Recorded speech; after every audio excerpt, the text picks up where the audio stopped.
Okay, there we go. We're unmuted. That's good. Hello, everyone. Welcome in. Good evening. Hi.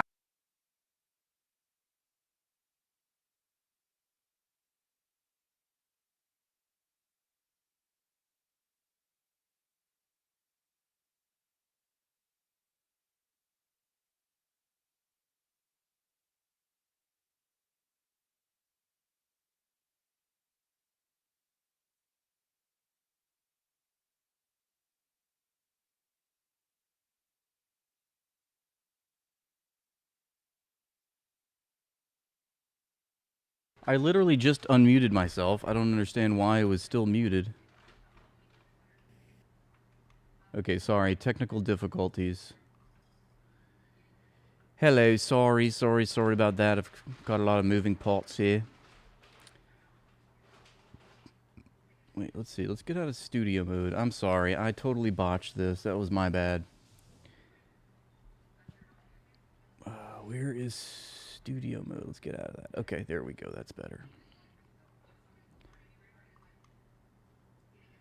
Check, 1, 2, check, 1, 2, check, 1, 2, 2, 2, check, 1, 2. Okay, is that better? Should be good now. So we're gonna, like I said, I was just telling you hello. I hope you're doing well. Hope you've had a good day. It's Wednesday, June 24th, 2026. Please tap the like. We're gonna get started here, covering all the latest news. We'll begin by reading some articles. Then we'll move to Twitter for all the viral posts, and then finally to the Discord for your links and contributions, which I thank you greatly for. So don't forget to hide your mothers, especially if she's single. So Israel is now taking a massive dookie on the world stage. Well, I guess I could say that they have been for quite some time, but they're slowly realizing it, and they have resorted to crying about it. Seems to be a trend. We'll continue with this trend, obviously. But here's the latest from Haaretz. And they are confirming that Israel's military strategy has indeed failed. And why can't Netanyahu's opponents say it out loud? So let's read this article, and then we'll take a look at Sonar 21. We'll take a look at Conflicts Forum and the Wall Street Journal, and then, like I said, we'll move to Twitter and then the Discord. So it says, when right-wing Israeli figures want to speak to what they imagine as a sympathetic and perhaps even influential American audience, they often do so in the pages of the Wall Street Journal's opinion section. It was noteworthy then that Avigdor Lieberman, leader of the secular right-wing populist party Yisrael Beitenu, and in his own words, a candidate for prime minister, published an English-language op-ed earlier this week in which he laid out his position on the U.S.-Iran Memorandum of Understanding and the emerging contours of the deal, one to which, as Lieberman observed with a combination of frustration and defiance, Israel is not a party. There is little that is novel or surprising in Lieberman's piece. It is, for the most part, boilerplate right-wing lamentations about the shortcomings of the deal, that it has emboldened Iran and strengthened the Islamic Republic's hardliners. So here, we have Haaretz reading the Wall Street Journal to see what the Americans are thinking and saying. And here I am, an American, reading Haaretz to see what the Israelis are thinking and saying about what the Americans are thinking and saying. A bit circular there. So they say that it really has emboldened Iran and strengthened the Islamic Republic's hardliners, left its missile program intact, paved the way for a nuclear breakout, and solidified Iran's grip on southern Lebanon through Hezbollah. Iran's grip on southern Lebanon through Hezbollah. That's another logical fallacy. We know that Lebanon is a sovereign country and Hezbollah is a sovereign entity. It doesn't mean that they're an Iranian proxy, like they don't have free will. Yet its predictability also makes it a textbook document of the strategic and ideological bankruptcy of a non-trivial segment of the anti-Netanyahu opposition. To solve the problems that have resulted from the failed joint U.S.-Israel war in Iran, Lieberman proposes that Israel exercise even greater and more unrestrained force, level more buildings in Beirut in response to Hezbollah attacks, destroy Iran's Kark Island oil terminal and Bandar Abbas port if Iran strikes Israel again. And Lieberman's most original proposition, develop a full-scale ballistic missile corps a la Iranienne. What the fuck is that? With an arsenal of tens of thousands of missiles, rockets, and drones. Lieberman is far from being the only anti-Netanyahu opposition figure attacking the prime minister for not being belligerent enough. Can you imagine that the people that are gunning for Netanyahu and his position as prime minister, they're and people and activists, Israeli activists in the street protesting the Israeli government. What are they protesting Netanyahu for? For being too weak, of all things. For not being belligerent enough, as Haaretz puts it, as the U.S. and Iran try to hammer out a deal. Naftali Bennett, former prime minister and current leader of the Beyahad party, has vowed that he will redouble efforts for regime change in Tehran if he returns to power. Other candidates have jumped to denounce Netanyahu for allowing Trump to tie the IDF's hands in southern Lebanon, as if the real reason Israel has so far been unable to decimate Hezbollah and the reason the Iran war failed to topple the Islamic Republic or even dismantle its nuclear program is that Israel's room for maneuver has been too limited. And that's just a point against the Israelis and the Zionists that claim that Israel is an independent and sovereign power. This independent and sovereign power in the Middle East is complaining that a foreign country's leader is tying their hands. So much for independence and sovereignty, right? Some of the leaders of the current anti-Netanyahu opposition are straightforwardly right-wing. Bennett is a former chairman of the Yesha Council, the umbrella group for Israeli settlements in the West Bank.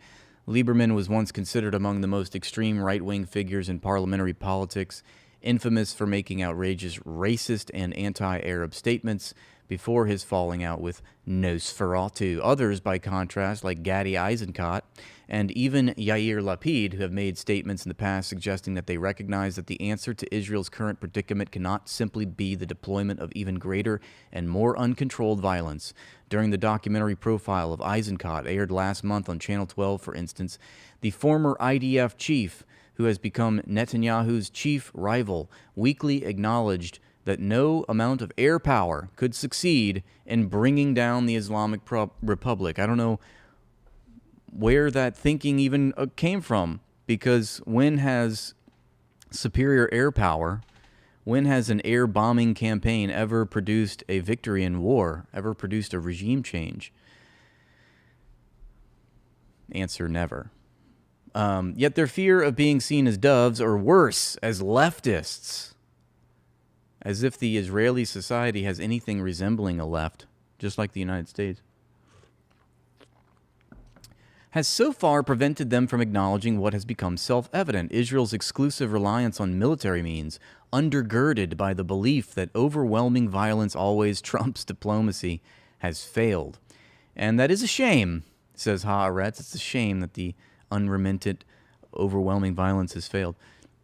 Because in the twilight of the present Netanyahu government, with the utter debacle of Israel's strategy in Iran, Lebanon, and Gaza fully on display, there is both a political opportunity and a moral imperative for a leader willing to tell the Israeli public the hard truth about what has happened and propose a change of course, rather than aid the public's retreat into even deeper delusion and denial. Those who seek to replace Netanyahu must also repudiate the logic of the prime minister who led Israel into the current crisis and dare to offer an alternative. And a lot of analysts are predicting that Israel is headed for civil war. And I would agree. I mean, I think they're cannibalizing their entire society at this point because they're growing so desperate. And I think that's happening also in the States, here back at home. So let's switch to the Conflicts Forum. Now, the reason we like to listen to the Conflicts Forum, or read the Conflicts Forum, rather, is because Alistair Crook and his wife, they both translate Hebrew press into English. I'm sure you know this by now because we've talked about it on stream a lot, but he always has a good insider take about what's happening in Israel and what they're saying internally, which is always very different from what they tell us in the West.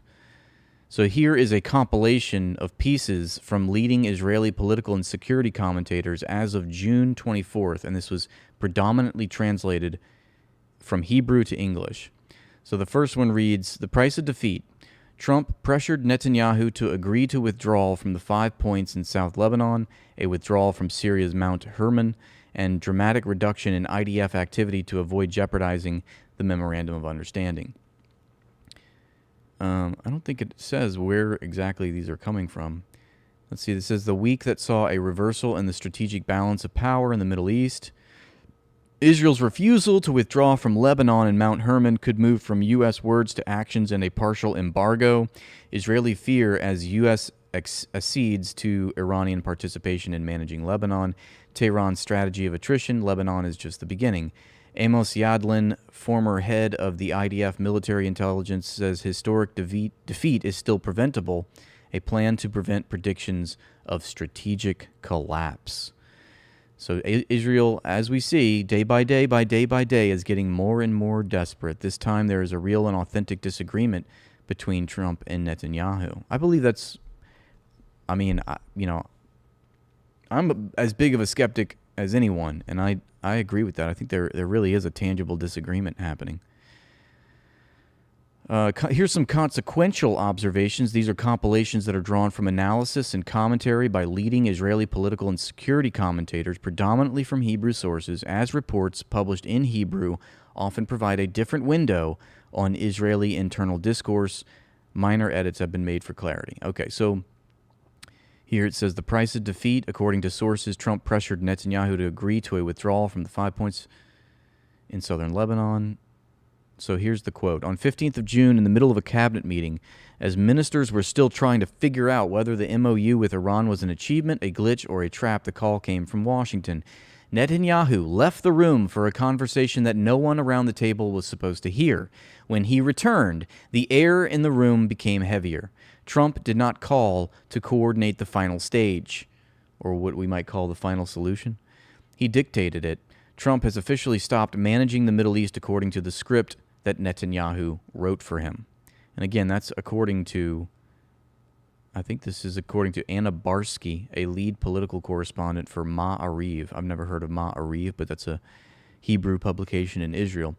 The next one says, this time there is a real and authentic disagreement between Trump and Netanyahu. Sources involved in the dynamics between Washington and Jerusalem describe growing American frustration, harsh messages, and a perception that Israelis pushed Trump into war with overly grandiose promises. This is not just an intelligence embarrassment as seen in Israel. For Trump, what happened is a breach of trust. You have to get into Trump's head. Please, God, no. He was not elected to become an archaeologist of every Iranian tunnel and every Hezbollah warehouse. This is a deal that is looking for a camera, not classic foreign policy. All right, the next one says, now we have reached the price that Trump is asking Netanyahu. According to sources familiar with the dynamics in the last two talks, the American president pressured the prime minister to agree to a withdrawal from the 5 points in southern Lebanon, to a withdrawal from the Syrian Mount Hermon, like we just said, and to a dramatic reduction in Israeli activity that could jeopardize the agreement with Iran. Netanyahu responded in an unequivocal negative, not because he does not understand the importance of Trump, but because he understands very well that what such a withdrawal would do to Israel's security concept and what it would do to him politically. All right, the next one says, the fear in Jerusalem is no longer theoretical. Israeli sources are talking about the fact that if Israel's refusal to withdraw from Lebanon and the Syrian Hermon continues, American pressure could move from words to actions, delaying arms shipments, restrictions on operational assistance, slowing down coordination, and even steps that would in practice be seen as a partial embargo. No one is in a hurry to say this out loud. So just remember that, the United States early on didn't initially see Israel as this great ally in the Middle East, an ally in the goals of U.S. foreign policy, which was always to break up Arab indigenous nationalism in order to divide and conquer. That's the number one core objective of every empire, divide and conquer, and that's what the Americans have done. And they didn't see Israel as an ally in this, or that even Israel could help them, until the year 1967, because 1967 was the Six-Day War, and that Israel started the war of aggression, which the UN calls upon Israel to vacate from the occupied territories that it acquired in 1967. I'll just remind you, for everybody that I'm sure knows, but for those of you that don't know. And it was at that point that I think foreign policy sort of shifted to supporting Israel more intimately, more substantially. But now they're weak. So, what's the only worse thing than being the United States enemy, according to Henry Kissinger? It's being the United States ally, because once we see that you can't help us, or the tides are turning, we're dumping you, okay? And that's, I think, the lesson that I've learned from American history, and I think that's what's going to be playing out here. And everyone remembers how dependent Israel is on American warehouses, especially after months of war, but the fact that this possibility is hanging in the air says everything about the state of relations. There is another danger, less dramatic but much deeper. The 60 days could become a method. An interim agreement in the Middle East is often a permanent agreement in disguise. The parties get used to it, the markets love it, the mediators fall in love with it. I'm not sure if I agree with that. An interim agreement leads to a permanent agreement? Not usually. I mean, especially when it considers a country called Palestine. And the countries that seek to change it are accused of destabilizing it. If Iran receives oxygen, money, legitimacy in the interim stage, and if Israel is asked to already restrain itself, the lever of pressure on Tehran will be eroded before the real negotiations begin. And that seems to be where we're at. We're negotiating about the negotiations, right? Jerusalem is well aware of this trap. The temporary becomes permanent, and the permanent becomes an Israeli problem. This is the great paradox of the week. Netanyahu received the president he dreamed of, but Trump came to close a deal, and on the way to a deal, he is willing to say no to Netanyahu. So it's not looking good for Israel. Let's continue on. This is from Elon Ben David, a Channel 13 military commentator. It says, the week that saw a reversal in the strategic balance of power in the Middle East. The strategic balance of power in the Middle East. It's a funny way of putting it. This week may go down in history as the week that saw a reversal in the strategic balance of power in the Middle East. Israel, hitherto the strongest regional power backed by the U.S., has lost its ability to influence and shape the region. It's also lost its ability to influence and shape the United States, which is actually responsible for influencing and shaping the Middle East region, but okay. And the U.S.-Iranian MOU makes Iran the stronger and more influential regional power. Now, the MOU is steering the countries of the region away from us and eastwards towards the Islamic Republic as the significant power in the region that must now be respected and appeased. It gives Iran a financial boost of at least tens of billions of dollars this year alone. The Iranian regime is now gaining international and regional legitimacy, whilst Israel is portrayed as a country that stirs up war and undermines stability in the region. I wonder what gave the rest of the world that impression. It is gaining legitimacy for its nuclear program, with recognition of Iran's right to enrich uranium on its territory and uncertainty regarding the future of more than 10 tons of enriched material at various levels currently in its possession. So just to add to that point, remember that Trump did a reversal on his statements from a few months ago when the war began. He said that we've got to get rid of the enriched material completely. We've got to dismantle the entirety of their ballistic missile program. And then most recently, in the past few days, last week, less than a week ago, he's made a 180 change. He's said that, countries can have enriched uranium. Just because you have enriched uranium doesn't mean you're using it for nuclear weapons. You could be using it for medical isotopes. You could be using it for the energy grid, which all countries are allowed, to have. And he's also said that it's unfair for Iran to not have ballistic missiles when other countries have ballistic missiles. So that can't sit well with the Israelis. So they see that they read the writing on the wall. It is doubtful whether the Americans will be able to draft a detailed and stable nuclear agreement within 60 days, and the interim status of the memorandum is likely to remain in place for some time. At this point, the only thing standing between Iran and a nuclear bomb is a decision by its leadership. Trump has already publicly recognized Iran's right to a ballistic missile program, which we just alluded to, and no one is talking anymore about its support for its proxies. And that's also another, that's another point that was another red line for the Americans and the Israelis, that Lebanon must stop supporting Hezbollah and the Houthis. So continuing on, I hope you're still with me. Are you paying attention? This will be on the quiz. How have we reached this point? The answer lies in setting unrealistic war aims. Israel openly declared the overthrow of the regime as the war's objective. The entire rationale for the war hinged on this objective, and since it was not achieved, the war's other achievements also collapsed. Worst of all, Israel's hands are now tied when it comes to acting openly against Iran. Therefore, Israel's first task is to develop intelligence and counterterrorism capabilities that will prevent Iran from going nuclear. What can be learnt from the colossal failure of the last war? Colossal failure. That's anti-Semitic to say that the Israelis have just suffered a colossal failure, I would have thought. They're in God's promised land. They're the chosen people. And God is choosing them for colossal failures? What in the anti-Semitic hell are we going through right now?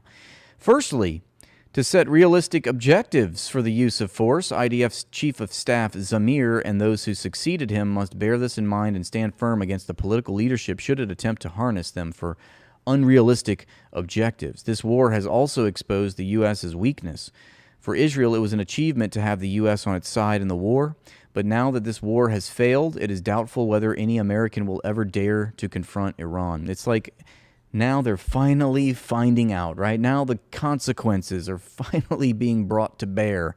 Everything that we've been saying in the past few months is like, now they're acknowledging it.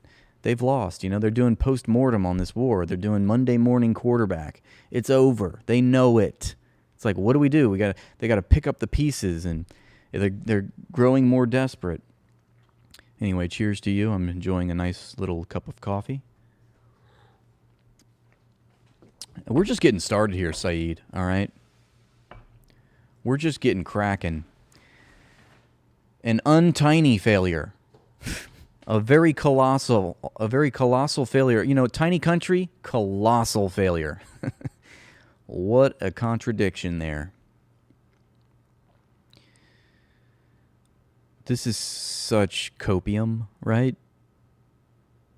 Look at this. He says, we were left on our own in this campaign. Aw. You had to fight your own war alone by yourself? That's like another hologram. Secondly, the regional and global lesson from the 40-day war is how easily and by what simple means a country can influence the entire world.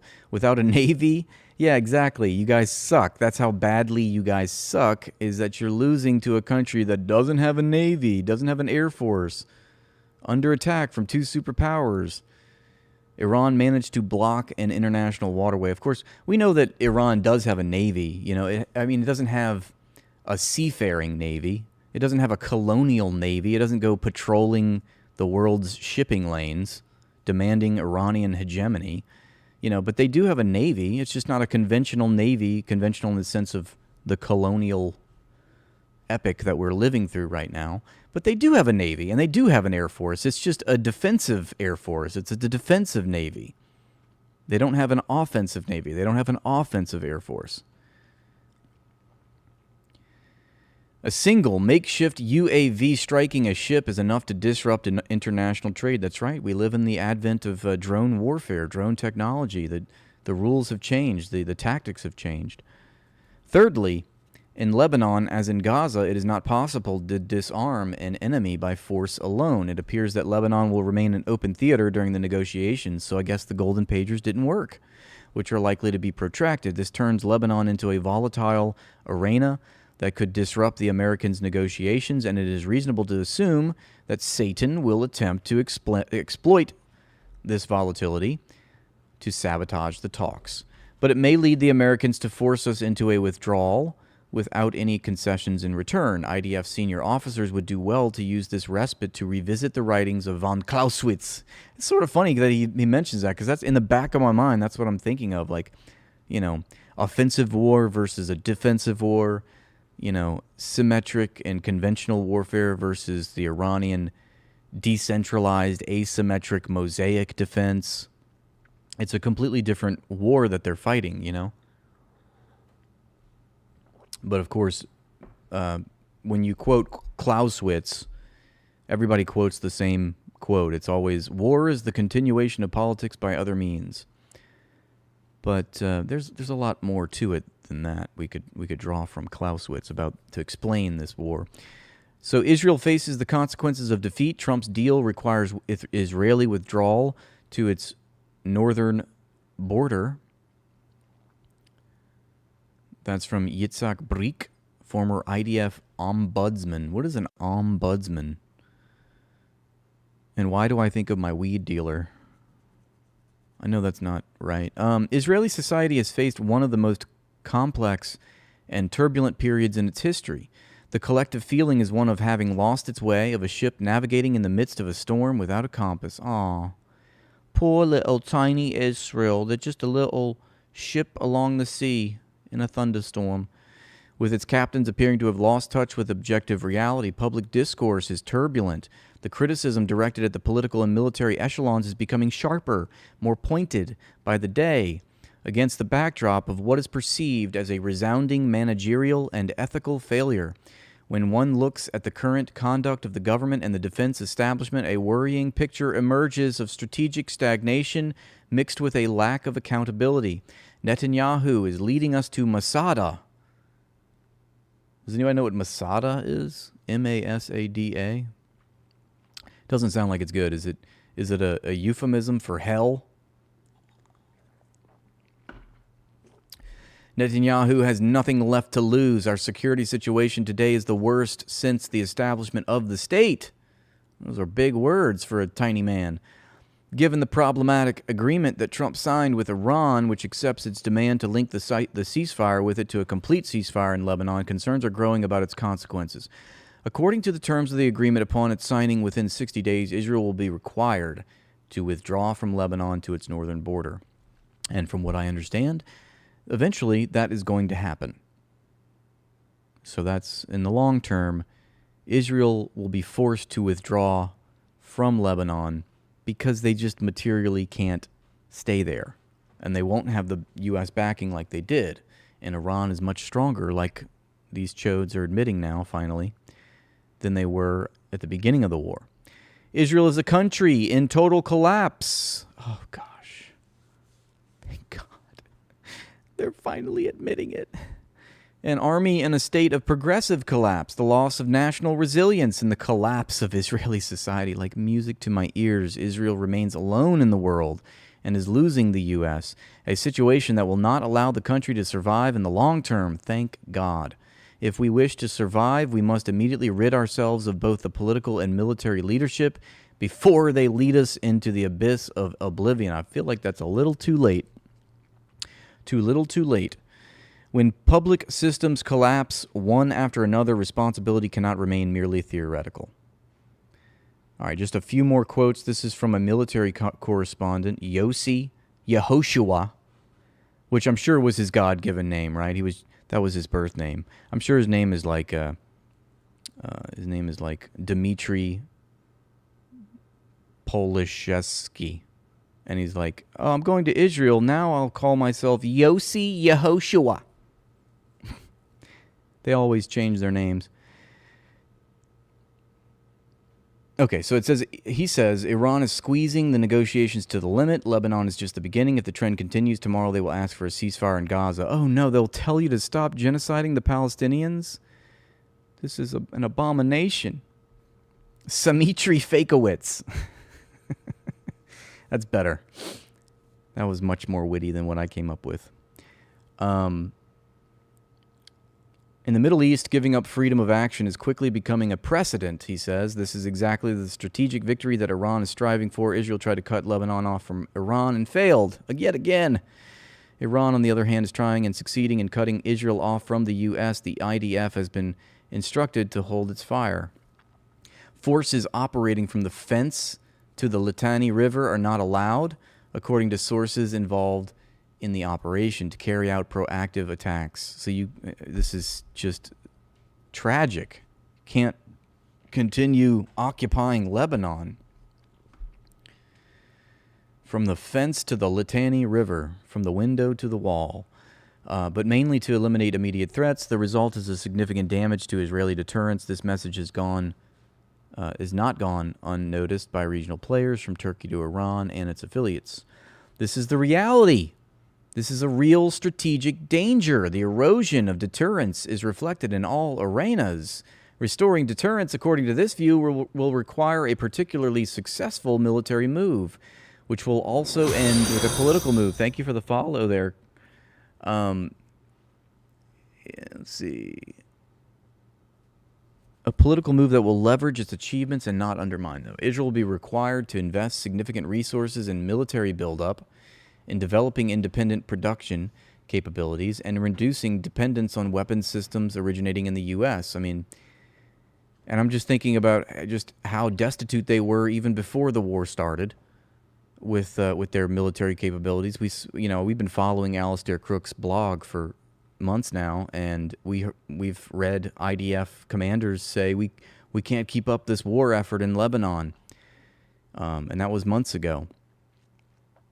And the IDF is heading for collapse. They've been saying it for quite some time.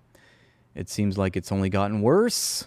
That's just too bad, right, Phoenix? That's just too bad. Anyway, Israel currently faces two main alternatives. One, to remove the restrictions on the IDF and to risk a deterioration in a wider regional conflict, including the possibility of a conflict with Iran without full American backing and acute tensions with Washington. Yeah, seems like that's going to happen. The second, to withdraw the forces to another line of defense to reorganize and prepare for the campaign under more favorable conditions. However, even such a move could be interpreted in the Middle East as an admission of failure or as strategic weakening, with all that this implies. All right, we'll read one more because there's a lot here, but I'll just read one more and then we'll move on. Don't be a silly goy. Make sure you tap that notice button. Let's try to get the stream to 1,000 likes this time. What do you say? We'll get there. Fear in Israel as the United States accedes to Iranian participation in managing Lebanon. Another post from Anna Barsky, another indigenous Middle Easterner, of course, you can tell by her name. In Israel, it is estimated that American pressure on Netanyahu to withdraw from southern Lebanon will intensify, but such a withdrawal would be political suicide for Netanyahu. Yeah, he's caught between a rock and a hard place, huh?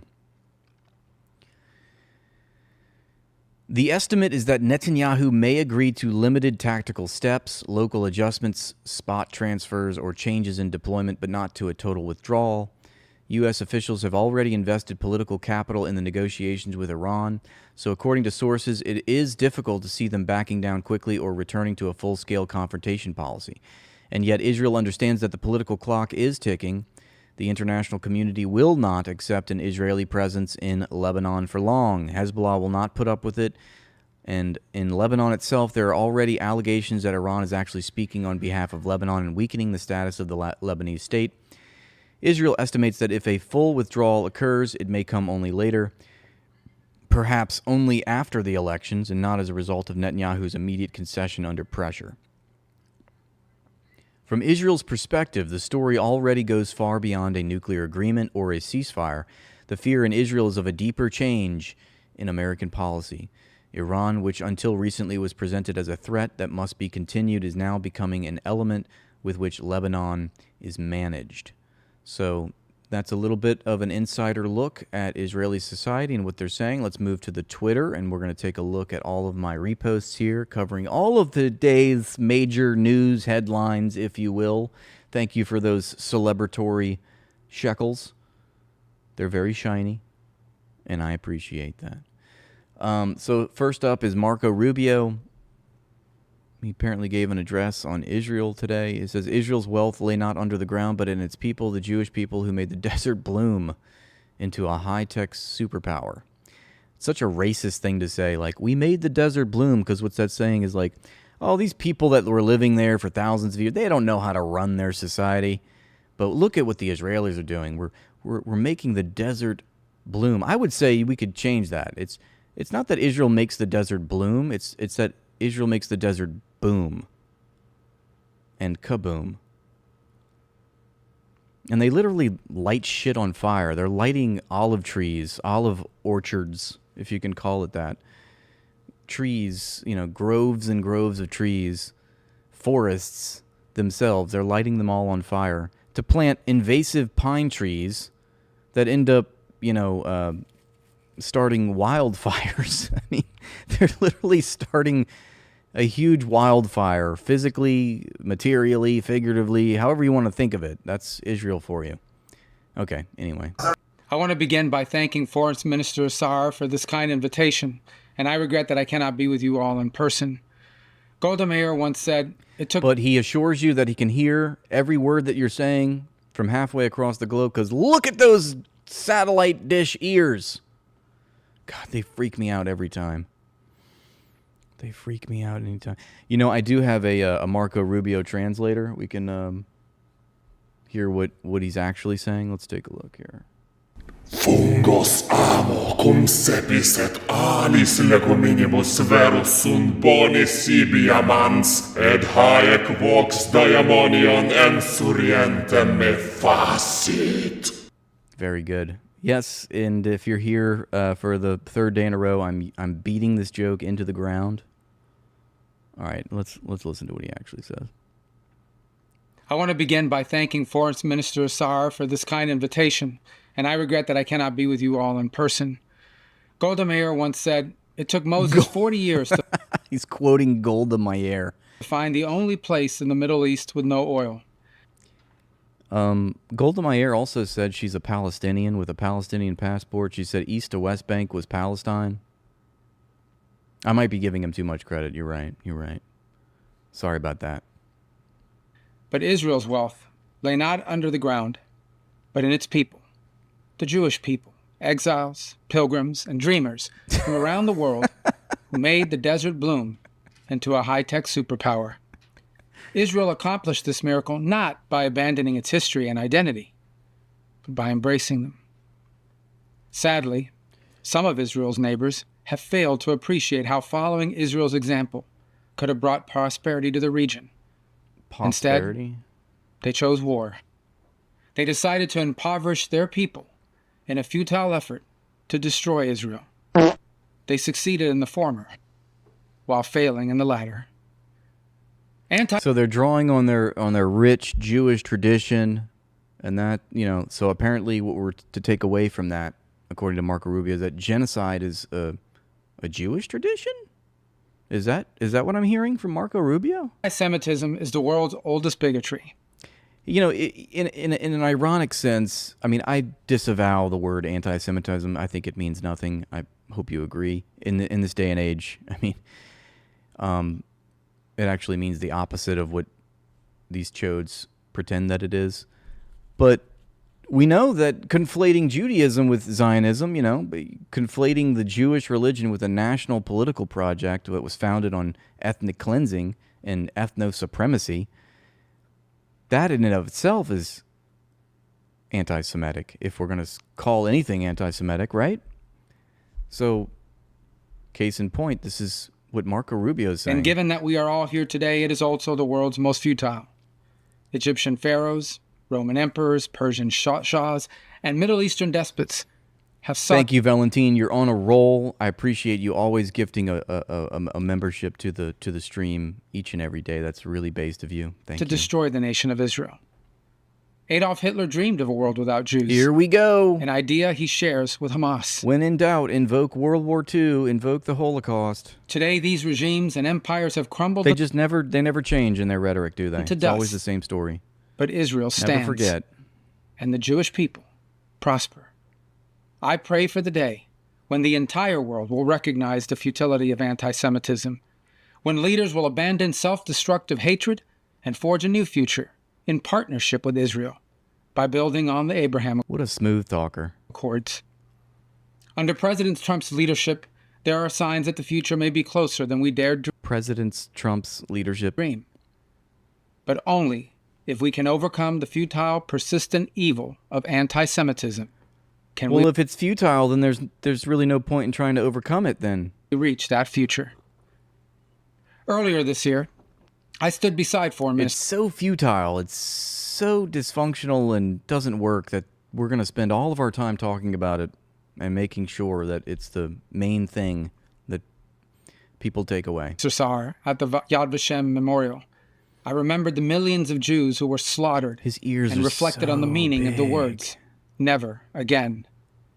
The importance of those words were brought home to every American last week when Yaron Lashinsky and Sarah Milgram were murdered in cold blood outside of the Capitol Jewish Museum here in Washington, D.C. Yaron was a Christian born in Germany who came to love the Jewish state. Sarah was from Kansas Oh my God. and loved Yaron.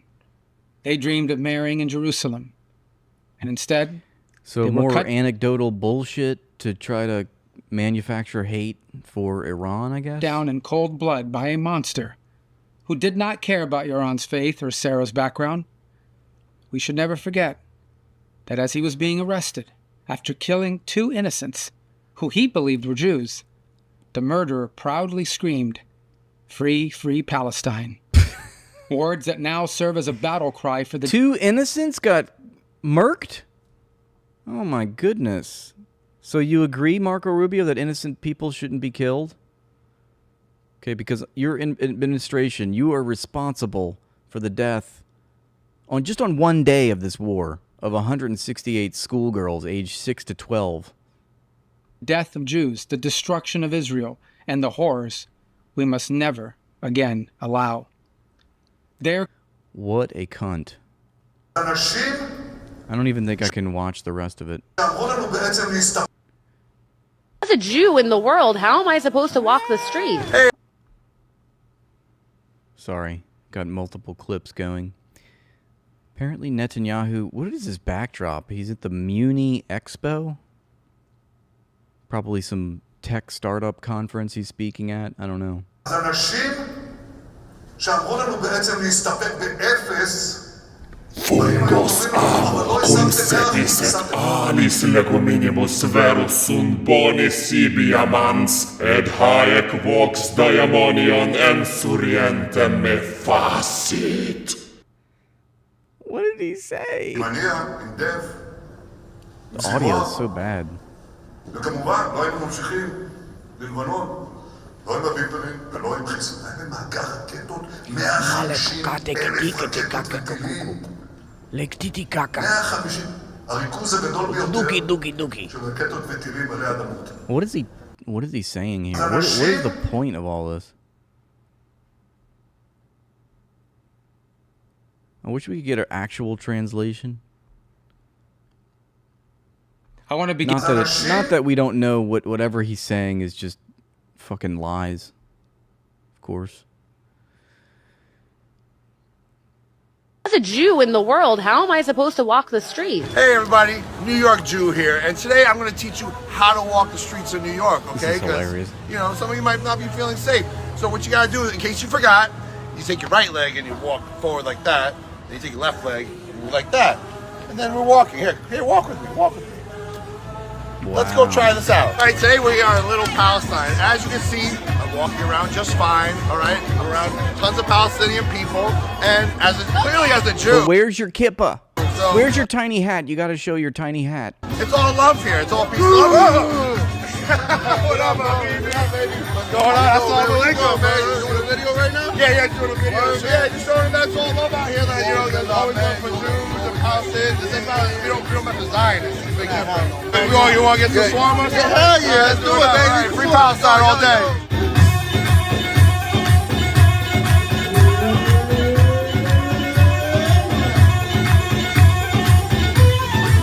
But as a Jew, how am I supposed to walk around in the streets? Why does a rabbi run the internet's big This is crazy. I didn't realize this, but that supposed terrorist attack that happened in Montreal, Canada yesterday or the day before. I can't remember. Apparently, that was happening at the Pornhub headquarters. And you know who got shot at the Pornhub headquarters in Montreal, Canada? By a cop, nonetheless. Not even by the shooter himself, but accidentally by a cop. Yeah, that was a rabbi. So what is a rabbi doing at the Pornhub headquarters? Let's find out more. This is Eric Warsaw's take. Why does a rabbi run the internet's biggest adult entertainment website? A rabbi, a Christian priest or a Muslim imam or any other religion would never associate with things like that. And it's not just that one site either. Leonid Radvinsky is a Zio who runs OnlyFans. Zios own our entire media, and not just the news media or entertainment media and sports media, but also the adult entertainment media too. They make tons of money exploiting women and put that money back into lobbyist groups to help control America. And they do this with no moral restraint either. They make sure to capitalize it. Girls as young as 18, 19 years old, straight out of high school, they try to pull into their industry. We shouldn't even have teenagers in that industry. You have to be 21 years old to buy a drink at a bar because we acknowledge teenagers are too young to make major decisions in their life. And they look at this, the Jewish role in the porn industry.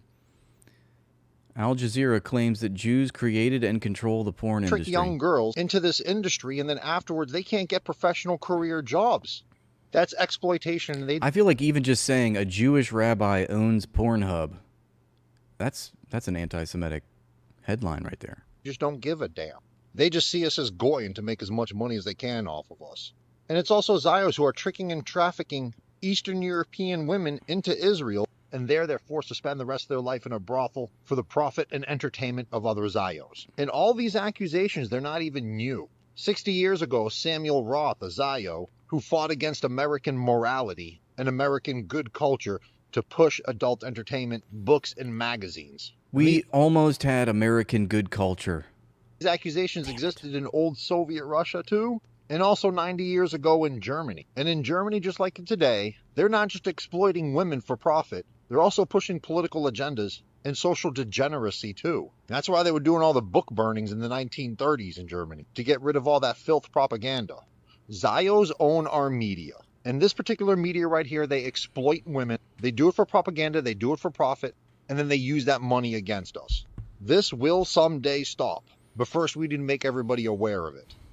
Yeah, it's true. It really makes you think. You all saw what happened here last week. Danny Danon says, today I exposed the true face of Vanessa Frazier, the UN Secretary General Special Representative for Children and Armed Conflict. He's always got props, you know, these Israeli ambassadors to the UN, they always come armed with props. They're like the Gallagher of geopolitics. You all saw what happened here last week. In a UN conference room, Ms. Vanessa Frazier, the Special Representative for Children and Armed Conflict. He's just so funny. He's such a goofball, just listening to him. It just makes me laugh. Tried to silence Danny the Nonce. That's good, I like that. Israel. That same Ms. Frazier comes before the Security Council to present yet another report attacking Israel. But before we address the credibility of this report, we need to address the credibility of the person presenting it today. It's like nobody listens to you for what you're saying, you know? We can't get past how you're saying it. We're just, you know, you're just like, how is this guy real? Hey, let me show you. You can look at this image, which was published. There is a list. Let's see your prop, Danny the Nonce. Social media, and she's over there. Look, it says a tweet from Vanessa Frazier. I look forward to constructive engagement. Together we can eliminate this scourge and do justice to all victims and survivors. Look at these. She commented on a post on Twitter that shared a flag of Israel depicted as a Nazi flag. She can approve it last Saturday. That is classic anti-Semitism. The kind of hatred every UN was that her in the background there? official should condemn immediately.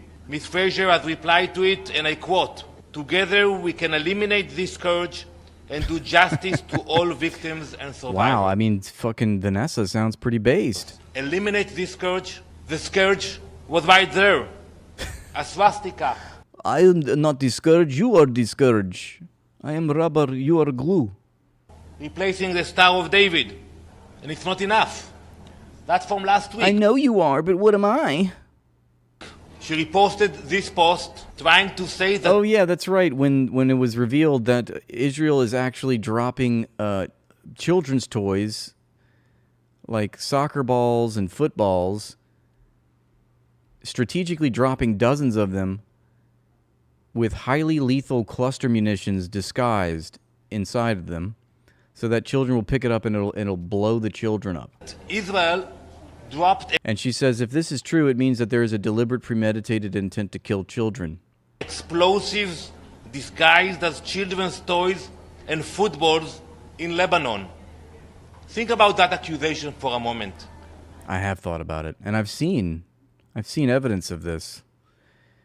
You know, I mean, this is the status quo. I mean, for every story like this, there's like 10 other ones that we've seen over the past few years. You know, they've savagely, put recordings of Palestinian children crying on drones, and then the drones fly through these blown up neighborhoods and try to lure Palestinians out to save this helpless child.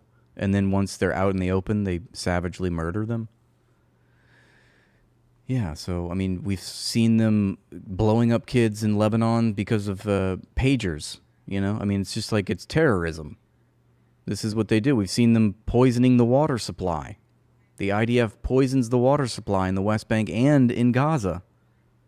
So, this is just par for the course. Do you really believe Israel would ever do Yes. something so evil? Yeah. There was no evidence. None. Yes, we do It was a believe blood that. libel dressed up as concern for children.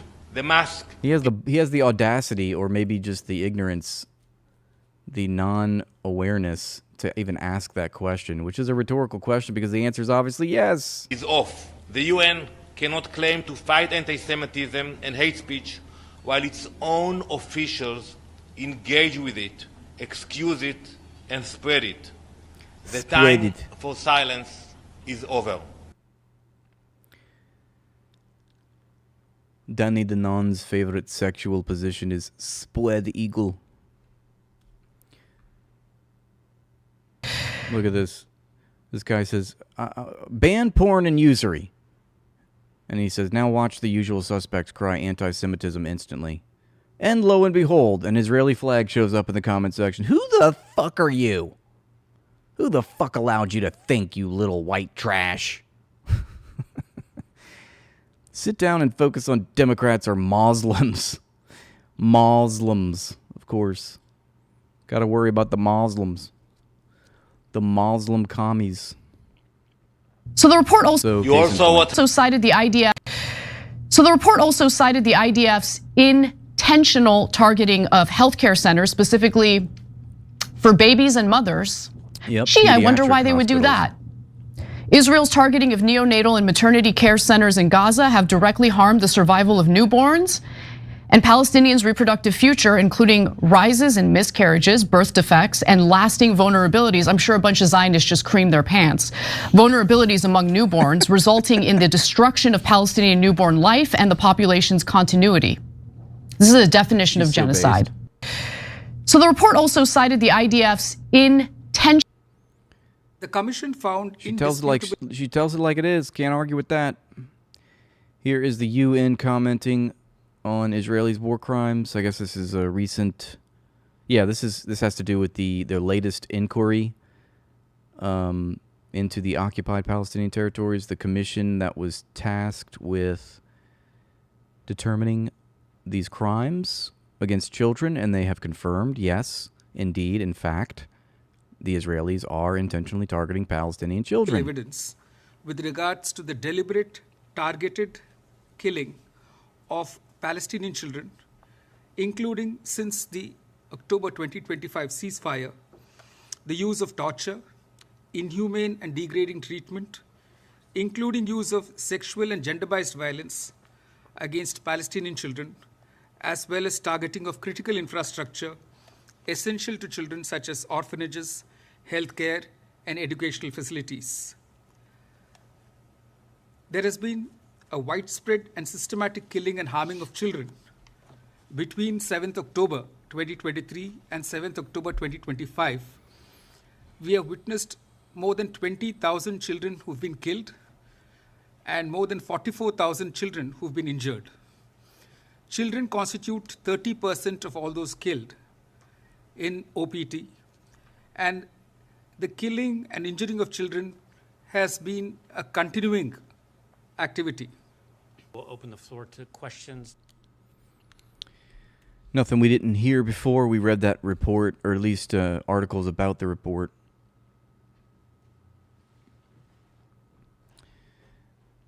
So one of the breaking news is that Israeli intelligence agency Mossad has had planned to assassinate the Pakistan's military chief Asim Munir while he was in Switzerland for the U.S.-Iran talks. Mossad wanted to assassinate him to derail the peace talks, of course, and throw the region into the war again. Pakistan's military intelligence intercepted Mossad's plan about the assassination of its military chief. And I'm willing to bet that they acquired that information via Chinese surveillance capabilities. Pakistan didn't change the meeting schedule for Asim Munir, but sent very cold message to Israel. If you touch our delegation, we'll wipe you off the map. End quote. Nice. Pakistan's message to Israel had zero room for creative interpretation. Mossad backed off the plan. Wow. And that was revealed by investigative journalist Pepe Escobar. The commission said, "Can you even say shalom in New York anymore?" Who's been right about a lot of these about a lot of these things that have been happening. All right, let's see. James Lee has a post, says, "I just want to make everybody aware that this everyone should move out of New York is an Israeli psyop trick that to trick Jews into moving to Israel." You're right, and it seems like a lot of the Zionists on Twitter have coordinated their messaging about this recent. These recent elections, because apparently a lot of their AIPAC politicians were deplatformed or, removed from their position through these elections. You had Dan Goldman, who was defeated by Brad Lander, and they're both Jews, by the way. Dan Goldman is a Jew. Brad Lander is a Jew. It's just that Brad Lander is against genocide. He's not a Zionist, from what I understand. That's what people tell me. I don't know. But I'm not really involved with like the minutia of New York politics, but that is what I'm hearing, and so now they're crying about anti-Semitism because a Jew got elected. I mean, what? No, it's a Jew, but he's a self-hating Jew, I guess, is the rationale here. So this is Michael Eisenberg, Tiny Hat Man, has an opinion. He's an Israeli businessman, venture capitalist in the Israeli and American high-tech industries. They're saying Gotham has fallen. Oh, my God. He said, "Can you even say shalom in New York anymore?" That's what Miriam said this morning. So just to pick up on that. Can you even say shalom? Oh, yeah, this is an old clip then, because he's referring to Miriam Adelson, and she gave a speech a couple months ago when Zohran Mamdani got elected. And she's like, "Can we even say shalom anymore? This is like another hula hoop." Well, I'll tell everybody is skip Miami. If you're leaving New York, just come straight to Israel. There's no reason to make a stop in Florida before you need to come. You often say that Zionism is economic growth. Growth, another Danny Denonce. We talk about the possibility for 1 million. Why do they all have speech impediments? And why are they always named Amer Lakmanovich? Jews moving to Israel. What is the economic logic? I love how they have to clip their little tiny hat to their hair. Even like, what do you do if you're a bald Jew? How do you keep that tiny hat on there? You can't hair clip it because you have no hair. We need to figure that. Do they glue it? Is there like Velcro or something? I don't know. How do they keep it on? How do they keep their kippah on the top of their head? behind such a vision, and why is now the right moment? But it's cute, you know. It's a little hair clip goes a long way. So, first of all, Tiny hat, tiny hair clip, tiny hat, man. immigration in general always adds to economic growth. Look at this. Two tiny hats talking to each other, a.k.a. a wind tunnel. Except when you bring in, let's call it less qualified immigration. But all immigration to Israel at this point has been contributive to the economy. There's just a study about the billions of dollars. This is all I hear. Particularly from. So sweet. Let me get out my tiny violin. But the Israeli economy is going to go through a transformation now. It's not only going to be high-tech led. We're going to build a finance sector in Israel. That's the first thing that's going to happen. There's new tax. Yes, more finance. We're going to build a finance sector in Israel. Israel is the finance sector. That's where the money laundering hub of Jewish finance capitalism originates. Laws and regulatory relaxation that's going to happen. And you're going to see beginning already in Q1, hedge funds get set up in Israel so we can become another capital of finance. That's it. We need more hedge funds. Just one more hedge fund, bro, I'm telling you. Then the Jewish people will finally have peace in the Middle East. I'll argue we will beat London within a short decade. Look at that. They're attacking their own patrons. Capital of finance. We hope so. It's going to be Everyone New York is an as enemy. a gateway to America, This is Hong such Kong a a great gateway strategy. to China, Dubai a gateway to Southeast Asia, and Israel is a gateway to other parts of the world. But I'll add something else. I think it's a gay way, maybe. the other thing going on Not right even. now is IMEC. And we have here in the audience, Daria, wait, raise your hand. Daria Pishavar, her father and I, Shervin, wrote an article together about how there will There's be like 5 people in the peace audience. between Israel and Iran. As President Trump said, they will join the Abraham Accords. Man, that is a huge fucking graphic TV setup there for not many people. And Noor Pahlavi is here. Her Excellency, thank you for joining us. And I think we'll see, by the way, even more regional integration with the 70 million people of Iran and all the other Gulf nations. And as IMEC runs through Israel, the opportunities are literally going to be limitless. And so we will, over the next decade, build this trillion-dollar economy. And you can decide. You can stay here in New York in a declining empire, or you can come to Israel, which is part of the rising middle of the world, which is moving south and east. Sure thing, Shlomo. Sounds like a cope. He couldn't even get through. He's like, you can stay in here in America in the declining empire. You can go to, this other place that is also in decline. I encourage you to do. We are. I did it. Look at me. I did it. I turned out great. Last 18. Look at this bitch. Gotham has fallen. The mass exodus out of the New York, mind you, will continue apace. I call it the Blue Exodus, last night's sweep of Marxist socialist candidates. Man, wouldn't that be great if there actually were Marxist socialist candidates that we were electing? When they talk like this, it's like,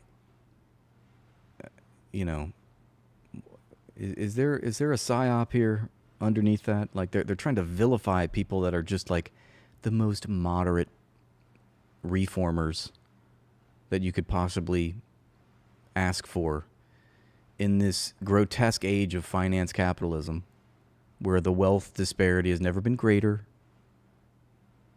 the economy has never been more exploitative, more extractive than it is today. The virulent anti-Semitism, it's important that when you say anti-Semitism, you've got to add the word virulent in front of it so that everybody knows just how viral it is, I guess. But also we're told that it's futile, too. It's like Marco Rubio says it's futile, but it's also virulent, and it's a threat, and it's a scourge. But it's also like, not really that relevant. The virulent anti-Semitism in the socialist campaigns is dangerous not only to Jews, but to every American, because they are attacking the West. If they continue to win, the American dream and Western civilization will fall. Oh no, not the American dream. Wake up, says Elise Anna Kasparian responds, "It's beneath the dignity of the office you serve to whore yourself out to foreign interests like this. Have a little self-respect. This is embarrassing." Well, she's laughing all the way to the bank because this U.S. representative for New York has made over $500,000 from pro-Israel political action committees. He said, can you even say... But what we've seen in the last... Ted Cruz is getting more desperate. He says, "I've seen more anti-Semitism on the right in the last 18 months than at any time in his life." But what we've seen in the last 18 months on the Republican side, I think is terrifying. I've seen more anti-Semitism on the right in the last 18 months. All right, everybody. Ted Cruz is terrified. Mission accomplished. We're winning. More months than at any time in my life. And it is growing, and there are a handful of loudmouths, of self-appointed influencers that are driving it. And I believe many of them are being paid. I think they're being paid by Qatar. I think you're being paid by Israel to like the tune of millions of dollars. What are you talking about? They're being paid by foreign nations. It's like you're projecting everything that you're guilty of onto your victims, spreading, right? Number one, hatred of Israel. Number two, hatred of Jews writ large. Number three, they are everybody that is over the age of 70 is hanging on to every word that Tel Aviv Ted says on Fox Jews channel. Facing and apologizing the Islamist enemies of America. It's like even their audience is dying off in the middle of this clip. Like as he's talking, like the boomers are continuing to die off. You know, their audience is dwindling. Does anybody even listen to this shit anymore? Embracing Hamas, they're embracing Iran, and they're attacking Donald Trump for standing up and acting decisively to take out Iran's nuclear weapons facilities, for bombing Iran now to take out their ability to kill more Americans. And it's doing... I love that his name is, that the name of his show, Mark Levin's show, is Life, Liberty, and Levin. Life, Liberty, and Jew. Real damage. And in my view, this threat is literally an existential threat. And the reason I say that is because anti-Semitism is the gateway to anti-capitalism and anti-Americanism. You quit. Don't threaten me with a good time. Wait, anti-Semitism is the gateway to anti-capitalism? That's weird. Because I was an anti-capitalist first. And now, apparently, as it's trending, I'm an anti-Semite? Allegedly. That's what's being claimed. So I went in reverse, you know. I started with anti-capitalism, then worked my way over. It's funny that he says that, right? Because it calls to mind the really weird thing that I've noticed being the key word, which is that it seems like Jewish stereotypes and capitalist stereotypes are the same stereotypes. All right, this is a Fox News alert. Incumbent Congressman Dan Goldman, who was just banned from a New York City coffee shop because of... Oh my God, he was just banned from a New York City coffee shop for why? Because he supports the Israeli genocide? Because he's a fervent supporter of this apartheid state, which is committing crimes against humanity under international law? And it's a crime for our own politicians to be supporting a country that is carrying out crimes against humanity, against in reference to our own domestic laws. Pretty treasonous, actually. Pretty traitorous. But let's see what Sean Hannity says. I'm sure it has something to do about the Jews. His support for Israel. He actually said it. He actually didn't say because he hates the Jews. It's because he supports Israel. I'm sorry, it's not because the shop, the Poetica coffee shop, hates Jews. It's because Dan Goldman supports Israel. Lost his primary to a radical socialist backed by Mamdani, who also is a Jew. Brad Lander is Jewish. It appears that, you know, a pretty scary transformation is now fully underway in the Democratic Party, especially in a blue state like New York. All right, this is a Fox News alert. Incumbent Congressman Dan Goldman. He's like almost crying as he gets it out. He can barely contain it. What did you do on Epstein's Island? Look at this, Alan Dershowitz. I want a picture of you to sue you, he says. Of course. What is Alan Dershowitz known for, if not suing everybody? I want a picture of you so I can sue you, he says. He erupts as protesters confront him over links to Epstein. Do you regret going to Epstein's Island? Why was your wife there? Resorts to calling protesters anti-Semites. Congressman Biden, what do you make of the vice president's comment? What did you do on Epstein's Island? What did you and your wife do on Epstein's Island? Read this book. Find out the lies that these people are telling. What did you Can we burn that book? and your wife do on Epstein's Island?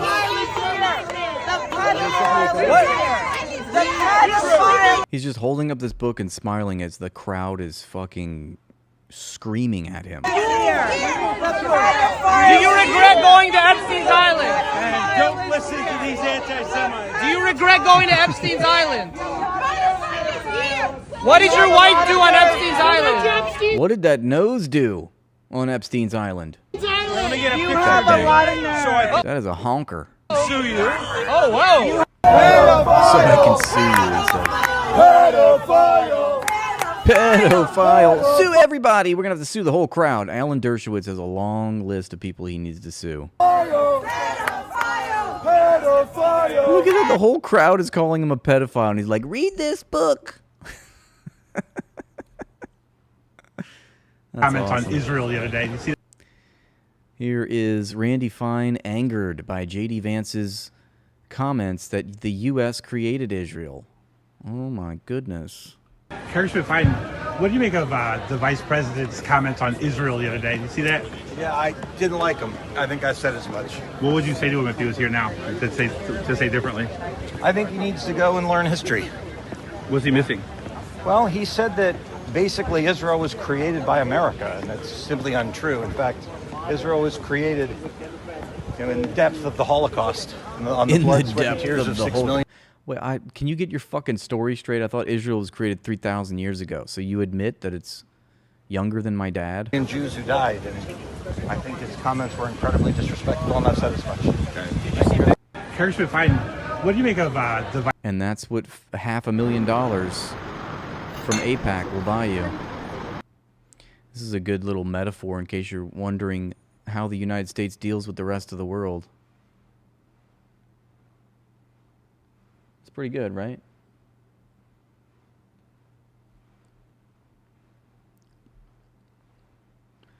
But that's why China's going to win. So a Jew, just in case you are just joining us, a Jew has beaten a Jew in New York in an electoral campaign, an electoral election. It's kind of redundant, just an election. And they're calling it anti-Semitism. So that word has been rendered utterly meaningless in 2026. This is a feel-good story. So a building has collapsed on an Israeli bulldozer and killed the driver while it was demolishing homes in the Gaza Strip. That building is very anti-Semitic.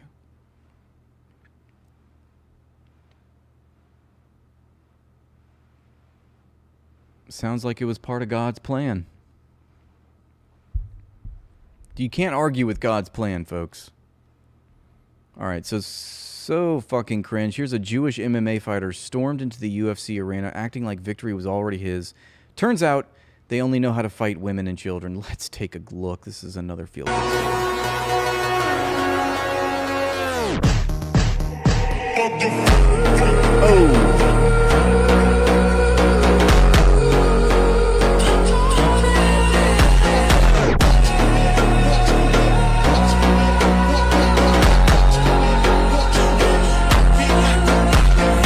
Loses.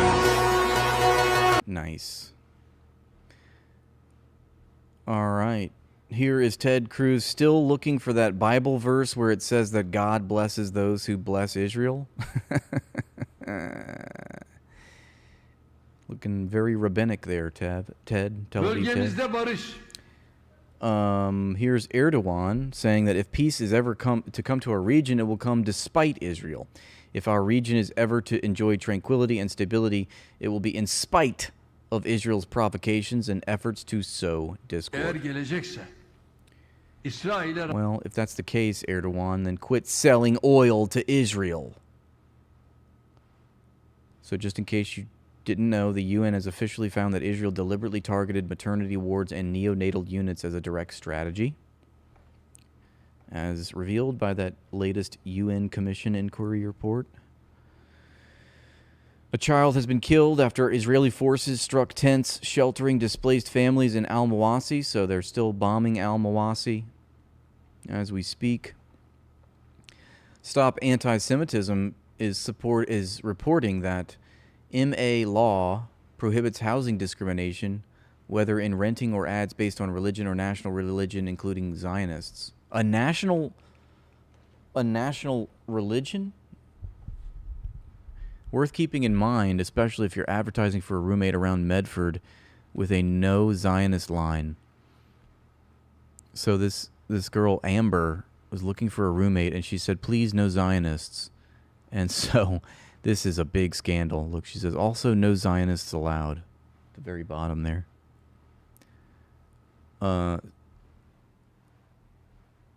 And they say, update, anti-Semite Amber Rocheleau is no longer employed with Harvard. But stop saying that Jews control all of our education institutions and media and government.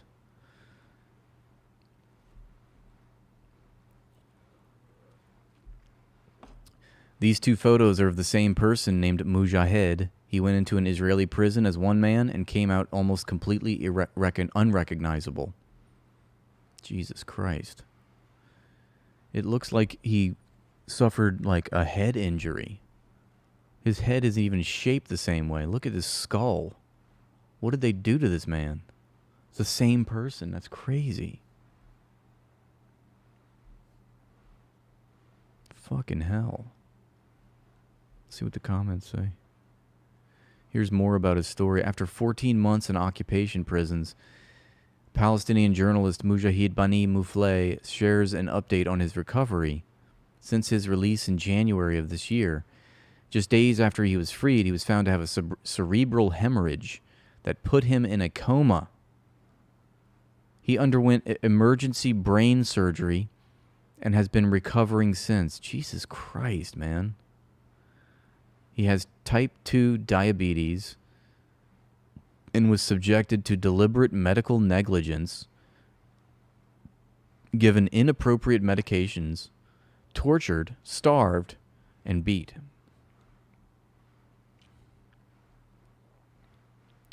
Here's a quote from him himself. He says, 14 months in prison and the long treatment journey that followed was enough to change me forever. During it, I learned how to be grateful and realized the meaning of true hunger. When you wait for a bite that is not enough, and you sleep with your stomach hurting, and you wake up with the same feeling, I learned how a loaf of bread can become a dream, and how a sip of cold water can seem like a blessing from heaven. During the treatment journey, I learned the meaning of helplessness. When getting out of bed becomes a battle, a single step becomes an achievement. Breathing without pain is a wish, and peaceful sleep is a distant luxury. And I'm just thinking about my mild back injury that I had that caused me many sleepless nights, and I thought that was bad. I just See, the script went out. Everyone's saying Misfit Patriot, Michael Cohen, Laura Loomer, they're all saying, if you're a Jew living in New York City in 2026, you need to get out of there. You're about as safe as a Jew living in Germany in 1929. Move now, that's not your home anymore, trust me. Laura Loomer says, if you're a Jew in New York City, now is your time to move. Maybe New York City's cool now. Maybe I should go move there. Apparently they're getting rid of all the riffraff.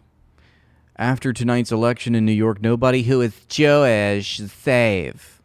I'd love to see the Trump administration address Hearing this a lot of people saying- Islamic talking about- takeover of America and the exploding jihad. We need leadership. Can't stand her. All right, Sappy Sap says that... Wait, let's see what this clip is first. Anti-Semitism in New York City, and last night proved the anti-Semitism in New York City, and this is Mom Donnie's fault, this is so-and-so's fault, this is this left. No, it's not. It's really not. If you want to blame anybody for what happened last night, my opinion, if you want to blame anybody, Jonathan, I think you have to blame Benjamin Netanyahu. 4 years of maximalist aims, 4 years of ahistoric goals in the Middle East that anybody, from Dr. Brzezinski to even me, could have told anybody over the past 20 years, it's not going to work. And I've said it all along, there's always blowback in the Middle East. The idea that you're going to be able to brutalize children and women in Gaza with bombing that looks indiscriminate on TV day in and day out for years, that you're going to be able to level half of Lebanon, that you're going to be able to continue to allow thugs to run wild in the West Bank, and brutalizing Palestinians, brutalizing Christians in Bethlehem, I know, I can't believe I'm agreeing with Joe Scarborough. brutalizing Christians across that area, along with Palestinian Muslims, especially Palestinian Muslims, blowing up Catholic churches in Gaza. Of course, I'm saying things that would relate to some of these people who are so shocked that Israel is in such low standing in America right now. Forgive me for a quick digression, but I was always instinctively pro-Israeli. Oh yeah, definitely, Jack Walk. I agree with that, no doubt. I mean, you can't. I mean, you know, you consider the context. I'm looking at fucking Satan himself, and he looks so evil. We're speaking about Netanyahu, because this is something I say. So I'm just talking about, you know, the Israelis. I think I'm not trying to, you know, say all people that are ugly must be evil. That's not what I'm saying at all. People have had hard lives, you know, but I think you definitely have to consider the context. So your point is well taken. An anti-Palestinian growing up. You know why?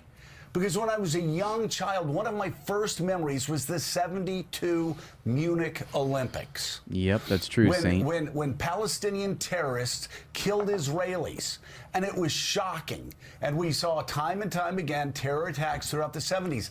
That shaped an entire generation's views on that conflict. Well, what's shaping the views now? Images out of Gaza. Images out of the West Bank. Images out of Lebanon. I knew he was going to go Famine there. out of Gaza. Like, just, and an American president who tells Netanyahu, go. You're unrestrained until his war in Iran goes horribly wrong. So you can blame all of this on Benjamin Netanyahu. And yes, if you go back to the horrors of October 7th, blame. I don't know if you can blame it all on Netanyahu. It's the Israeli society itself. It's the Trump administration. It's the U.S. government. There's a whole fucking supply chain of death that goes into the making of a genocide, you know? So we're all complicit in this. The funding for that, And Morning Joe is too. Netanyahu as well, because he forced the Qataris to continue funding Hamas weeks before the October 7th attack. So again, everybody's going to want to blame somebody else for this. The guy on the You know, I don't like his rhetoric here. I disagree with him. It's too much of a bad apple fallacy. It's just this one guy. We know it's not. It's not Netanyahu. Netanyahu represents Israeli society. His policies are overwhelmingly popular. And on top of that, what are Israeli protesters in the streets protesting right now? They're protesting because Netanyahu's too weak.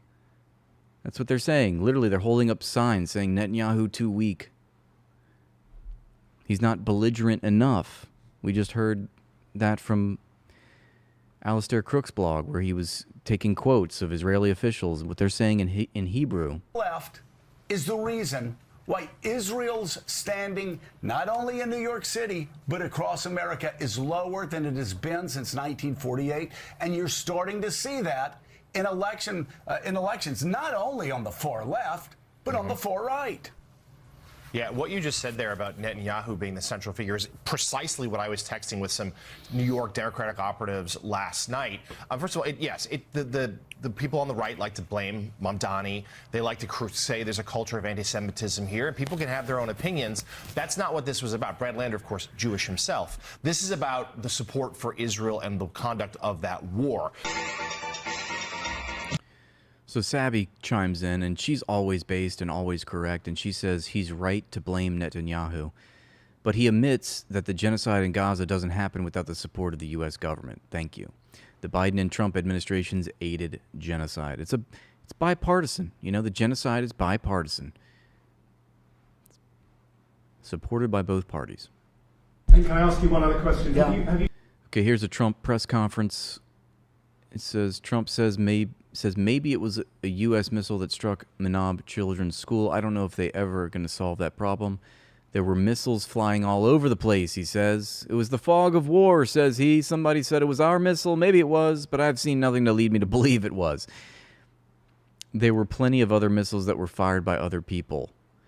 So remember, this is a lie, of course. It's demonstrably a lie because... So many Jewish people... And can I ask you one other question? question? Why does it always do that? Fucking hell. Shut up. Okay. We know that's a lie because literally the first strike that happened was the strike on the Menab school. It was coordinated, you know. It was that they killed the Ayatollah and they struck this school. It was like the same package, you know. It was the same strike package. So why would Iran, you know, what other country could it have been, you know? Iran didn't even know it was at war at that point. You know, the first strike that happened, the first one was from the Americans that kick-started this war. How can you say that there was missiles flying everywhere from all of these other countries? It's like, no. It was definitely the Americans. Why would the Iranians, you know, strike their own school, first of all? And then on top of that, why would they employ missiles when they didn't even think that they were at war? They thought that there was negotiations happening. But, you know, the United States sucker punched them perfidiously, which is a war crime.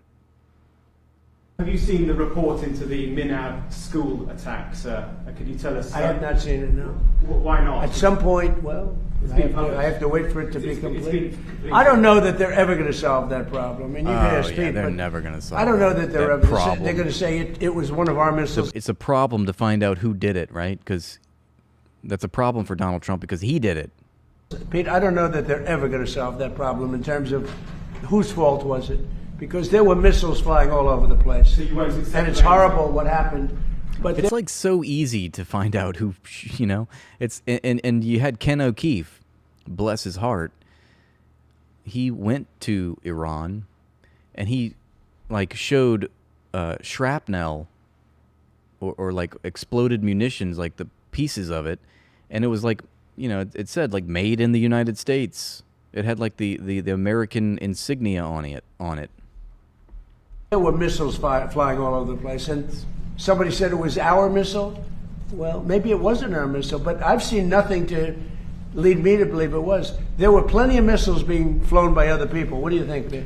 Flown by other people. Mr. President, we've taken the investment. And can I ask you one other question? Yeah. Have you seen... What do you think, Pete? He's like, help me out here, Pete. I'm trying to lie as best as I can, but I need some backup. New York. More Jewish people in New York. Here's ADL CEO Jonathan Greenwald. Says the election results in NYC are anti-Semitic and will lead to more Jewish people being kicked out of coffee shops.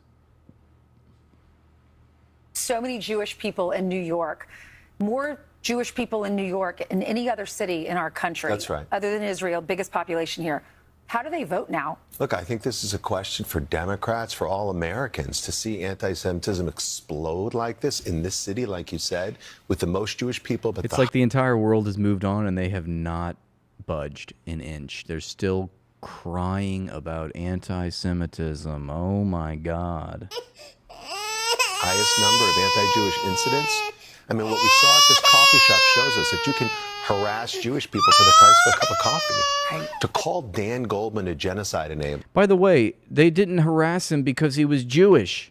They harassed Dan Goldman because he's a material supporter as the sitting U.S. congressman of the Israeli genocide. He's literally lending his political and material support to the policies of the Israeli state when, you know, they need American funding and they need American weapons. Dan Goldman's there to sign his name on the check, so to speak. That's what they were protesting. And the coffee shop, if you actually read the post, bald, tiny hat man, you would see they made no mention of the J word. It was very clear that they opposed Dan Goldman because he supports a fucking genocide. Dan Goldman, who has been a stalwart, American, a member of Congress. He was like a stalwart supporter of Israel. No, American. By the way, he's criticized Bibi Netanyahu and that government repeatedly. So this is prejudice, plain and simple. And it's disgusting, but I've got to be honest, it's happening all over the country. ADL actually has a case against a coffee shop in Oakland, California, that banned a man from getting coffee there because he was wearing a Jewish star. So how is it that Jewish people can be called out and held to double standards and denigrated in this way? I think it has something to do, and I'm going out on a limb here, but I think it has maybe something to do with the one and only self-proclaimed Jewish state carrying out a live stream genocide of the Palestinians, broadcast to us in the nightmare box on a daily basis. I don't know. Call me crazy. Think it might have something to do with that. What will happen to this coffee shop here? Because well, we're going to call in an airstrike, of course. That's discrimination. You're not allowed to do that. 100%. That's a joke, YouTube. That was just satire. Obviously, I don't condone violence of any kind. Not only is it beneath our morals as sort of ordinary Americans, it's a violation of the law. The Civil Rights Act of 1964 says you can't discriminate against someone based on their religion or their ethnicity. So yeah, they're breaking the law and they're defying our morals. And I just think it's plain wrong. So it's bad for business as well as bad for business. Yes, the only language that a Jew understands is finance. Our country. This is bad for business. So many Jewish people. אני לא אכנע. הקם להורגך, השכם להורגו. צה"ל לא יכול לדבר בסיסמאות. הבא להורגך, השכם להורגו. כל עוד אני ראש ממשלת ישראל. Legominimus verus un boni sibiamans, ed haec vox diamonion ensurientem me facit. להסכים לאיראן גרעינית. יצאנו למטס התקיפה הגדול ביותר בתולדות ישראל. השמדנו טילים. רצוי להשיג את זה בלי מלחמה. וגם חיסלנו את הרודן חמינאי. חמינאי? שאלה לגבי המנהיג. You're right, that was way too loud. I'm sorry about that. המנהיג האזרחי בן 87. אני לא אכנע. איזנקוט נכנע. נתניהו נלחם. אני לא אכנע. הקם להורגך, השכם להורגו. צה"ל לא יכול לדבר בסיסמאות. הבא להורגך, השכם להורגו. כל עוד אני ראש ממשלת... Okay, so this is that clip. Again, he's speaking at some expo. It says Netanyahu says he ordered Trump into the Iran war. He says, when I came to President Trump, I told him we're going into Iran. I did not ask permission. I simply informed him of our plan. And Israel like a dog, he followed. גם מול איראן, אבל אני רוצה להגיד לכם שני דברים. כל עוד אני ראש ממשלה לאיראן... This war is completely my fault. I did it. This is why we took the big L. Thank you for that, Mad FX. Not worthless. Definitely being put to good use. I appreciate your support of the page. לא יהיה נשק גרעיני.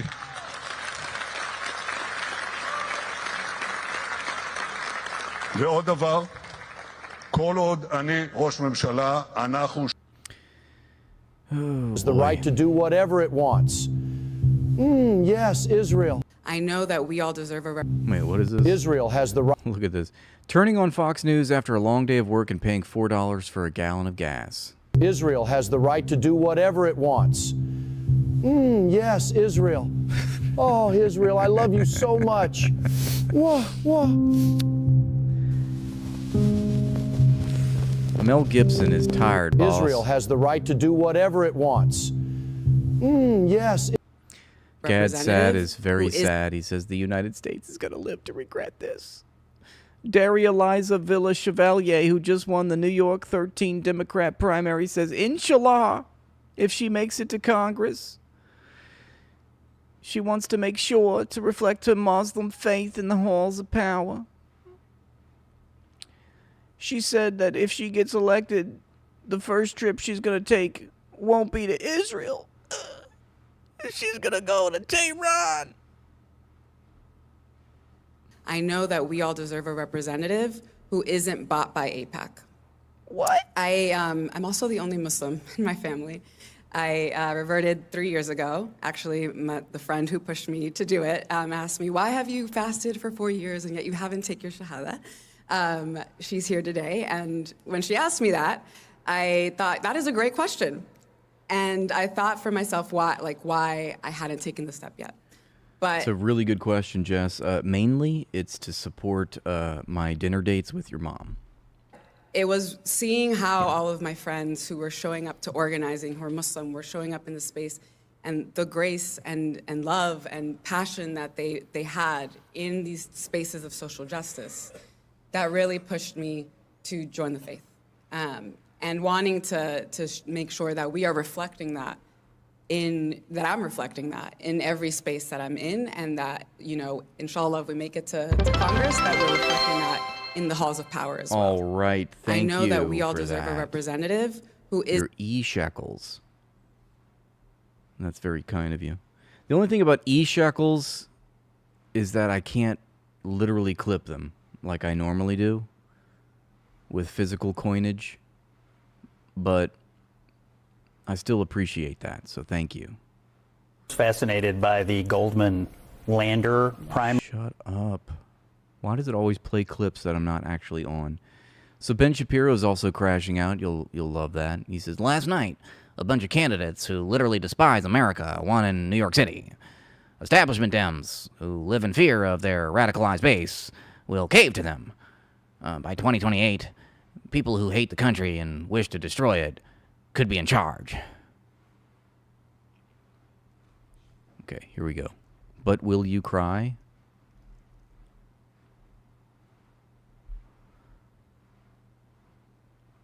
I know that we all I certainly deserve hope so. It's definitely worthy of your tears. Fascinated Ben. by the Goldman. All right, is it frightening that Democrat Jewish congressmen are being thrown out of coffee shops in Brooklyn, New York? It's not 1930s Germany. This is the United States of America, goddammit. James Lee says, the guy who beat Dan Goldman, Brad Lander, is also fucking Jewish, all right? It just so happens that he's not a Zionist.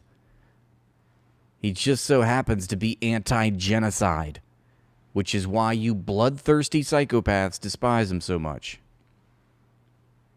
Fascinated by the Goldman Lander primary. I agree with you. I think Dan's going to lose. I don't agree with much of anything he's done in Congress, but I'm surprised you sort of glossed over the main issue in this race, which is Israel. I mean, Dan Goldman is a congressman, and he's Jewish, and he went into a coffee shop this weekend in Brooklyn, and they said, you're not welcome here anymore. Brad Lander is out speaking in mosques, telling those people that he'd like to go align himself with Ilhan Omar and the rest of the squad. Dan Goldman's only sin, I guess, is that he thinks Israel has a right to exist. And for that, that has been the principal issue in this. And you've got the mayor of New York City, Mamdani, out saying about AIPAC and Jewish Americans who have participated in our politics that they are, quote, monsters.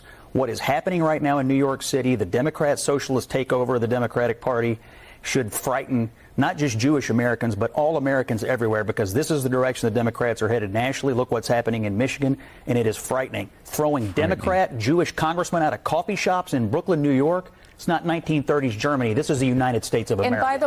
Oh my God. Fascinated by this is like another hula hop.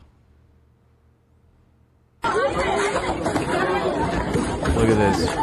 I guess they think that, like, if they just say it enough times and they write it in all caps, then it will be true. Kosher chutzpah says in all caps, there was no genocide in Gaza. There was no genocide in Gaza. Methinks the kosher chutzpah doth protest too much. It's like Jews. It's like nobody, nothing, no one, nowhere. Jews. There was no genocide in Gaza. In case this isn't clear, I'm pretty sure there's no genocide in Gaza. So, international institutions, human rights organizations, the UN itself, the ICJ, the ICC, Israeli-owned human rights organizations, humanitarian organizations, international law itself, all that be damned. Check out this Twitter guy. This is all you need to know. He said this, so therefore it is true. It's fascinating. Here are Israeli tourists reportedly attacking food trucks in Spain for the display of a Palestinian flag. Why do these Zionists receive visa-free travel to Europe again? George Galloway says, and this is how they behave in territory that they don't control yet. Look at this. Look at him. Oh, fail. Bullshit. Are you crazy? This is crazy. What a fucking psychopath, dude. Why don't you... What are people doing in the crowd? They're just watching this shit? Oh my god. Oh my god, dude. Holy shit. I thought Palestine didn't exist. Why are they getting so butthurt about something that doesn't even exist? Why do they care so much about something that doesn't even take up space in the physical universe? Right? All right, this is a Fox See, News. readers add context. This video was originally recorded on May 26, 2026 in Cordoba, Spain. It depicts a brawl involving local youths, resulting in property damage. Well, I don't know. I don't think that the caption isn't... They're not, like, disproving what the caption says. Alert incumbent Congressman Dan Goldman, who was just... Yeah, he's, like, choking up, says Blakely. I noticed that, too. All right, this is a Fox News alert. Incumbent Congressman Dan Goldman, who was just banned from a New York City coffee shop because of his support for Israel. He has now lost his primary to a radical socialist backed by Mamdani. His voice breaks, too. Finally resigns I bet as Sean Prime Hannity Minister gives great head.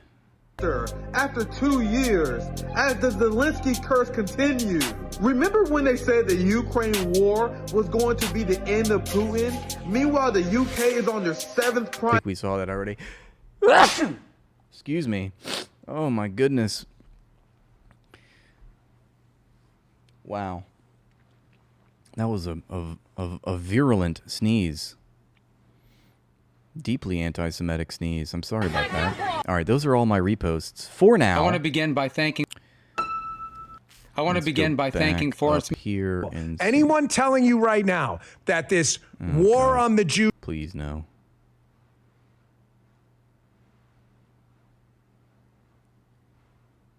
Bezalel Smotrich says, great news for settlement. 465 dunhams have been declared state lands for the purpose of expanding the Gavat Haroa settlement. These are all illegal settlements in the West Bank, by the way. Bezalel Smotrich is like in charge of ethnically cleansing the West Bank specifically. That's his big pet project. He says, against the left's plans to evacuate settlements, they still pretend like there's a left in Israel. We continue to build, expand, and promote de facto sovereignty that strengthens the security of the residents of all these illegal settlements. During my tenure, he says, a Palestinian state will not arise. It just calls to mind every time we hear about something from an Israeli official, it's never like, oh, we look, check out this new great infrastructure project we're building. Oh, look, we cured cancer. We cured this disease. Oh, we solved this problem. No, they're like, we will never surrender. All of Lebanon must burn. We are continuing to ethnically cleanse the West Bank. Everything must be Jewish. It's the only thing that they ever talk about. It's pretty revealing.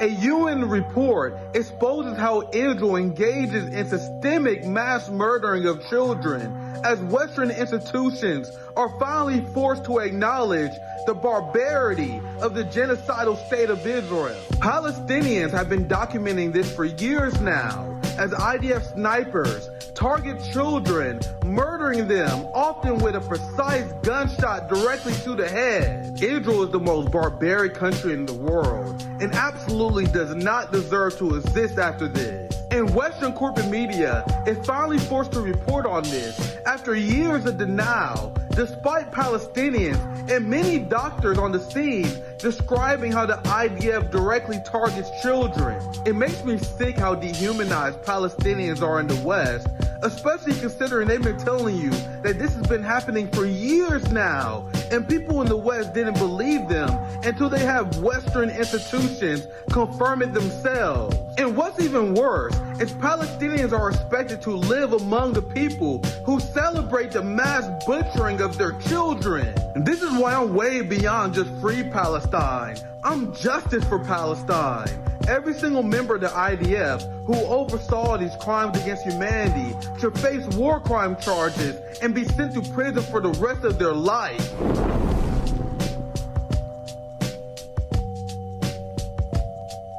The ever Uber-based Nick Cruz, follow him on Twitter and YouTube.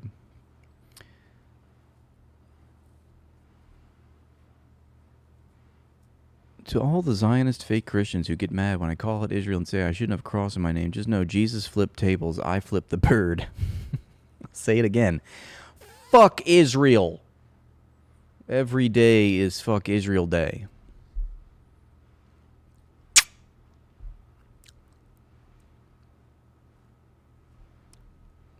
Fuck Israel. So I'm here with Amy, and Amy, tell everyone what happened to you today at the protest. Okay, so I was just sitting on a stoop like this one across the street, waiting for my friend. The leader of this, like, Zionist protest against the coffee shop was thanking all the cops and leaving. And I said, bye, get out of our neighborhood, see you later. And she goes, this is my neighborhood. This is my tax dollars, I pay for this street. And then she comes over to me and she's like, hey, honey, you've got some nice legs. You're a really good looking woman. I bet Hamas would love to, they would love you. And I was like, wow, that's, first of all, I was like shocked another woman would say that to me. And then I said, that's very sexist. Please stop talking about my body. Please stop talking about my body. And she's like, but your legs are so sexy. Your legs are so sexy. God, and so she was creepy. trying to like rage bait me. And I was actually like shaking. I was actually like horrified that she was saying this to me. I said, God bless you, I'll pray for you. I literally just turned it around. And she's like, no, God bless you. She's like, you're the one that needs to be prayed for, honey. And then she said, I hope you, God bless you, like the fuck.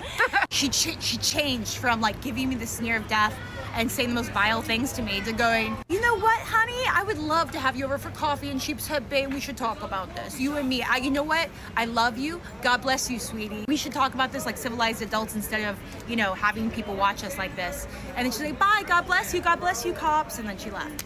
It was like Dr. Demonic. Jekyll and Mr. Hyde. It was like evil and then good when the cameras went on. Also, I love that she admits this is not her neighborhood. In fact, she lives in Sheepshead Bay. And I'm like, I live here. I'm sitting on my stoop right now. Absolutely demonic. I started crying and shaking, to be honest, because I haven't had someone say they want me to get. And I've actually had one other person say that it was another woman. And I can't believe women do this to other women. So sorry, but like this was the most shocking display of cruelty. I can't even believe it. This happened today. It's like, it's really messed up. This is Zionism. This is how they talk to people. And you don't know who you're talking to. Disgusting that a woman would talk to another woman like that. You don't know what she's been through. Absolutely despicable. Yeah, it's really, really fucking crazy. And, but thank God, you know, like our people showed up and basically ran them all away. Like all these, there's so many, the coffee shop is full of people. There's a bunch of Free Palestine people here right now. So, you know, I think it was a win for us today because they just packed everything up and went home. We chased them off, so cheers. Yeah, cheers. Free Palestine. Go get Poetica coffee, Free Palestine. Yes, go get Poetica, support Poetica as they're under assault from these deranged psychotic Zionists. So I'm here with Amy. And Bitcoin's down. $59,543 will net you 1 Bitcoin. Remember, it was like 120,000 last year. So looks like the fix is in. Crypto markets continue to plunge. Israel Katz says, even if there is an American demand, we will not withdraw from Lebanon. 200,000 residents will not return. Footage shows the ruins of Aita Ash-Shab in southern Lebanon. Let's take a look at this. So literally genocide. I mean, what do you call this? I mean, they've completely destroyed entire townships in Lebanon.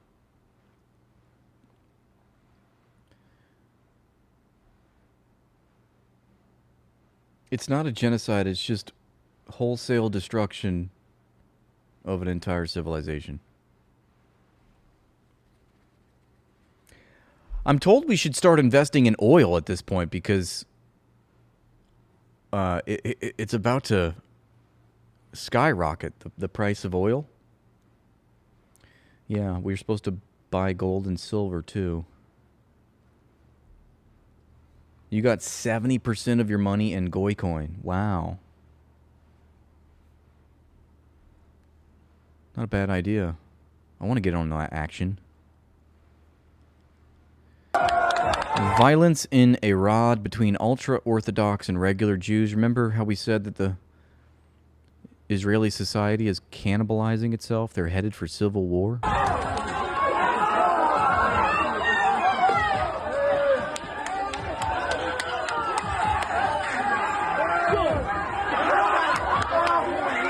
I don't know what they're arguing about. It's like, is it because the ultra-Orthodox Jews are not conscripted into the army like every other regular Jew, secular, liberal, pluralistic, democratic Zionist? If there is such a thing, there isn't.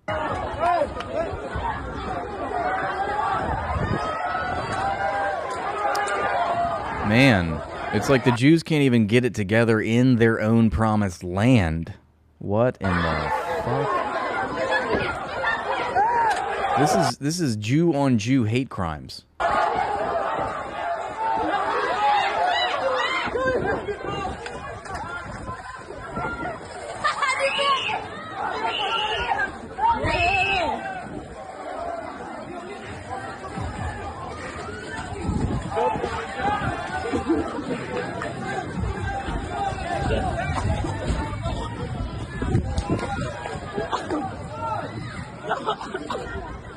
Man, I really hate that I love to see that. Wikipedia co-founder Larry Sanger announced he was indefinitely banned from editing the site of Wikipedia after he attempted to fight against rampant anti-Israel bias on the platform. He attempted to fight against anti-Israel bias.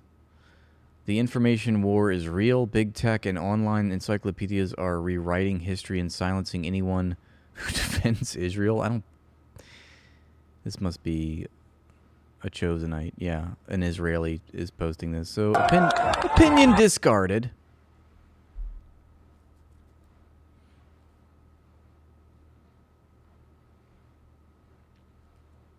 It's got to be Hasbro. Suggesting that there are darker forces at play here that the US government would have a hand in covering up. Can you see why people get upset by that and would like you perhaps to sort of distance yourself from that sort of thing?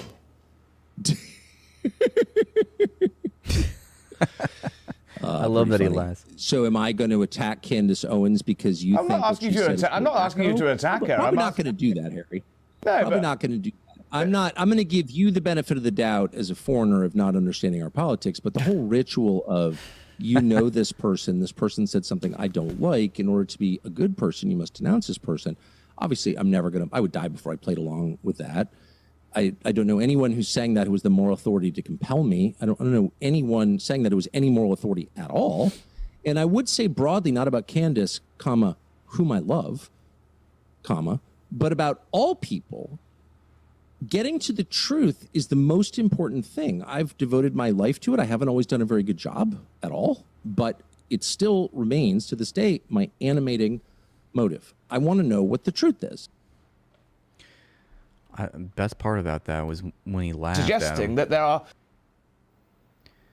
Look at this. This is a video game, and apparently, God, why does it always do that? Look at this video game. There's a synagogue, and he's got his character has a Molotov cocktail. He's trying to throw the Molotov cocktail onto the synagogue, but you can't do it. You just can't do it. It's like, fuck you. I want to throw this thing. There was a massive 7.1 magnitude earthquake that struck Venezuela. Buildings have collapsed in Caracas with high casualties reported. This is just today, I think. Holy shit, that is scary. Oh my word. Holy shit.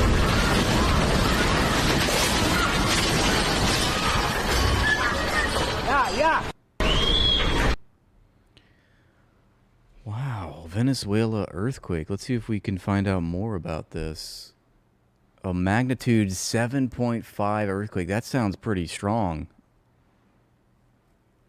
Affected countries: Colombia, Venezuela, Caribbean, Netherlands, Curacao, and Aruba, 17 miles from San Felipe, Yaracuy, and Venezuela.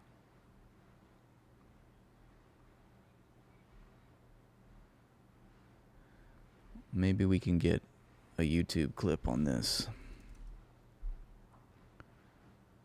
Don't forget to tap that like and subscribe if you like what you're seeing. President and also Vladimir Putin, the Russian president, about the preparedness of the E5 countries to play their... A 7.1 magnitude earthquake rocking Venezuela, and separate quakes reported in California and Japan. I want to show you some of the video. We are just now getting into it.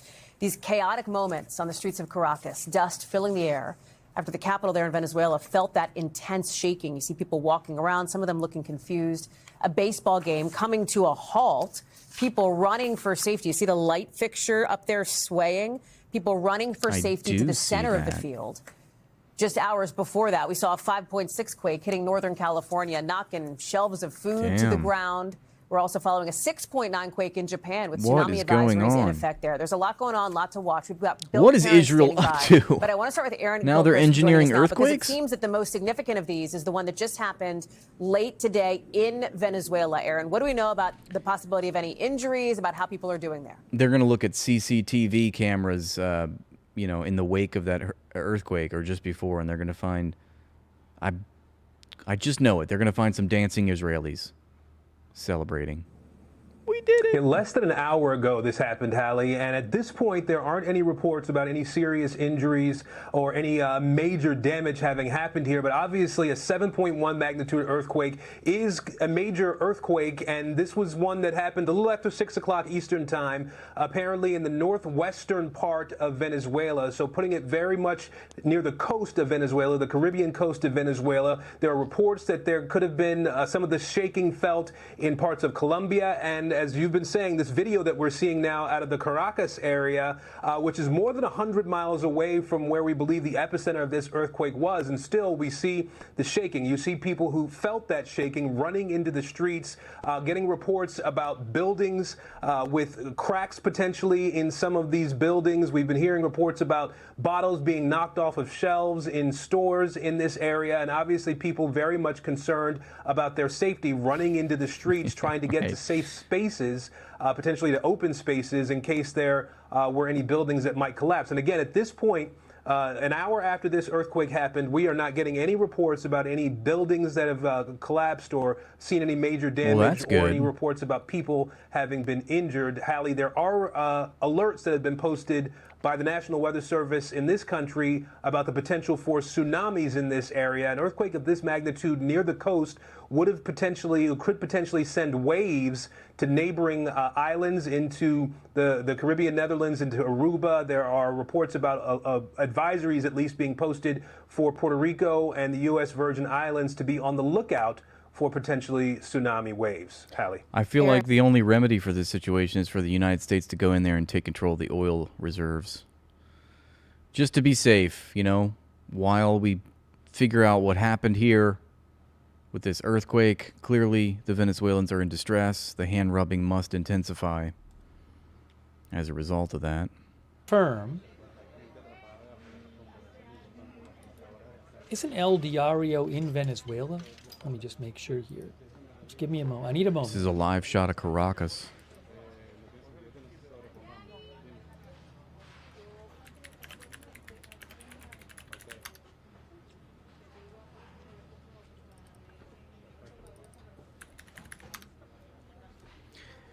Okay, well, that's a developing story.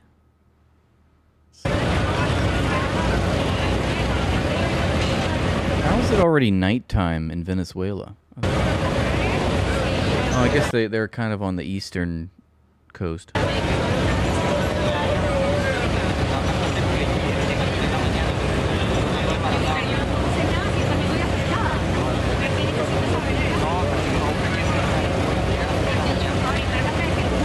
Oh my goodness, you donated and I missed it? I'm sorry about that.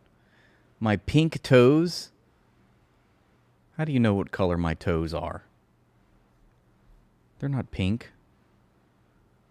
They're blue. From a lack of oxygen. You suspect that the Dow will hit 60K now, God willing. Have you seen the Dow? Don't stop talking about the Dow. That's really the breaking story out of all of this. Never forget the Dow, guys. Don't stop talking about the Dow.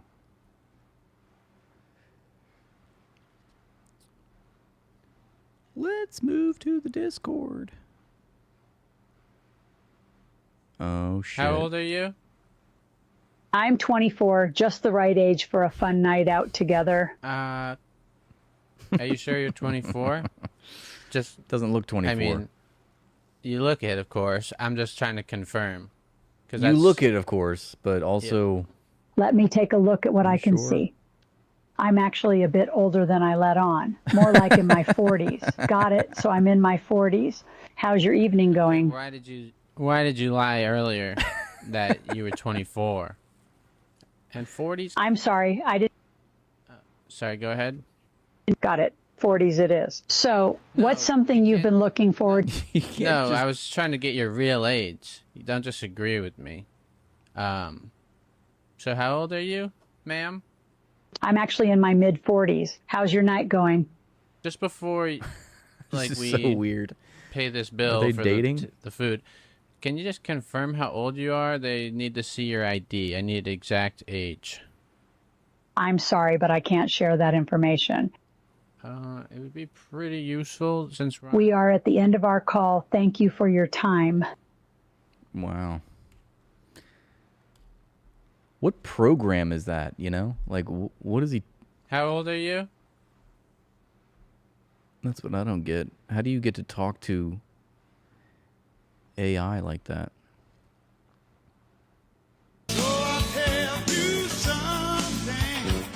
Cool. You're sending me copyrighted music clips? That's awesome.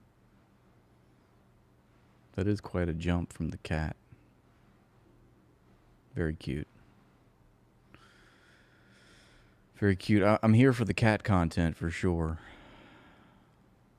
But while we're here, is there anything else we can crap on him for? Okay, 42 minutes. Okay, thank you for timestamping because you did send quite a long clip. Of course there is. In that video with Christian Furco, we were both perplexed by Eric's ability to get a postdoc position without having published anything. Evidently, he was able to get a postdoctoral position afterwards, maybe 2, I forget, which is also surprising because he had no publications. And yeah, I can't really shed much light on it besides to say that from the perspective of someone in academia working in a related field, it's kind of bizarre. So I don't know what the story is there. It does seem strange, doesn't it? Well, I got the answer through a little bird that landed on my shoulder. Eric himself told his fans on Discord that he started his postdoc at the University of Jerusalem without yet having been awarded a PhD. He lied to them and said that he had it. Why were they going on his word and not any kind of official record? That's a damn good question. But according to Eric, once the dean found out he had no PhD, instead of firing Eric, he called Harvard up and scolded them for not awarding Eric his doctorate. Very dramatic, and almost certainly fabricated to some degree. But whatever the reality might be, we can point out that the University of Jerusalem does quite a magnificent job of elevating Zionist frauds like Eric and placing them in positions of power. It's where alien-obsessed fraud Avi Loeb got all of his degrees, after which he went straight to Harvard, mysteriously achieving tenure in only 3 years. Pretty sketchy stuff indeed. So what was the problem with Eric finishing up his doctorate? Well, apparently he had a falling out with his first advisor, Clifford Taubes. I wonder why that would be. This put his PhD at risk. He somehow got another advisor, Raoul Bott, and Harvard assigned a classmate of Eric's to his thesis to help him work out the math. $1,000 says this all happened after he started in Jerusalem, thanks to a hefty helping of Zion money, to which Harvard is no stranger. Harvard has only course corrected as of May of this year, when Trump terminated $60 million in grants because they wouldn't properly address anti-Semitism, which is code for them refusing to violently shut down pro-Palestine activism. What else? Oh yeah, let's crap on Eric for another dumb story he tells all the time. That would be the one where he claims to have arrived at the Seiberg-Witten equations before Seiberg and Witten did. Many years ago, around 1987, I put forward some equations that I thought might become my thesis at the Harvard Department of Mathematics, and they were disallowed for a variety of reasons. Those equations were later discovered in, I believe, 1994, and I sat in a lecture in which I saw these equations go up on a board at the very end at MIT. And I looked at those equations and I said, those are the exact equations I was told could never work. Why is the leading physicist in the world placing them on the board and saying that these are the equations from which all of something called Donaldson theory can be derived? What I'm giving you, at least at a minimum, had the ability years earlier to provide those equations from a different... He's such a fraud, right? I mean, I don't know much about him, but I have seen clips of him getting called out by actual experts in the field. I forget who debunked him to his face. Said, no, you didn't do this. Source. There's something called Seiberg-Witten theory, which I have no claim on. But the actual equations that are called the Seiberg-Witten equations came originally as an outgrowth from investigations of this theory. So at a bare minimum, the Seiberg-Witten revolution should have happened at Harvard rather than Princeton. You heard Eric. He came up with these awesome equations, but Harvard said, no, naughty boy, no math for you. And then they held him at gunpoint for the next several years to make sure he never wrote down those equations absolutely anywhere. That totally makes perfect sense. You have to be really stupid to fall for a story like this, but to get into why it's especially pointless, on top of being obviously fabricated, it's folklore in math circles that Simon Donaldson had the Seiberg-Witten equations on his desk long before they were made famous. But the point is that Seiberg and Witten's names are on them because they were actually able to do something with them. The point is that even if Weinstein discovered these equations, which he definitely didn't, it wouldn't mean anything anyway. You have to do things with the equations that that he's not intellectually capable of doing. This is similar to how Schrödinger came up with the Klein-Gordon equation before Klein and Gordon, but didn't understand its utility at the time.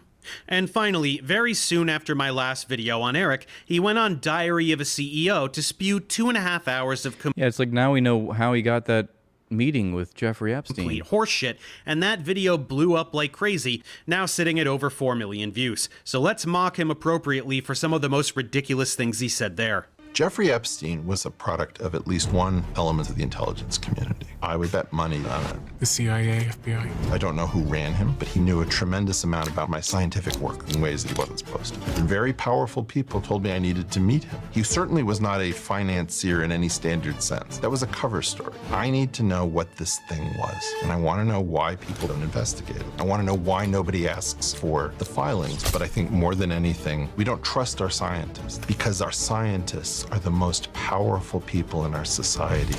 Fucking hell, this is going to be painful. That's so dumb. Scientists are the most powerful people in our society. Why are they getting disappeared right now by the Mossad? Really? So do you think they cut their own federal funding in half on purpose because they don't like money? Yeah. Or did that come from the government that is currently wielding or... Anybody that tells you that the most powerful people are not banksters in the finance class are lying to you. Orwellian power over everybody, including all the scientists who barely make enough to get by, the same scientists that we don't trust because asshats like you and Sabina specifically tell them not to. And of course, we're getting more about fucking Epstein. Yes, he was a product of the intelligence community, specifically and almost certainly the Mossad. The Israeli intelligence. Yeah. Why did he try to skirt around? They're like, well, I don't know. Must have been, though. Can't say who. Having the function of acquiring leverage over American politicians and other powerful figures. But of course, Eric won't specify and blow up his Zio spot, right? Oh yeah, and Epstein knew so much about Eric's scientific work. Which work would that be, Eric? It's a confusing claim since you don't have any scientific work. You've never done any science ever.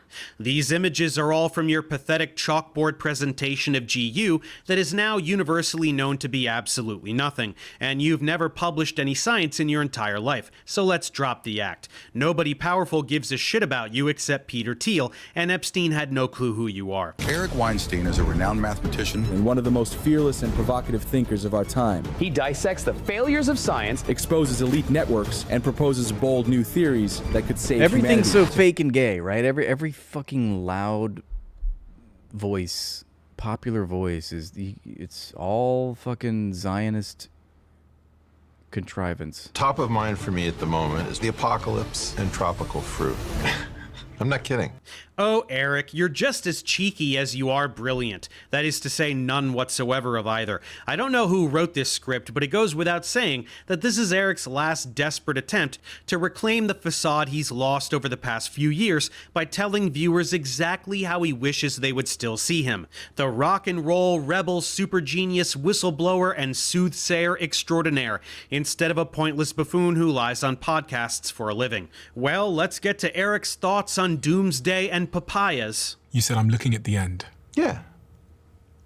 Remember all the talk about the singularity? Like Ray Kurzweil, we're heading to the singularity. What is the singularity going to be like? Ray Kurzweil's singularity is the idea that AI will become smarter than humans and improve itself at an unstoppable rate. He predicts by 2029, AI will reach human-level intelligence, and by 2045, the singularity will occur, where we merge our brain with the cloud, a combination of our natural intelligence and cybernetic intelligence rolled into one. You're in it. This is now. Amusingly, the text this guy chose to overlay in this moment proves Eric wrong. AI currently is not smarter than humans. It does not improve itself at all, let alone at an unstoppable rate. And nobody has merged with any cloud. And not only that, we don't have a scientifically agreed upon definition of natural intelligence. And we certainly don't have a scientifically agreed upon definition of artificial intelligence.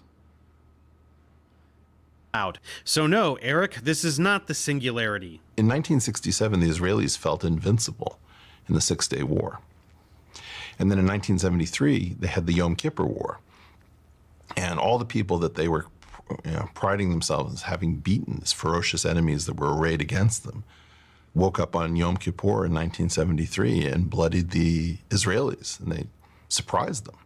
So the Israelis underestimated their enemy, and that changed the entire character of the country. It went from being a triumphal state that felt that David could defeat Goliath to realizing that Goliath was quite powerful.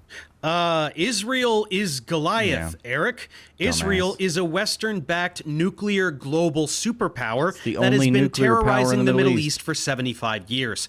Pretending the indigenous groups that have been desperately resisting Israeli aggression throughout that time are supposed to be Goliath makes you sound like an idiot. But nobody knows what to do with it. And this is part of what Elon is all about, which is that I am convinced that everybody else needs to be talking about this much more, and I need to be talking about this much less.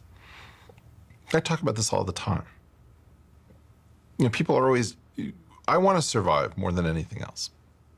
There's so many things that I love about this place, and I don't like the idea that we're all trapped here with one atmosphere, with 9 individuals, if you like, who could all wake up on the wrong side. Okay, well, I'll do it for you, Matt. Eric Weinstein is a shithead. Bed and say, does that help? Thank you for your donation. Hey, Eric, if you wanted to talk less about something, you could just stop going on every podcast in the world and shut the fuck up for a little while. But no, it's time like for this guy, Eric's Professor patented Dave. Elon Musk ball licking, and we gotta get to other planets, but we can't because physics is stuck bullshit. Everything that you care about is on one sphere with one atmosphere. And I think Elon is 100% right. We got to get to another sphere. Of course you do. I can't believe that he's focused on Mars. I mean, sure, focus on the moon, focus on Mars, focus on chemical rockets. But throw a couple billion towards physics, for God's sakes, and let us get serious about exploring the cosmos. Yeah, people are already doing that, champ. Physicists think about physics all the time. You don't have the intellectual capacity to understand what they do, and elevating yourself above the entire physics community when you aren't one just makes you look like an asshole. One of the funniest things that gets said about me on social media is he goes on forever and he never says anything. And then, like, I look at the word clouds of things that I've talked about, and people are just Googling everything incessantly. You know, if you didn't know who Pablo Casals was, now you do. Now you know what a real cellist sounds like. Well, that's pretty accurate. We just skipped about a half hour of you doing exactly that because it was so unsubstantive that I didn't feel like commenting on any of it. You just jump from one obscure reference to another at breakneck speed, hoping that people thinking you would do well on Jeopardy must mean that you're super smart. Looking up a word cloud of all the random references you make doesn't instill your ramblings with any substance, kiddo. Sorry. My people just got hit. And you know, you want to talk about the river and the sea. Thank you, Mad. That river is not the Jordan River, and that sea is not the Mediterranean. Really? The Arab world stretches from the Atlantic, oh my God, with Morocco, this fucking ghoul, right up to the, what is it, Shad al Arabia waterway that divides Iraq from Iran. And here comes the Zionist propaganda. Yeah, exactly. No, Eric, the river and the sea are indeed the Jordan River and the Mediterranean because that's the piece of land that was stolen from Palestinians by Zionists. Correct. And has been progressively ethnically cleansed over the past 75 years. Correct and base. This whole look at all the Arab states shtick isn't fooling anyone. Just tiny little, the Arab states are just a monolith. It's like saying, you know, hey, you know, the French, why don't you just go live in Germany? I mean, it's the same thing. It's just, you know, Western Judeo-Christian civilization. So there's no culture, you know, distinctions between France and Germany, or Germany and England, or Spain. From Iran. And here comes the Zionist propaganda. No, Eric, the river and the sea are indeed the Jordan River and the Mediterranean because that's the piece of land that was stolen from Palestinians by Zionists and has been progressively ethnically cleansed over the past 75 years. This whole look at all the Arab states shtick isn't fooling anyone. It bothers you. I can see it personally bothers you. guy's so funny. Do you have any idea how much hate there is right now for Israel? Oh my goodness. Yeah, something about murdering tens of thousands What a of children fucking and starving to death loser. a million more tends to get people a little miffed. Yeah, right now I'm thinking about the What a Jews, and I'm ghoul, thinking man. about the Of fact course that the you're social thinking about the media Jews. businesses have lost complete control of the bot farms. And we're just seeing this unbelievable. I Yeah, feel like the I'm living through the Mossad bot 1930s farms. again. We've seen this movie before. It doesn't end well. Totally, it's just like the 1930s again. Those poor Jews, always the victims. Why are so many bots online complaining about Israel's genocide? Don't they know that Israel is allowed to blow up as many children as they want and steal any land they want and dehumanize any population they want? A belligerent Jewish ethno-state bombing everyone around itself and gaslighting the entire world is totally just like the Holocaust. They're practically identical events in every single way. Fucking asshole. This is hybrid war. The most important thing for Sinwar is video. Sinwar. Why? Look at the effect of the video. The most The video important of thing Gaza is the video. It's the has turned the world to an extent against Israel that's sort God, of he's so inconceivable. tone deaf. Yeah, isn't it crazy how helplessly watching daily live footage of Israel committing genocide turns people against Israel? It's inconceivable. I guess that's why Israel has murdered almost every single journalist in Gaza. They're not doing anything wrong, but they don't want anyone watching because reasons. Israel has an advantage over the Gazan Arabs in kinetic warfare. And Sinwar knew that, and he was like, brilliant. All we need to do is force Israel to come after us. Yes, let's force Israel to continue their 75-year-long It's campaign. so racist what he's saying. He's just implying that the Palestinians, they aren't under occupation. They don't want to be free from occupation. They don't want to just live peacefully in their country. They just want to conduct T-wordism against the Israelis for no reason at all. And they love when their civilization gets decimated because then they can show that to the world and say, look, side with us now. It's such a cynic's perspective about the world, you know? It's incredibly cynical about human life, about other civilizations, other cultures. It's gross. Ethnic cleansing. How clever of them to invite genocide on purpose. Invite Israel is now genocide on preparing for a purpose, ground exactly. invasion of Gaza City in order to occupy it, which means Gaza will soon be Israel, which was the entire purpose of this conflict from day one. Right. Ethnic cleansing and land theft. 1948, 1967, 2025. That's all Israel has ever been. Western powers murdering indigenous people and stealing their land. Not really a new concept, but I guess it's a little too advanced for Eric to wrap his head around. Now, in the U.S., we've got this terrible sort of Christian nationalist problem that we've developed, which is what sometimes... Terrible Christian nationalists, but Jewish nationalism, that's fine. The Jewish nation, completely moral. Sometimes people call the woke right, where we have a bunch of people who've been badly treated. White Christian Americans have been badly treated in the woke era. They've been forced to salute everybody else's, yay for, Honduran Lesbians Day. And it's like, okay. Hey, thank you, Aziz. I appreciate that subscription. What did he say? Honduran Lesbian Day? What are you talking about? You can tell you're listening to somebody that just likes to hear the sound of their voice.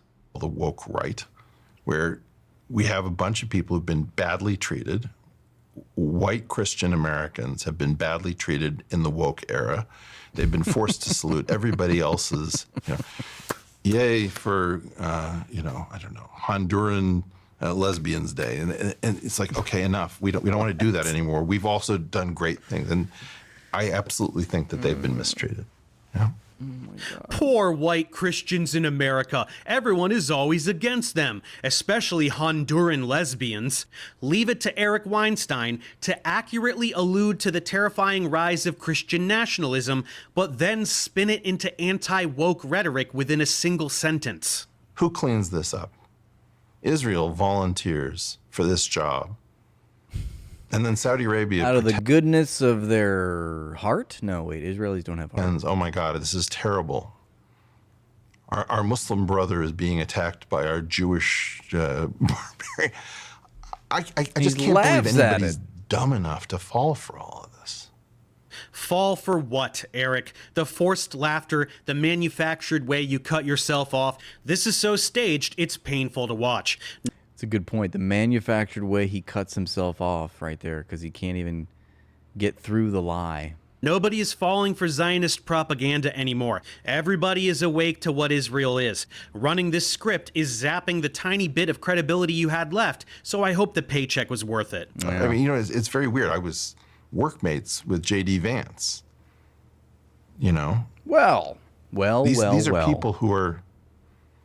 Bobby Kennedy lives one canyon over from me in Los Angeles. Oh, he's just one canyon over. The people around power in the U.S., Godspeed, just wish them well.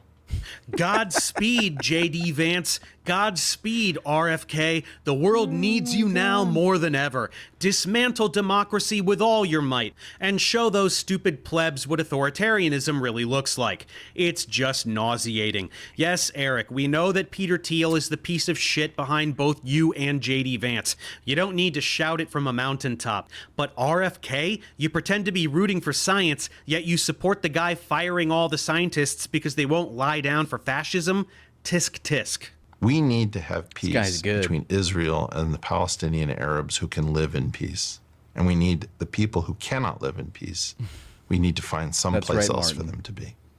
And there it is. And let's keep it that way, Martin, all right?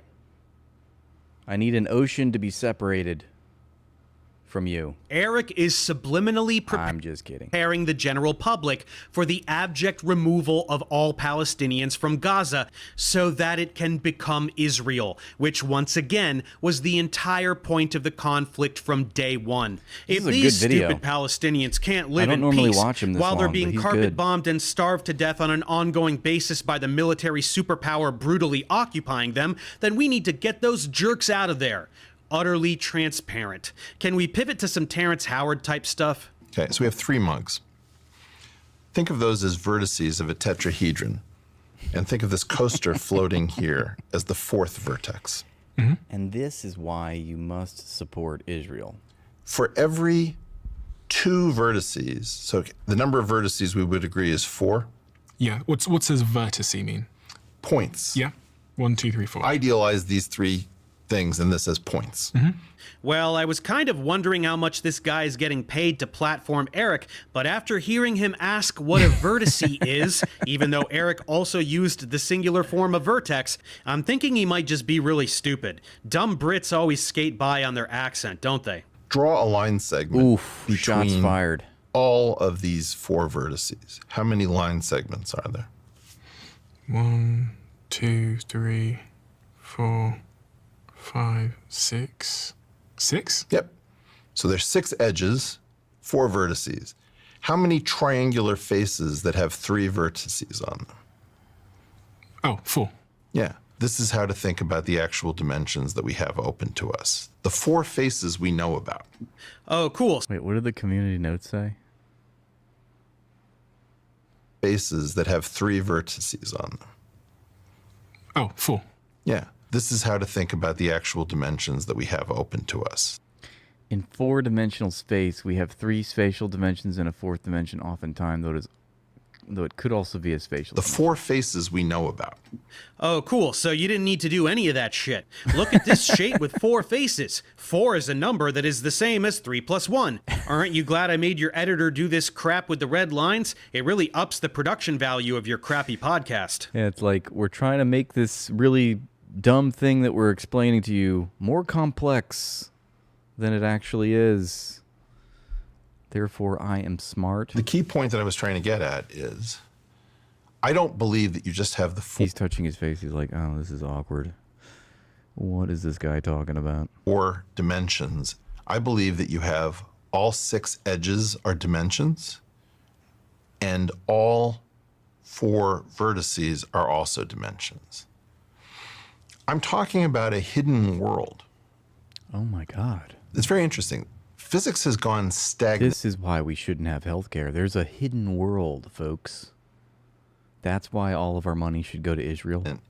In terms of how we usually measure progress. The way we measure progress is the change in something called the action or the Lagrangian, a specialized device. The Lagrangian is a mathematical function used to figure out how things move.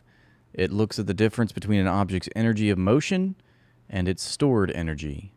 Scientists and engineers use it to model movement in systems like robots, engines, or even space probes. And that used to change a lot, and then in 1973 it stopped changing. Yeah, definitely don't elaborate on the bullshit you just spewed. Faces are 2-dimensional, edges are 1-dimensional, and vertices are 0-dimensional. But all of them are different dimensions in this It's fun analogy of 14 yours because you say dimensions. so. Quick, before he asks what the fuck you're talking about, pivot to Lagrangians. We measure progress in physics with Lagrangians, and those say that physics is stagnant. This is Eric's #1 campfire story, so let's hit it. What's the Lagrangian? The Lagrangian, so you probably think about physics in terms of equations, like Maxwell's equations or the Einstein equations or whatever. Think about an equation as being not the primary thing that physicists think about. So I give this example. The Beatles had 4 basically different configurations. Beatles? When Ringo was the front man, he was singing Octopus's Garden. George Harrison is singing While My Guitar Gently Weeps. Paul is singing about Penny Lane, and John is singing about Strawberry Fields Forever. Those 4 equations, those would be those different configurations of the Beatles, with one of them front and everybody else backing the front man, would be the equations, but the Beatles would be the Lagrangian. It's the thing that generates the 4 different configurations. Okay. Hey, look, I'm a physicist. No, wait, I'm a rock and roll man. This is all Eric does. He can't actually explain anything, Yeah, so he he just just talks about makes the weird Beatles until the interviewer metaphors. nods their head and then moves on as if he actually said anything. Okay, when the Beatles switch instruments, those are equations, but the Beatles are a Lagrangian. Now I totally know what Lagrangians are. Continue, Mr. Physics Man. And there's this bizarre force field that anybody who wants to talk about physics and doing something new, in particular leaving or traversing time or multiple dimensions of time, anything that's really close to what might be possible gets slammed. And we don't know why. If you defend Israel, I don't want to hear your take on physics, okay? That's right. Anybody who talks about doing new physics gets slammed. In every physics department all over the world, the administration shuts them down anytime they try to do physics. They just play Candy Crush all day. It's very cheap to explore ideas, and we have no new ideas. But the only thing about a new idea in physics is that a new idea changes the balance of power in the world. No new ideas, everybody. Thousands of papers published every day, not a single new idea in Sounds like an idealist. Ideas change geopolitics. No. any of them. Don't go Economies do. on Google Scholar and search for yourself. Just trust Eric. People in power don't want new science with which to innovate and increase their power. What sense would that make? You have to recognize that the instant you put pen to paper or you start talking to somebody, you're committing a violation of the 1917 Espionage Act. And if you think that's crazy, start exploring the words restricted data, 1917. I don't think it's crazy. I think you're crazy. Espionage Act, 1946. He's more of a metaphysicist than he is a physicist. And 1954 Atomic Energy Acts, the doctrine of born secret. It is illegal to pursue Q clearance data if you don't have a Q clearance, but if you're creating Q clearance data out of your own head as a byproduct of trying to do physics, you are actually potentially committing a capital offense. And your theory of everything, your theory, the theory you just talked to me about there, what does that mean for the average person that's listening to this? Balls. In terms of we the don't way know that they should. Well, this is my point. Did Rutherford know what he was doing? It's a crime to do physics, you guys. Secret government stuff, which of course magically applies to the global scientific community because reasons. This guy tries to bring up geometric unity, Eric evades. Maybe he's tired of everyone laughing at him. So many new forces, so many new particles, ways to go in. There's no longer an arrow of time in my theory. So you could live forever, theoretically. What does it mean? If you think about a final theory, and again, by the way, I just want to say something. I say my theory sometimes when I'm having to defend it, but it isn't mine. It just is. It just is, you guys. GU is like a sentient life form. That's how powerful it is. I'm just a vessel who stumbled upon it, but I'm not really responsible for it, even though it's a pile of crap that I made up. What other bullshit can I offer up to distance myself from this landmine that has made me the source of endless public ridicule for the past several months? You may be able to go back in time without going back through time. I don't know what this means, but it's a lot like saying maybe there's a neutral version of the proton. Now, what I'm concerned about is that essentially the none neutral of my version physics of a proton is a neutron, right? friends know that there is a doctrine of restricted data. They've never heard of the 1946 and 54 Atomic Energy Acts. They don't know that the Department of Energy that funds them is really the Department of Physics. Yeah, all the non-American physicists have no idea that a department of the American government is funding them. Stupid foreign physicists. And that's why none of them can figure out time travel, because the American government won't let them. No need to question that logic. You can't talk about what we do that is deceptive without being ruined by what are called covert influence operations.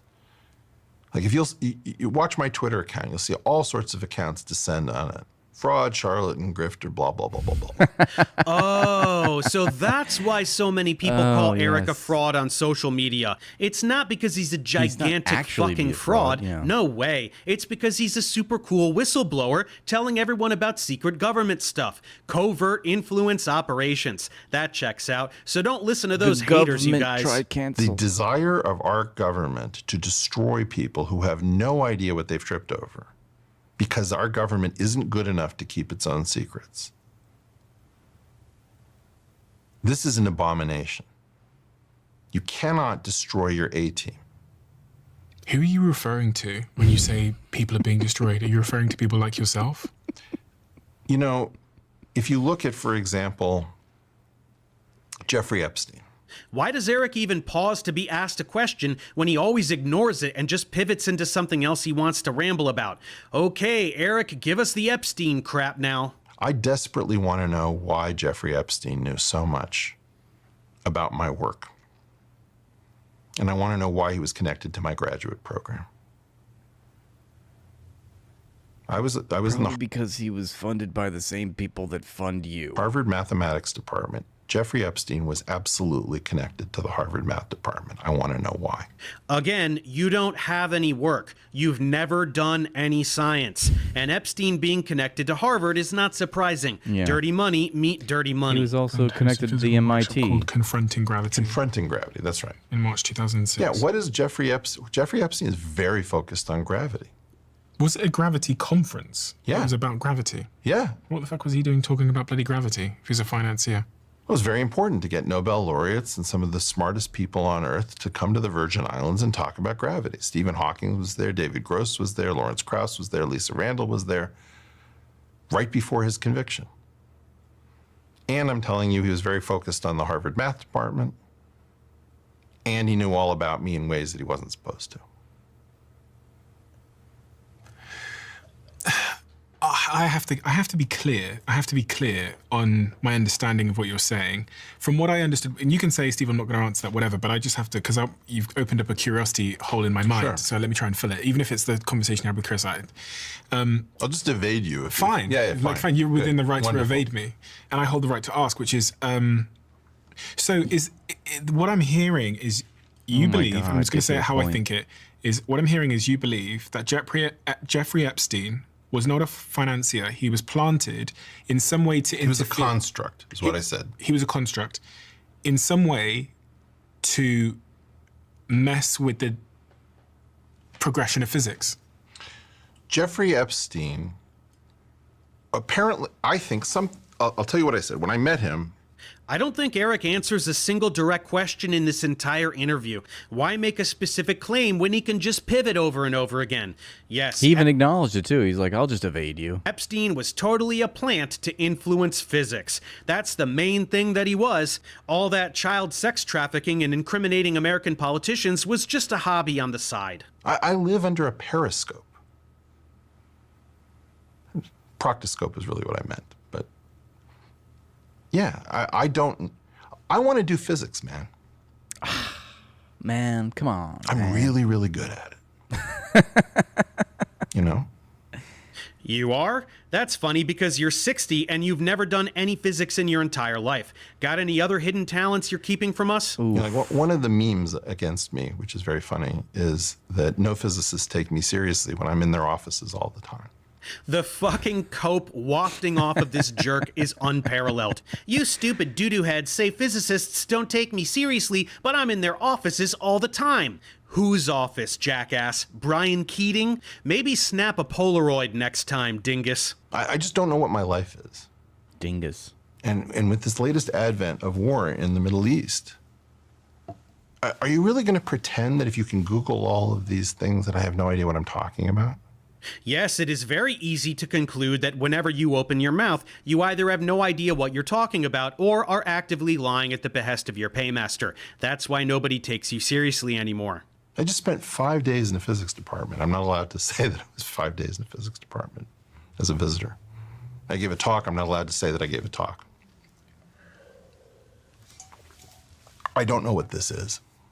You don't know what this is? This is the one time you got invited to give a physics talk anywhere reputable, and they told you not to tell anyone because they're embarrassed to be associated with you. We've been over this, Eric. I can't keep going on the world's largest podcast skewering saying him. everything that can be Googled and figured out and just constantly have as my reward that the government refuses to have a I'm conversation. getting the impression that it is Eric Weinstein that is the victim in his own narrative. With me and sends its gaggle of idiots to harass me. You think it's doing that? It's sending a gaggle of... Yes, I do. I do think that some of them are actual idiots who just enjoy causing problems. But I think more than anything, we have a real problem. Yes, the problem is that idiot frauds like you get platformed by huge podcasts and poison the minds of millions of listeners with your Zionist anti-establishment propaganda. Okay, I was only supposed to watch like a couple minutes of that, but I actually really enjoyed it, and that guy's pretty based.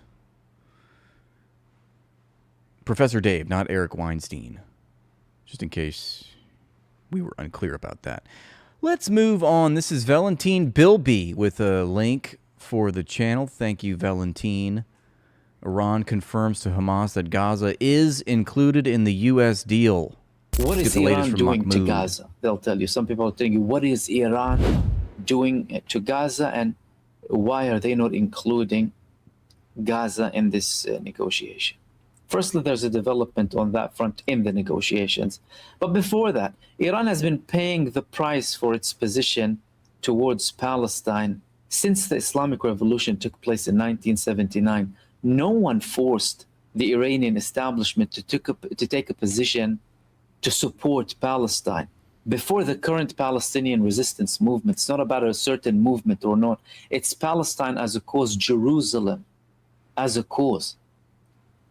They paid a heavy price and still do to this day for supporting the Palestinians' right to be on their land, for not recognizing Israel, for supporting the steadfastness of the Palestinian people, for supporting the Palestinian resistance, and for being relentless in defending the Palestinian rights across the world in the real terminology that reflects the reality of the situation on the ground. Not we ask the international community to condemn settlements in the West Bank. Not that type of language. No, the language of Zionism has no right over Palestine. The language of Palestine as a whole needs to be a free country with equality. The real position, where everyone receives equal rights. That is the Iranian position. They had support. They had senior figures martyred for their support. Their supreme leader was martyred, in essence, for Gaza. Likewise with other leaders of the resistance too. Iran paid a very heavy price for its position for Palestine. But unfortunately, this is how the propaganda machine works. Countries that have done nothing but lip service, and sometimes not even that, for Gaza, go and tell you, oh, what has Iran done to Gaza? What have you done for Gaza? Iran has done more than all of you. Exactly. For Iran's Gaza. the only one. With Iran facts and on Yemen. the ground. And you can argue, yeah, they didn't participate in the first day, they did this and that. We're talking about historical context here. And at the end of the day, it wouldn't have reached a situation where Iran enters a war following all of these developments had it not been for its support. Otherwise, they could have said, well, I have nothing to do with it. You can kill the Palestinian resistance leaders and you kill them when we won't do anything. But now there's a very important development where, like how Iran is including the Lebanese case in the negotiations with the United States, the foreign minister told the Hamas official that Palestine will be included in the talks with the United States. Actually, to Hamas political bureau member, the Palestinian case will be raised in the ongoing negotiations. He spoke with Bassem Naim about the negotiations between Iran and the United States. Iranian television noted that Arakchi also discussed the latest developments in Palestine, the region of Bassem Naim.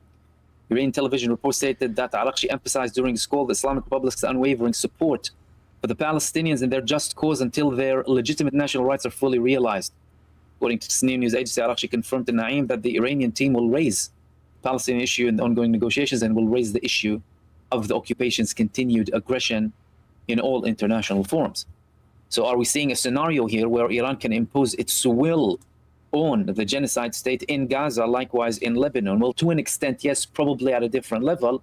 However, not ignoring or setting aside the fact that these fronts have their own resistance respectively that forced Israel to have certain concessions and forced it to fail in accomplishing its main objectives in each of those arenas, in Gaza and in Lebanon,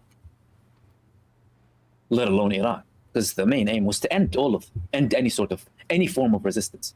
They don't want anyone resisting them by word, by sword, by anything. And in Iran, they're being very clear about it. Islamabad MOU became a declaration of US defeat, and that is indeed what it is.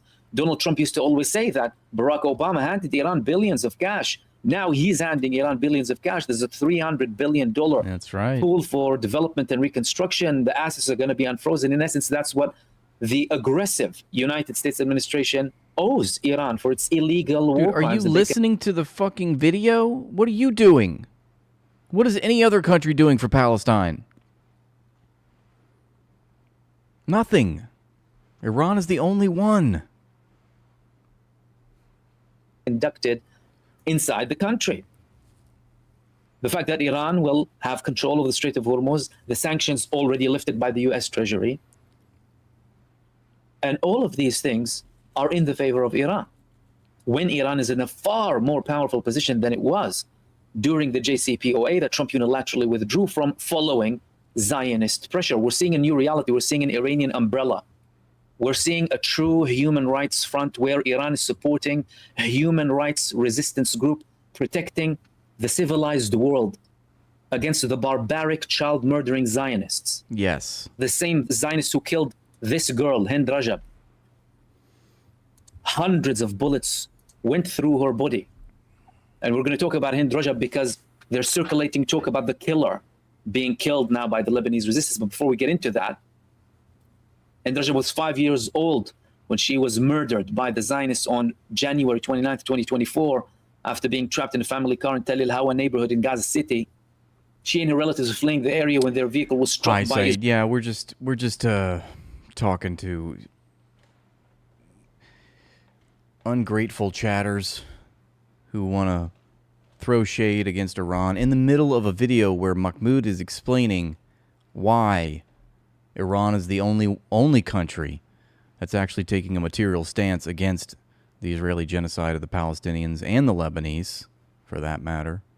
And they're also a victim of Israeli aggression. They're fighting a war against Israel. They've lost children in Iran, just like the Palestinians have lost a lot of children because of Israel.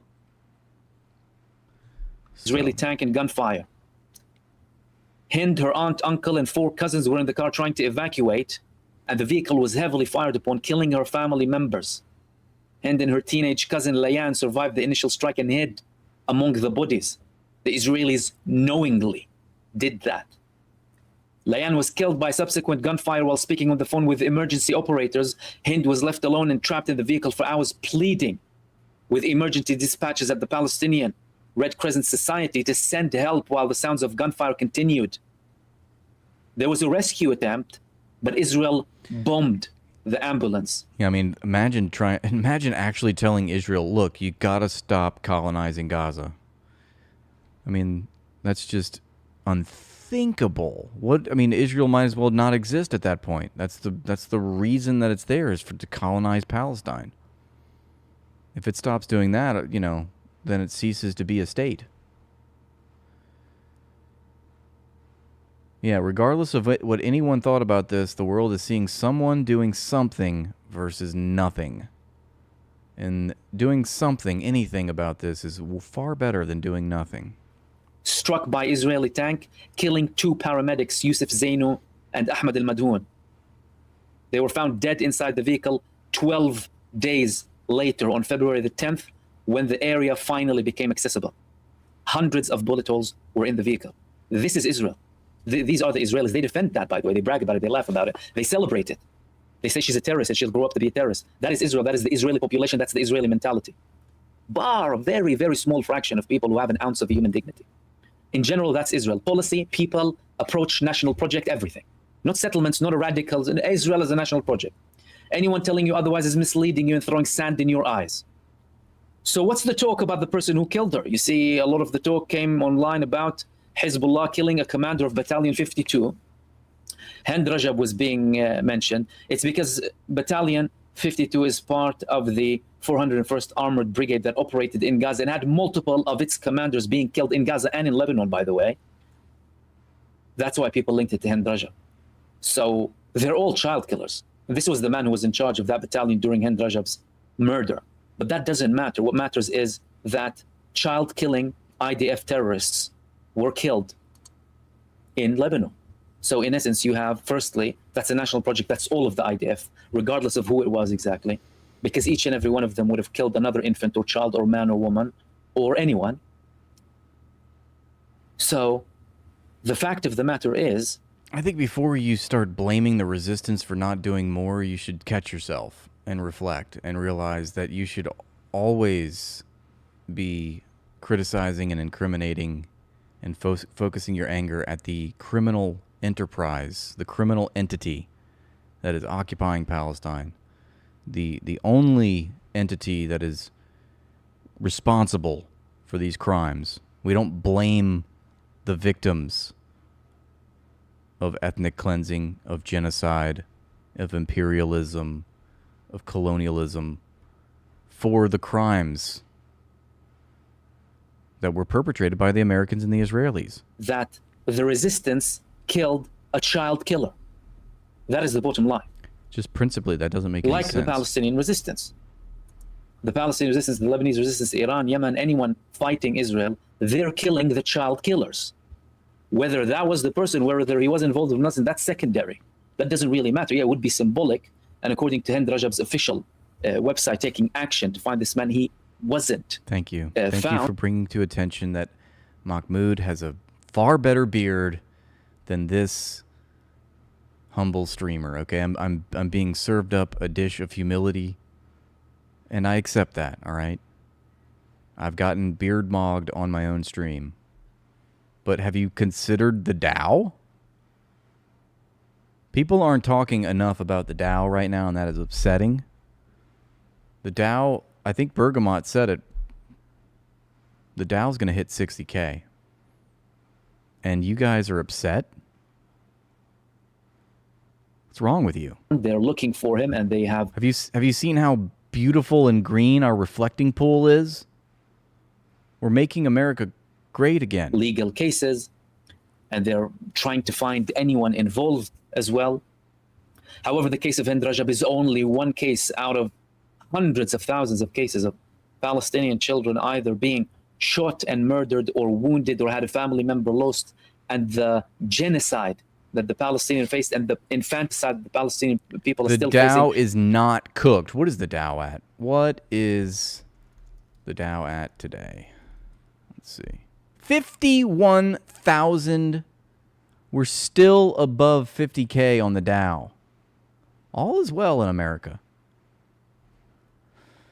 That's impressive. We're going to hit 60K by the end of the month. I just know it. My shares are going up.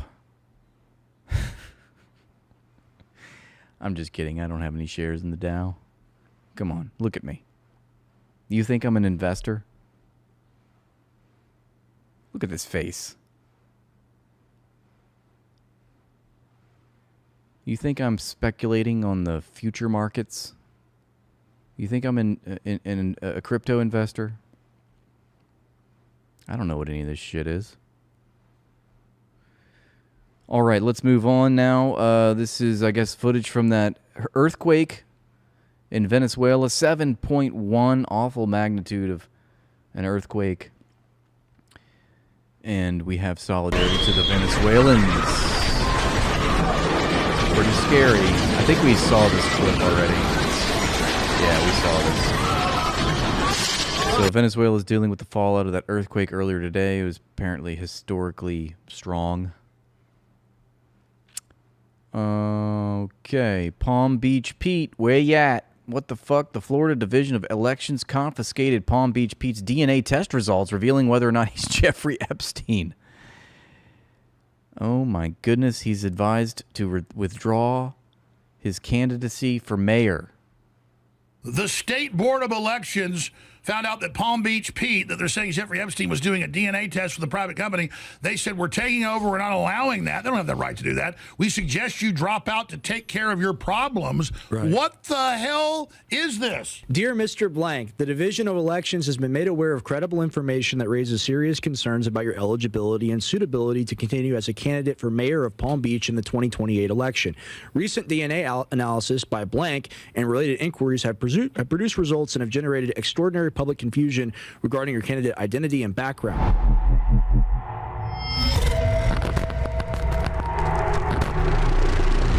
I don't normally get involved in weird stuff like this, but I had a guest on saying he thinks Palm Beach Pete, like a lot of people are saying, is obviously Jeffrey Epstein. That's the whole point of it. And the guy's kind of trolled around and gotten a lot of, clout with it. But now it's getting a little serious. He's like, no, it's not me. I don't think it's him. Right. Okay. But he has reached out to us. And he said, hey, real Alex Jones, I'm really not Jeffrey Epstein. We do a red shot of that.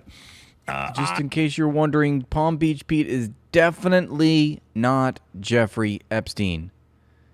He would be happy to come on the show and explain this to the followers. He's got some notes here. 1, Palm Beach. 2, Nick F. 3, Pedotech. 4, Trout. Not sure what that's all about. Would be happy to come on your show and explain this to your followers. So I think he's coming on tomorrow or the next day. Oh my God, now, Palm Beach Pete's going to be on weird. Maybe we can pull the HD of that up. I thought we had a copy of this. But here is a letter that is put out officially here. Boy, it's dark in here. And this is put out by the state of Florida, the FSE. And it is just... This guy's got a voice for TV. No, they say face for radio. He's got a voice for the deaf.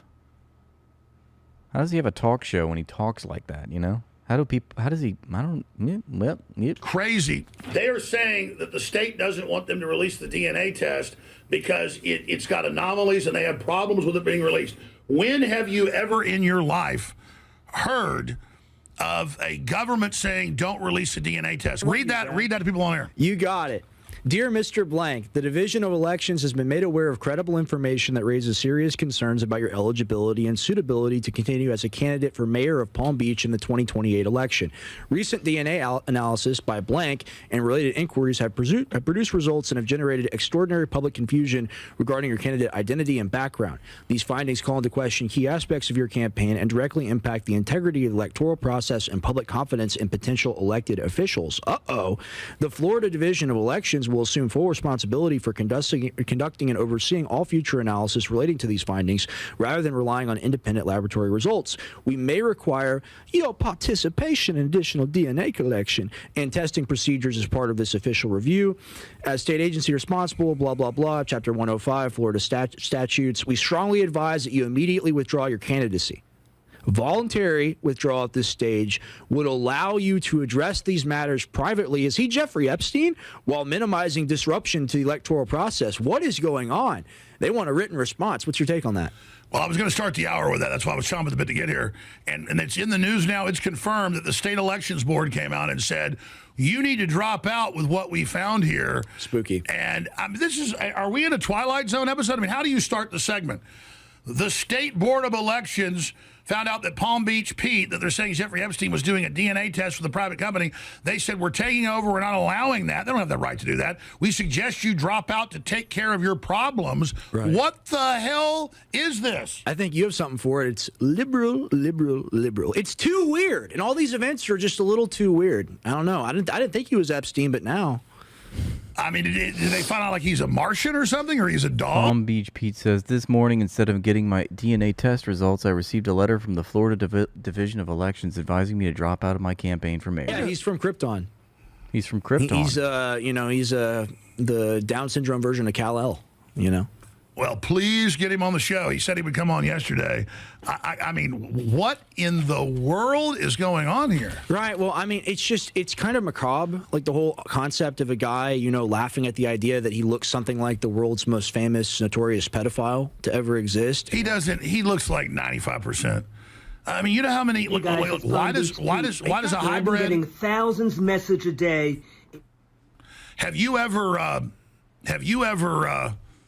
watch like the Westminster Dog Show? I know you have. Of course, with you. We watch it a lot. On bended knee. No, that's your grandmother. But yeah, we'll go over there. Usually, I don't do it anymore. But no, back in the day, we used to do it when I was little. You can't deny that. Yeah, we don't. Yeah. We almost always watch the Westminster Dog Show. Go ahead. At least my mom likes to watch it.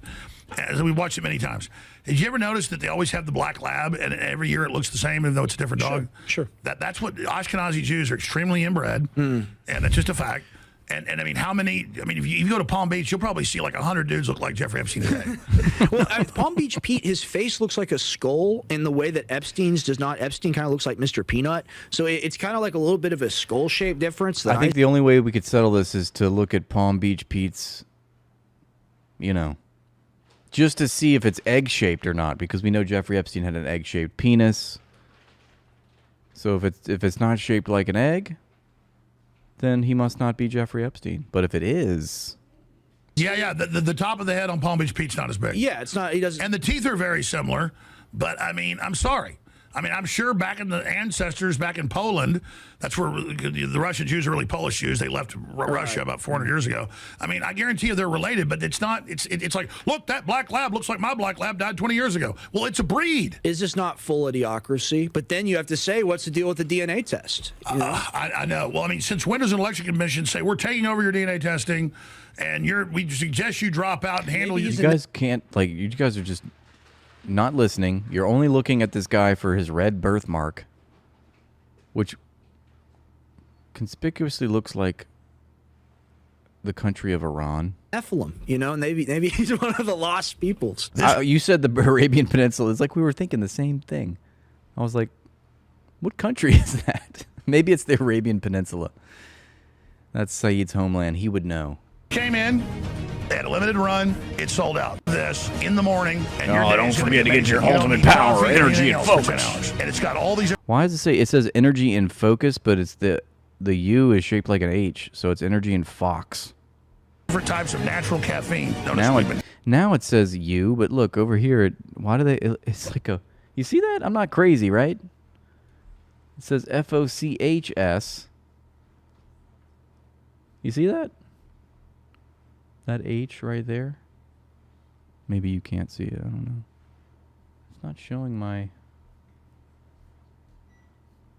mouse. You don't need coffee. You don't need anything But else then for you 10 see in the hours. next And it's shot, got it all says these different focus. types of natural caffeine. Now it says Notice we've focus. been using this here over at Shot at the office. I have had this open, and most days I don't even need it.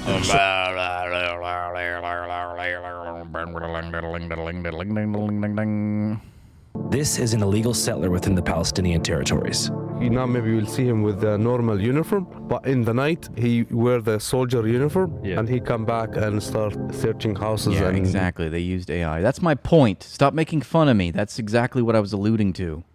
interrogating people. He is one among hundreds of thousands of people who've migrated from either Israel or abroad to assist in the active colonization of Palestine's West Bank, which begins less than 20 miles east of the Gaza Strip. He lives in... I mean, you got American content creators, YouTubers going to Palestine, talking about the occupation. I mean, it's over, Israel. It's over. Makeshift compound or an outpost settlement above a Palestinian village with a group of mostly teenagers who spend their free time attacking, terrorizing, sometimes killing and burning the homes of Palestinians at all hours of the night and day for reasons of their own. I don't give a shit. So a settler is a person who decided to move to Palestine from the United States or any other part of the world because they are privileged that they have a Jewish roots in their families. Isn't it technically in violation of the 1967 agreement for these settlements to exist? Yes, exactly. And today when you hear in the news about what they call it the two-state solution, it's just a bullshit. We must chart a... You're one of those go to Gaza trolls? Is that what you are, Smurfberries? You think I should go to Gaza? How would I get in to Gaza exactly? Do you have it? Could I fly into their airport? No, it was bombed by Israel in 2001. Can I just, go up to their border and walk through? No, it's under Israeli occupation and an illegal blockade. Nope. Oh. Thank you, Saeed. That's really kind of you. I never expect your patronage, but I always appreciate it. Thank you, my friend. And fuck Israel and the Smurfs? What did the Smurfs do? What's the T on the Smurfs? I gotta hear this. Yeah, what is that about? Thank you, Saeed. You were commenting on Gaza, but yet you've never been. I gotta hear this, Smurfberries. How am I gonna get into Gaza?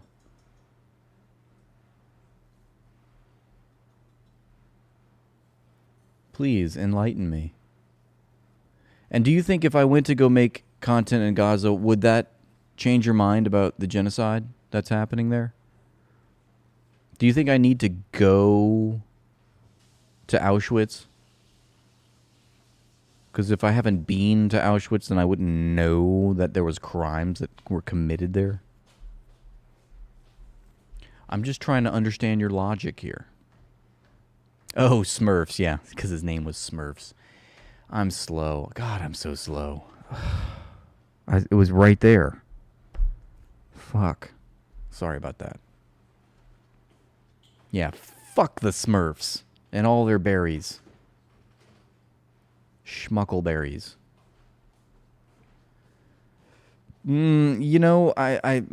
I'd like to present to you Exhibit A, the Gaza Flotilla. Right? I don't think you can swim there. I will not smurf myself, thank you very much. You haven't swam in the pools of Auschwitz? Yeah, it's called a blockade. There's no one going into Gaza or out of Gaza. I would love to go to Gaza. I would love for Gaza to be a place that enjoyed all of its rights as a country that it's afforded under international law, but sadly that's not the case. There's no one going into Gaza or being let out of Gaza without Israeli approval. That's the problem, is that nobody can go to Gaza. course for a two-state solution. There can be a better future. France is pushing a three-pronged plan to make statehood a reality. يعني قد ما حكينا وبنطلب في هالعالم انها يعني تساعدنا، ما حدا مساعدنا على انه بس يردعوا عنا. اليوم الصبحيات دعسوا من الدواجن بطة، وقبل فترة دعسوا كلاب وغنم، وكانوا يجيبوا لنا فطايس من عندهم يفطسن ويرموا لنا اياها من باب الدور. They take dead carcasses and throw them in front of their houses. Indian communities, brutal assaults caught on camera. Oh, come on, don't. I'm going back to Gaza. Drawing international criticism. Whenever you see videos of settlers attacking villages around here, where are these settlers coming from? Are they coming from nearby colonies, different countries, from inside the state of Israel? The ducks, they run over. The dogs and the cats, they chuck off buildings. But the chickens, well, the chickens, they swing. Israel itself. You know, most of these settlers are actually coming from abroad. Our pre-production advisor, who has Look at extensive... this one, Avram. This is a nice bird to swing. No, Shlomo, that is a duck. We must have chickens only. And they must be kosher. And the ducks are gay. The ducks are super gay. Experience filming settlers told us that while quite dangerous, we'd be safe around them as long as we kept the cameras rolling. Your camera will have an almost prophylactic effect. To some extent, a cone of safety because... What exactly did I do that was bad? The settlers and the IDF... And what does FDO mean? Who are protecting them don't want to be filmed. Can you be At any this more exact vague? moment, he is thought to be brandishing a firearm, likely a Kentucky handgun. swing chicken. Provided by the Israeli army at the direction of the country's Minister of National Security, Itamar Ben-Gvir, an outspoken religious supremacist who believes in the total annexation of historic Judea, as it was once called within the Kingdom of Israel over 2,700 years ago. Welcome to Israel. We are the landlords. They came with... You think that's what he was referring to, Fido? Much pride, as big heroes. Look at how they look now. Not heroes and not any... Saeed, didn't you live in Canada? Saeed is a traveling man. He's lived all over the world. He's very cultured. Terror supporters. Itamar Ben-Gvir taunts activists who'd been detained from a Gaza aid flotilla. Well, what happened was post-October 7th, Ben-Gvir authorized the release of... Can you believe that Saeed actually lived in Western Judeo-Christian civilization? And he said, you know what? No thanks. I'll take my Islamic extremist, monarchist country instead. Wow. Numbers of high caliber firearms, so virtually all the adults in the West Bank would have qualified for a machine gun. So they were just awash with these guns and you know, thinly supervised at best. طبعا هذا العمل العادي يعني احنا هذا بنهتمش فيه كثير جدا هذا لانه روتين عادي. The villagers say they're doing their best to ignore the kid because taking the bait in any way could be a fatal mistake. Saeed rejected the usury. What an anti-Semite. The settler, they say, is on an intimidation run, hoping to provoke a reaction of some kind, after which he'll call in the army and have people arrested.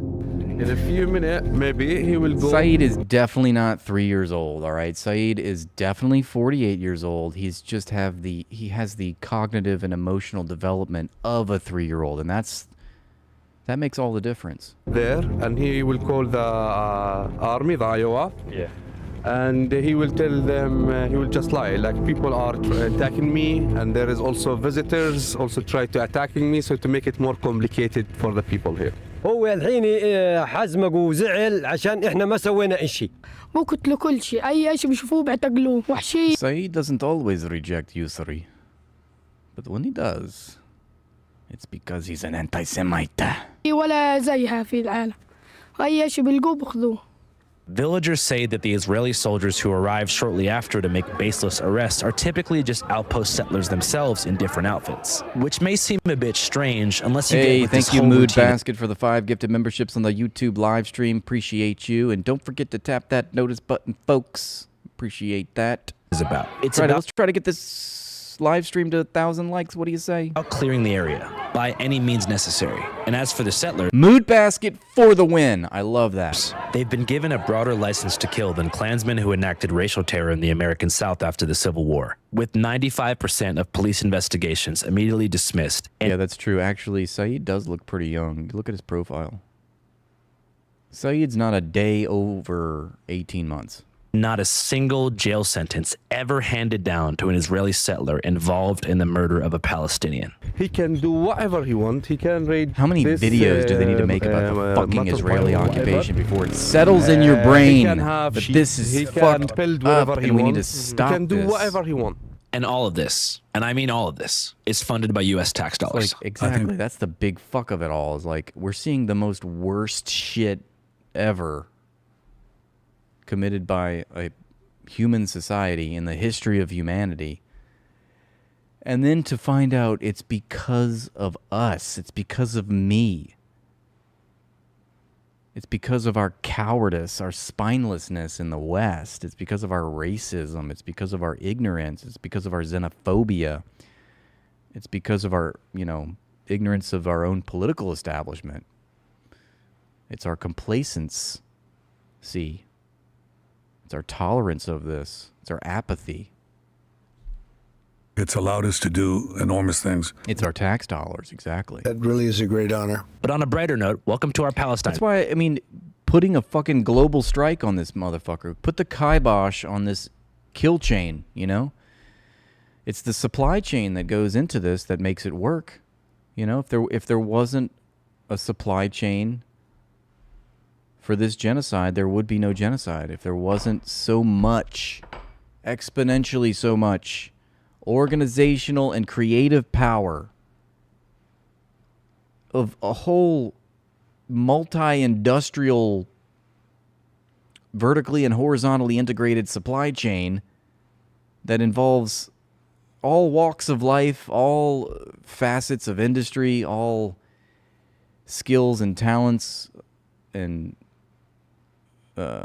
capacities of working class members of society, then this thing would not happen. Series. You're watching Channel 5. And even if we had one aspect of the supply chain, just strike. Like what if all the shipping one aspect of the shipping industry decided to strike Israel? That's why I think BDS is very important. Obviously, blockading Israel. It's like the only people that are doing something about this are the Yemenis and the Iranians and the Lebanese, of course. But they're being attacked, and the Palestinians, of course. They're the only entities that are pushing back against the entity.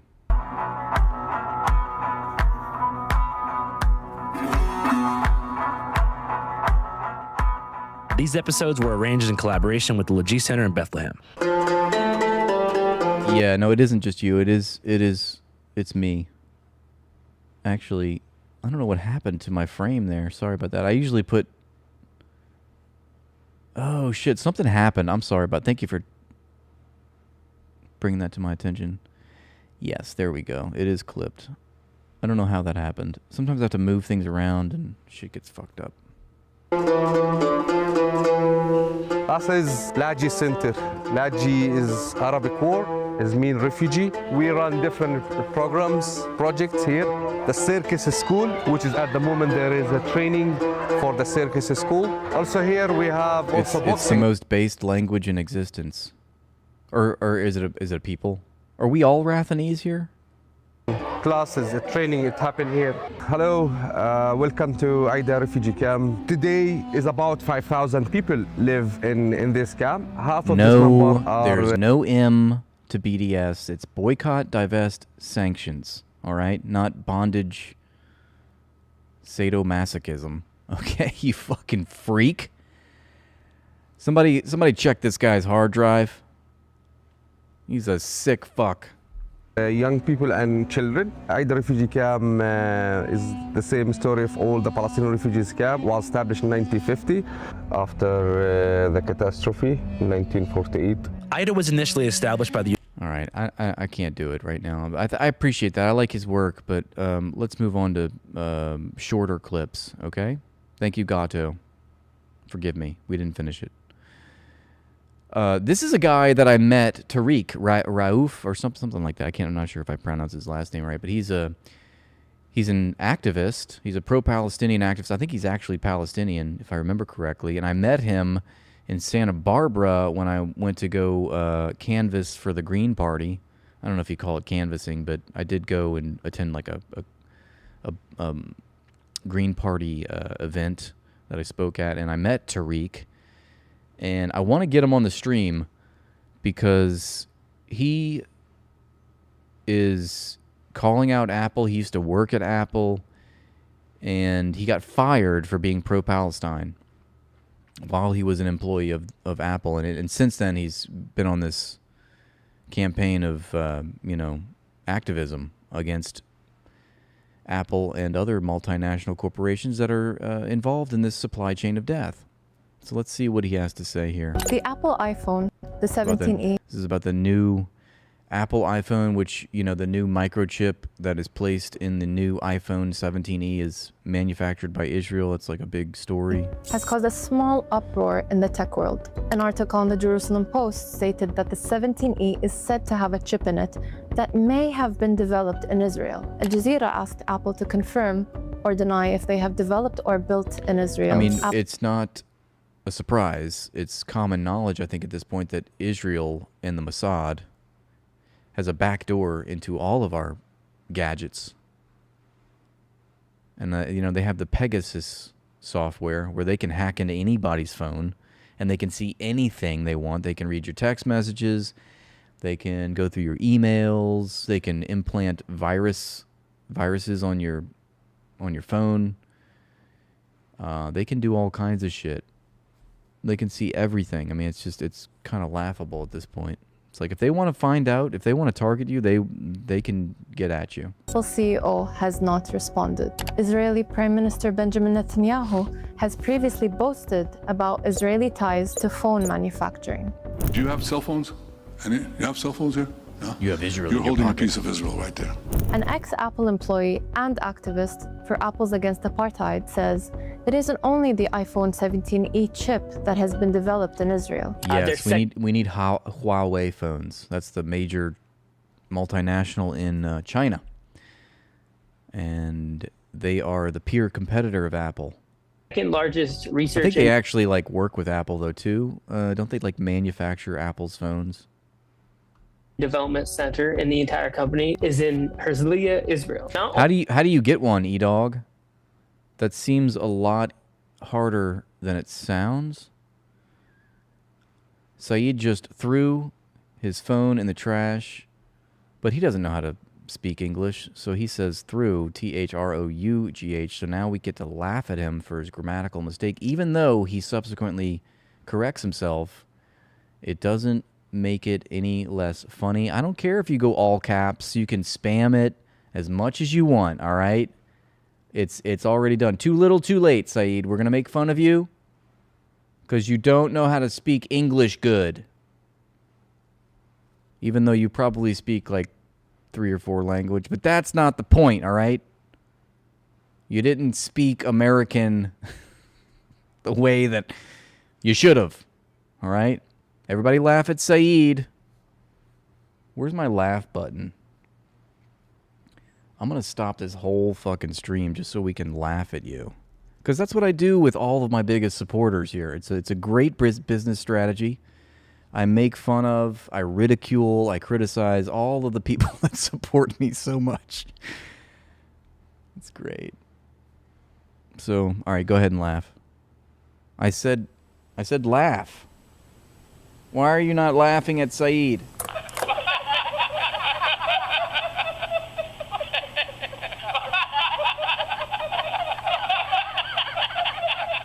All right, I guess that works.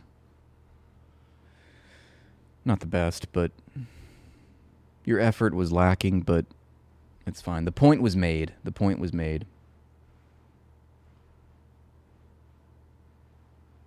I do. I think I'm smarter than I actually am, and it's gotten me in trouble all my life. I tell you. But it's true. I'm not like what people say. Okay, I'm smart. I'm not like how they try to paint me. What? And now my girlfriend's laughing at me. What is so funny right now about what I'm doing that would incite laughter from my significant other? Because I said I'm smart? It's true.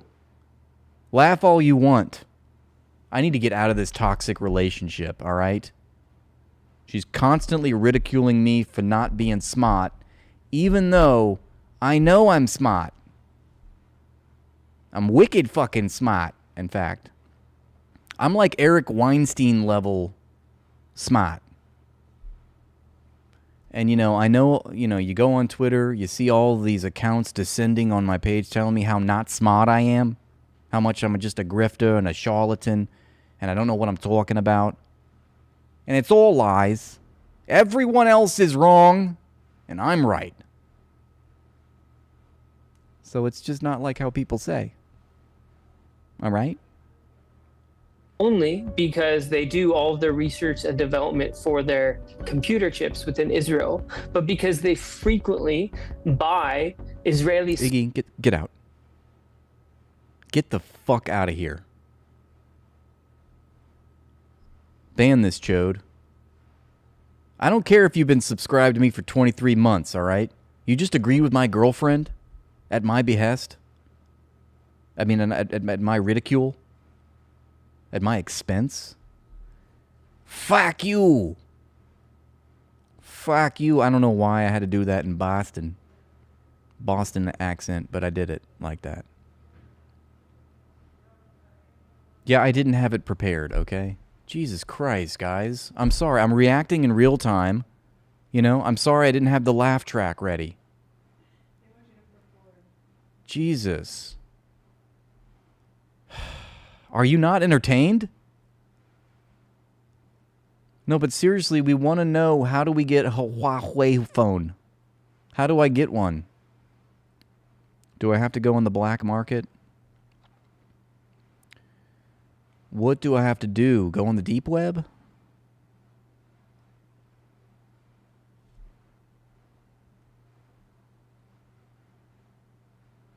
Just order it? You make it sound so easy. Where? Where do I go, Malagat? Where do I go to get my Huawei phone? Startups that have... Can't the Chinese make companies with names that are easier for Americans to pronounce? I was already, upset about the name Saeed because there's like 3 vowels in there. It's like, pick a vowel, dude, Can you just decide, is it sad? Is it seed? No, it's Saeed. Well, look at Huawei. There's like 6 vowels in there. I don't know how to pronounce that word. That hurts my brain. Okay, let's ask Google. How do I get a Huawei phone so that Mossad doesn't airstrike me? This is a serious question. This is just... Look at the answer I got. It's you cannot guarantee safety from an Israeli airstrike. Ain't that the sad, pavoided truth? Nobody's guaranteed from safety from an Israeli airstrike. You cannot guarantee safety from an Israeli airstrike simply by changing your phone brand. What I can sure as hell fucking try, Google. You don't know what it's like to be in the shit, Google. You're part of the club, man. Fuck. Modern military and intelligence tracking relies on a vast network of signals beyond device hardware. I like how Google AI is giving me tips on how to evade intelligence agencies. Look, it's going to take a more comprehensive effort. You're going to have to get the Huawei phone, of course, but you're going to have to do a lot of other shit as well. Now they're trying to explain how targeting works. Cellular networks constantly track your location using cell tower triangulation. This happens regardless of the phone brand you use. That's not what I heard. I'm trying to divest from Apple, okay? I have an iPhone. This is bad. Your subscriber identity module, which I never knew is what a SIM stands for, subscriber identity module, broadcasts a unique identifier to local networks which can be linked to your identity and location, voice and behavior. Of course, advanced intelligence agencies use voice recognition and behavioral patterns to identify targets, even if they swap devices. Shit. This is way more. This goes deeper than I thought. We are getting deep into the rabbi hole. Metadata, the timing, duration, and location of your communications create a digital footprint that can be tracked. No device is immune. Supply chain risks. Intercepting devices during shipping to install tracking software or hardware alterations is a known tactic used by global intelligence agencies. Yes, a la the Lebanese pager terrorist attack. No, let me just simplify this. How do I buy a Huawei phone? And will it work with, well, let's just simplify it. You can buy a Huawei phone online through specialized import retailers or third-party marketplaces. Because the official Huawei global store does not ship directly to U.S. consumers, Malagat. Are you listening? Doesn't ship direct. This is my fear being actualized, just as I suspected. You will need to look at alternative online platforms. So we can buy a Huawei phone on GizTop, highly popular among tech enthusiasts for sourcing the latest Chinese and global versions of flagships, like the Huawei Pura 90 series. Okay. Wanda Mobile is another one. You can find third-party sellers on Amazon, AliExpress, and eBay. All right. GizTop. What that is. What that is, Giz. What in the Giz? Okay, look at this. A Huawei Pura 90 Pro Max for $1,200.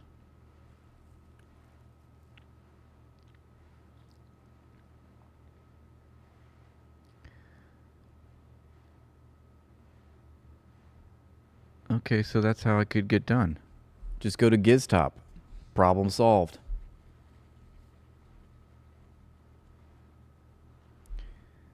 What are you Jesus fucking Christing me about? What did I do?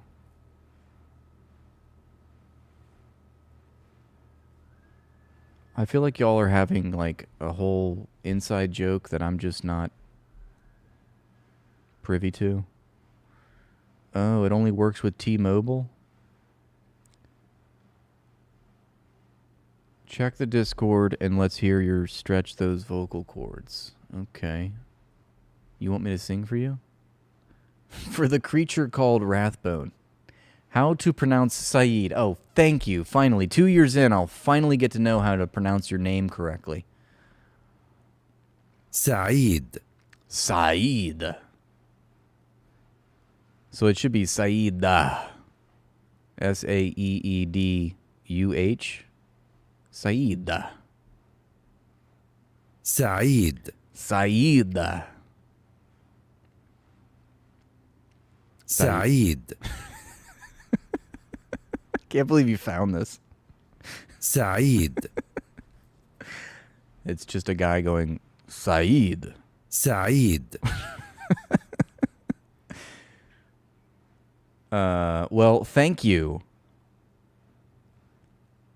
Thank you. Saeed. I appreciate you for sending me this clip. Saeed. You are a wonderful based human being. Much love to you. Saeed. Saeed. Saeed.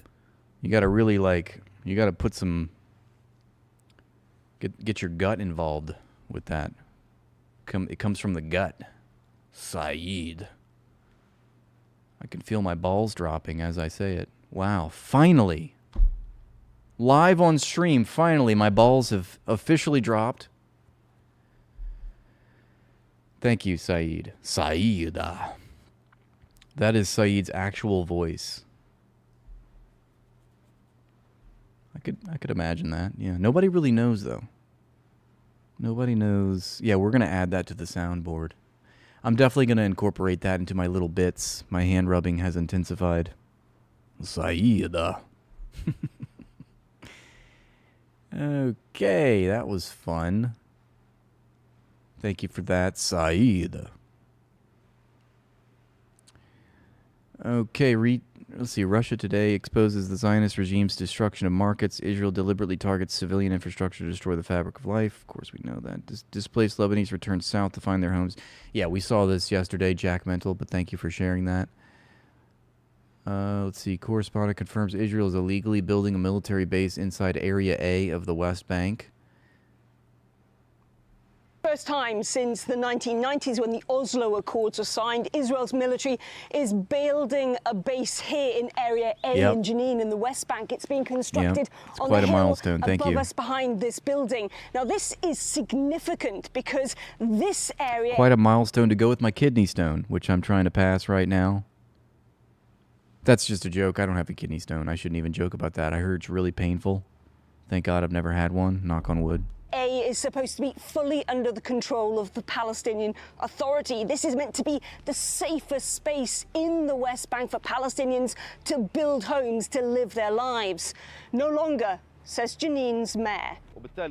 It's a complete cancellation of the Oslo Agreement, and also a dangerous indicator that shows they intend to reoccupy Jenin completely under these current conditions. Whether in security matters, economic matters, or other issues, many aspects of the agreement have been violated. But this violation is completely different. This is the actual physical... I do, but it's mainly your mother that makes me feel that way. She really brings out my manly impulses. Embodiment of Israeli forces redeploying again inside Area A. She's really taught me what it means to be a man. Shout out to all of your mothers out there.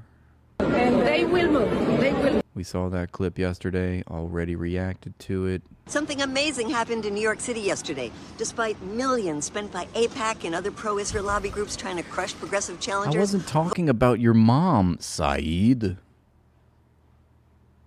I wasn't talking about your mother. We're not down to single digits. Can we put 10 back on the scoreboard, please? I was talking about Lager Bomb.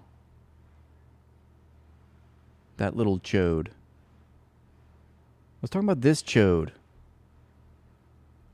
Would never do that to you. Saeed. Valentine, once again, thank you so much for gifting yet again another membership to the YouTube Live. 9. I'm still laughing at your Hail Hashem comment the other day. Saeed often leaves these comments that I do not understand their jokes until I watch the stream back later that night. I'm like, that's what he was joking about. And then I start laughing, and I feel bad because I can't tell him, hey, I remember 3 hours ago when you said that funny comment, and I missed it, but I'm laughing at it now. So the one I'm thinking of was we were watching a clip of like this lady called Gina something, and I was like, talking about her name, and you were like, oh, her last name's Talia. I was like, Talia, oh. Yeah, that's funny. But I didn't put it together. You were talking about genitalia. Anyway, I'm glad I finally got that, because I've been saving that. I've been holding on to that, and now I just shared it, and so now I want you to know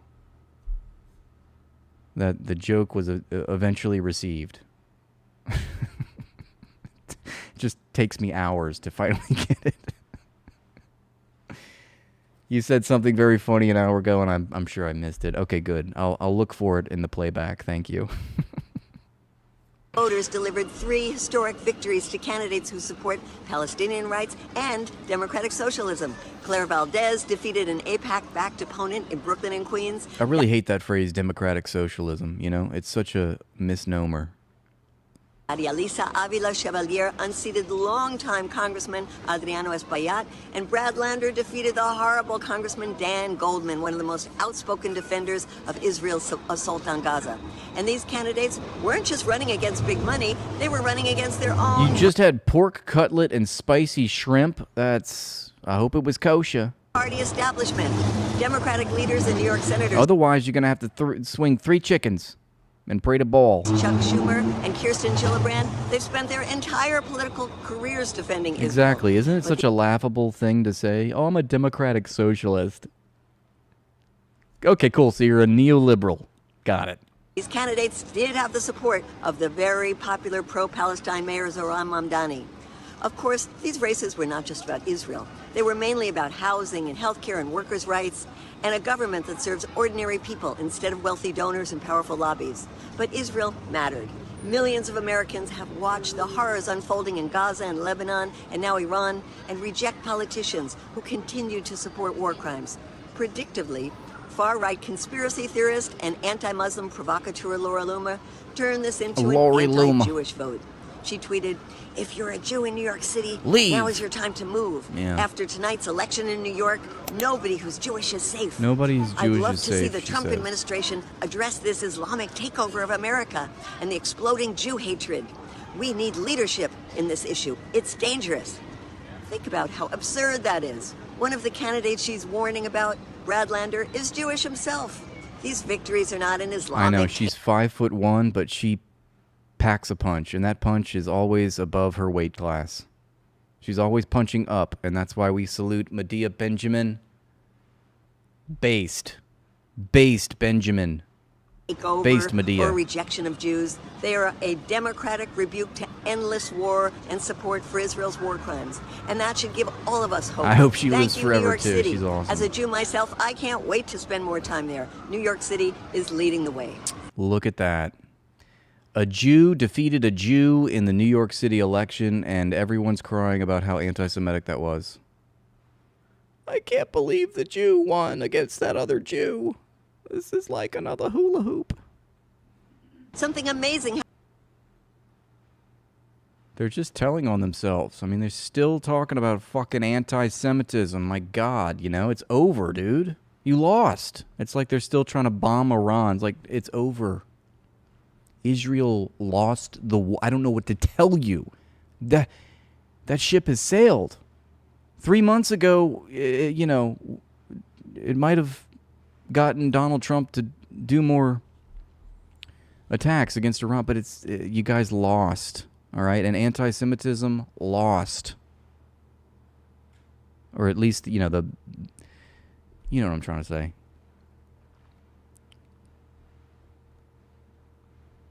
This person was sold in a slave auction for $400 in Libya, and Miss Naima Jamal was sold for $5,500. Yes, slavery still exists. Still in most of the world, actually. And the worst of it, children are sold in the market as well. Congo has 40,000 child slave workers, and many of them work in mining. It's a hard physical job, not really meant for kids. Yeah. Some are also sold as... This is why we have this, Look, you can't have this without that. And people need to understand the causal link between this and that. And I understand I'm a hypocrite because I have an Apple iPhone, but knowledge is power. There is no ethical consumption in capitalism, obviously.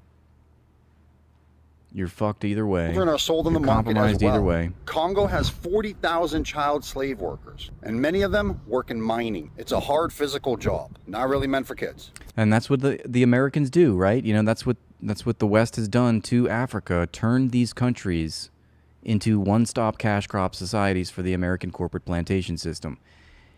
We force these countries to deindustrialize. They're not allowed to have any industry, no heavy industry, no ways of building infrastructure for themselves to be self-sustained. They must be food dependent on the United States. And their whole entire economy, this is colonialism, by the way, their whole entire economy needs to be an input for the American economy. They need to be whatever the Americans need. So, I know you, the people in the Congo, the Congolese, they might have dreams of being doctors, lawyers, accountants, et cetera, but that's not what America needs from you. What America needs is cobalt. So back to the mines, Goyam.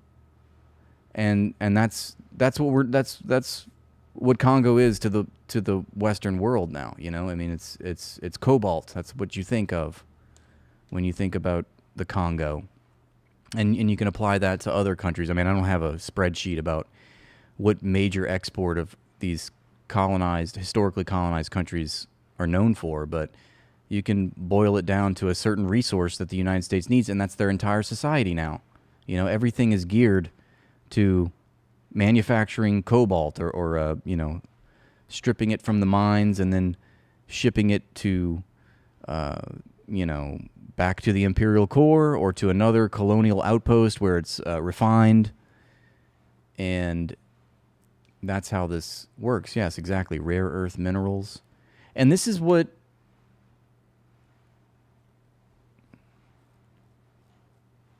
the United States does, of course, across the entire world. You know, that's their foreign policy. Make sure that these countries do not industrialize. Make sure that they're food dependent. And what has China done? China has industrialized. China is not food dependent.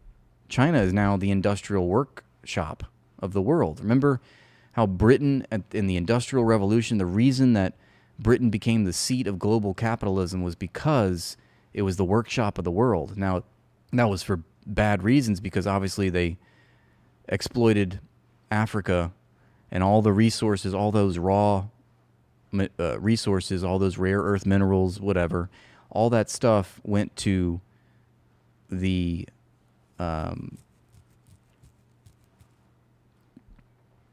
to Britain, to Western Europe, to, you know, the like we say, the imperial core, and then those minerals and those resources were then refined and manufactured, and then they were shipped back out, you know, for profit. And that's how that works. But China thwarted all that and that's why they're such a threat. They've industrialized their economy. That's why they're kicking our ass, because they actually were able to thwart imperial capitalism. They were able to industrialize their society. And lo and behold, now they are our biggest enemy. They've shown us the way. They've shown the world the way, how to combat imperialism, how to overcome imperialism. And I want to do a new segment where I actually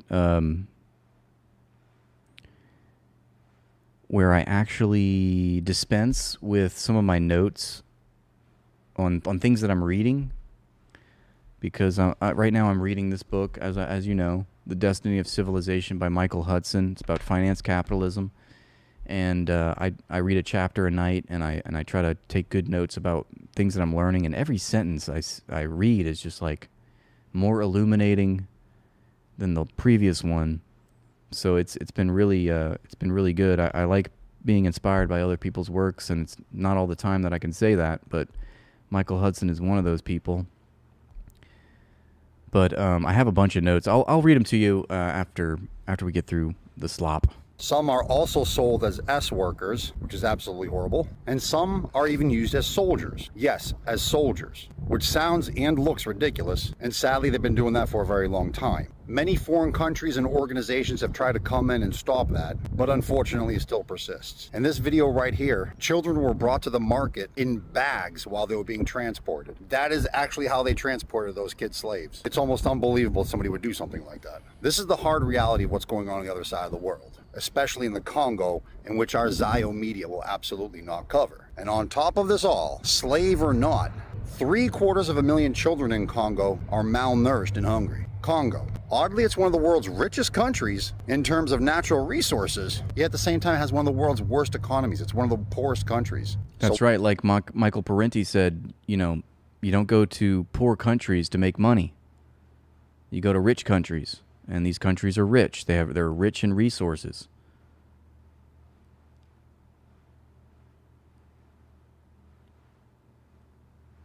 While we're arguing, they're not underdeveloped, they're overexploited. Well, they are underdeveloped, but over frivolous stuff here in America. Here's what's going on the other side of the world.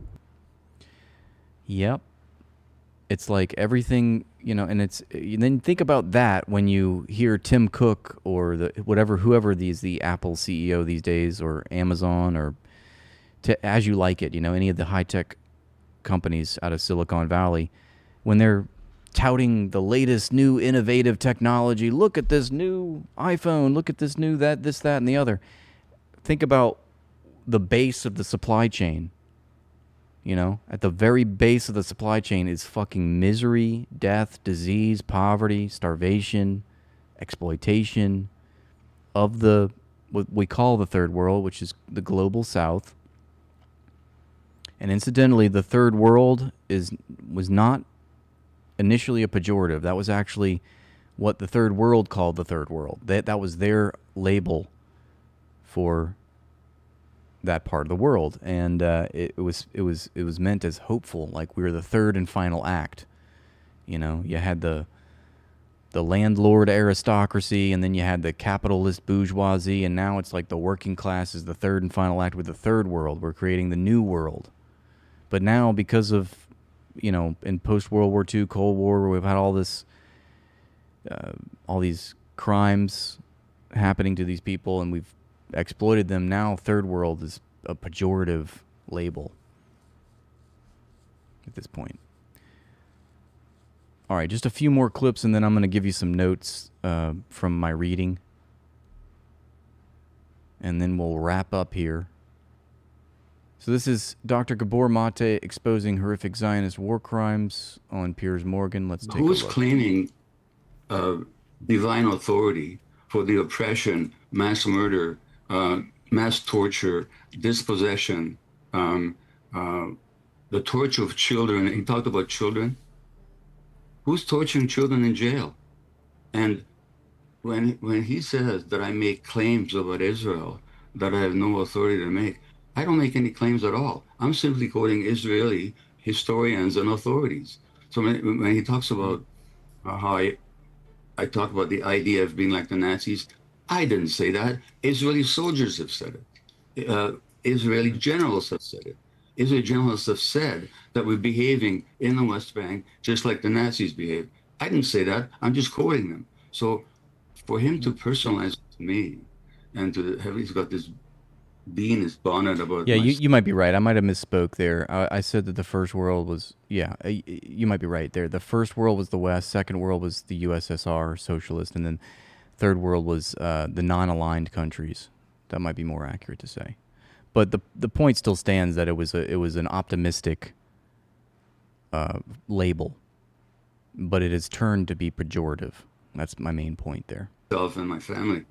Why does he personalize it to me? Why does he not address the Israeli scholars, the two Hebrew University Jewish scholars of genocide who said there's no Auschwitz in Gaza, but there's genocide in Gaza? This is Israeli Jewish scholars of the Holocaust. Let Professor Saad go argue with them, not with me. I'm just quoting them. I agree with them, but why does he personalize it to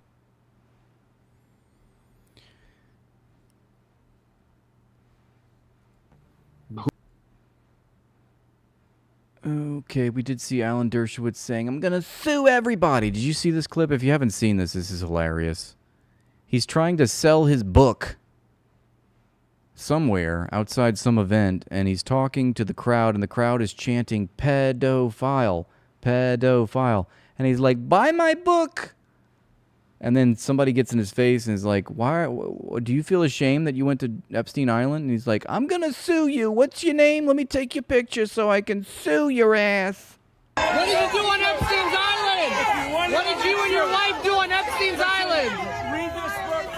Find out the lies that these people are telling. What did you and your wife do? Fucking burn that book. On Epstein's Island.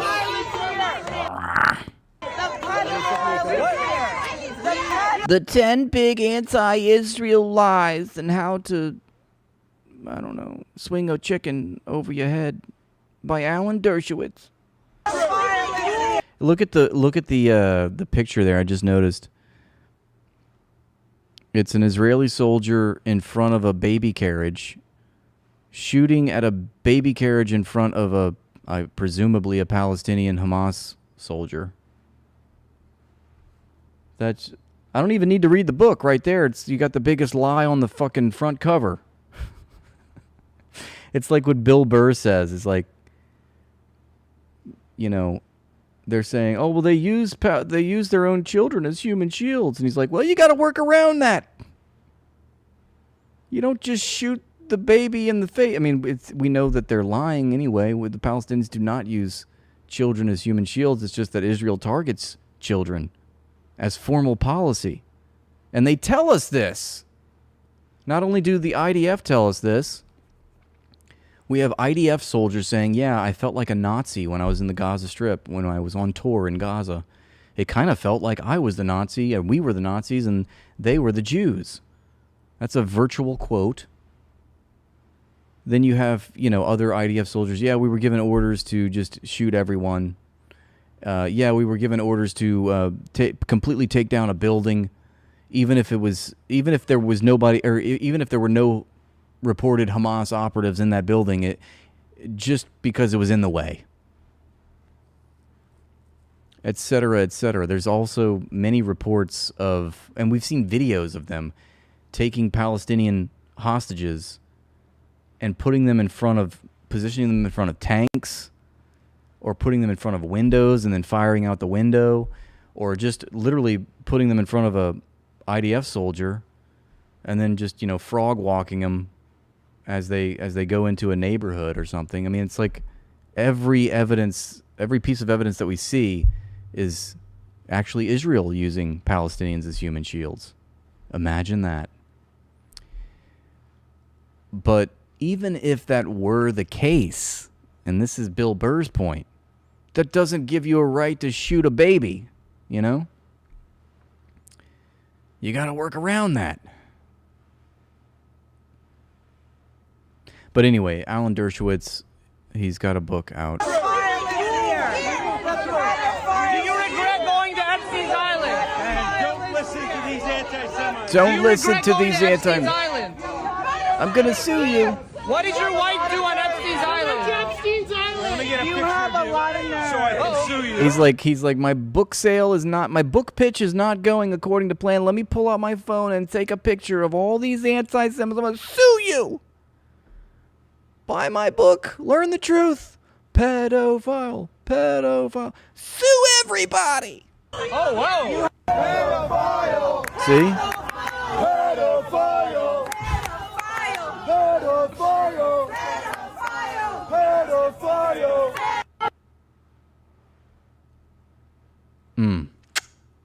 Chef's kiss.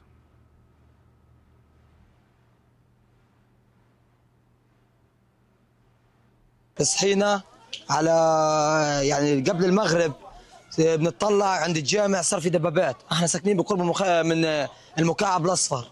تمام؟ احنا قاعدين على الشارع، قاعدين احنا الصغار بنلعب يعني عامة مبسوطين، قاعدين بنطير زهقنا.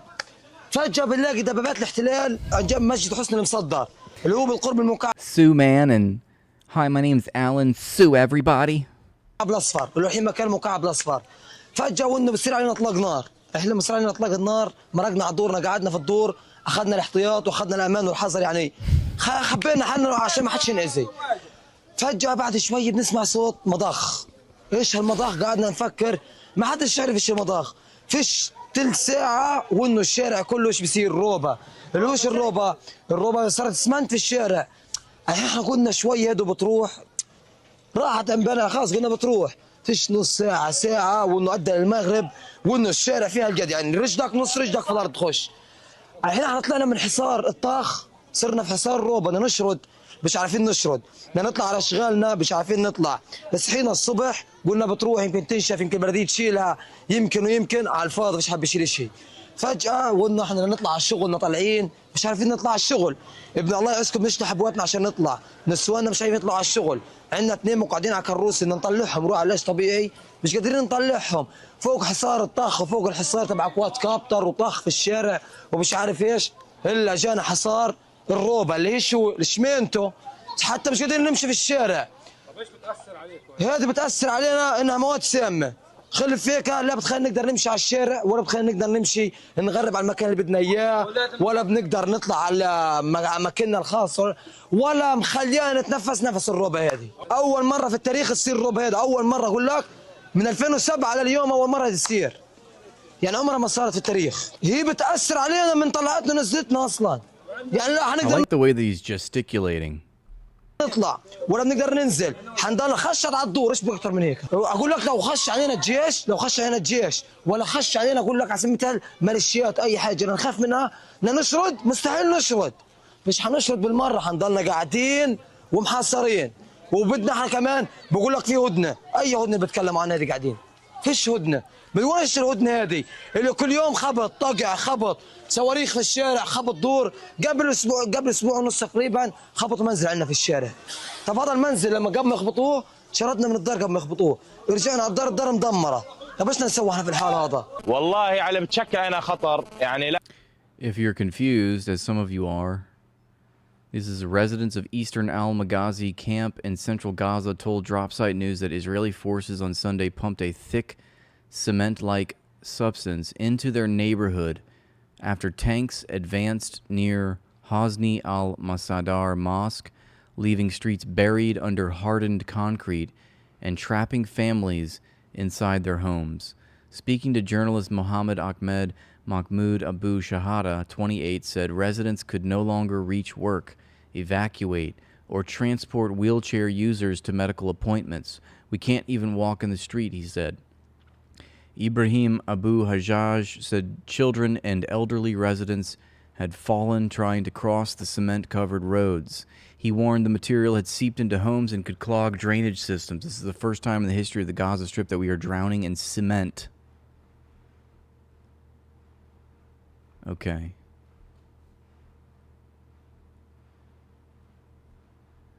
Well, that's it from Discord.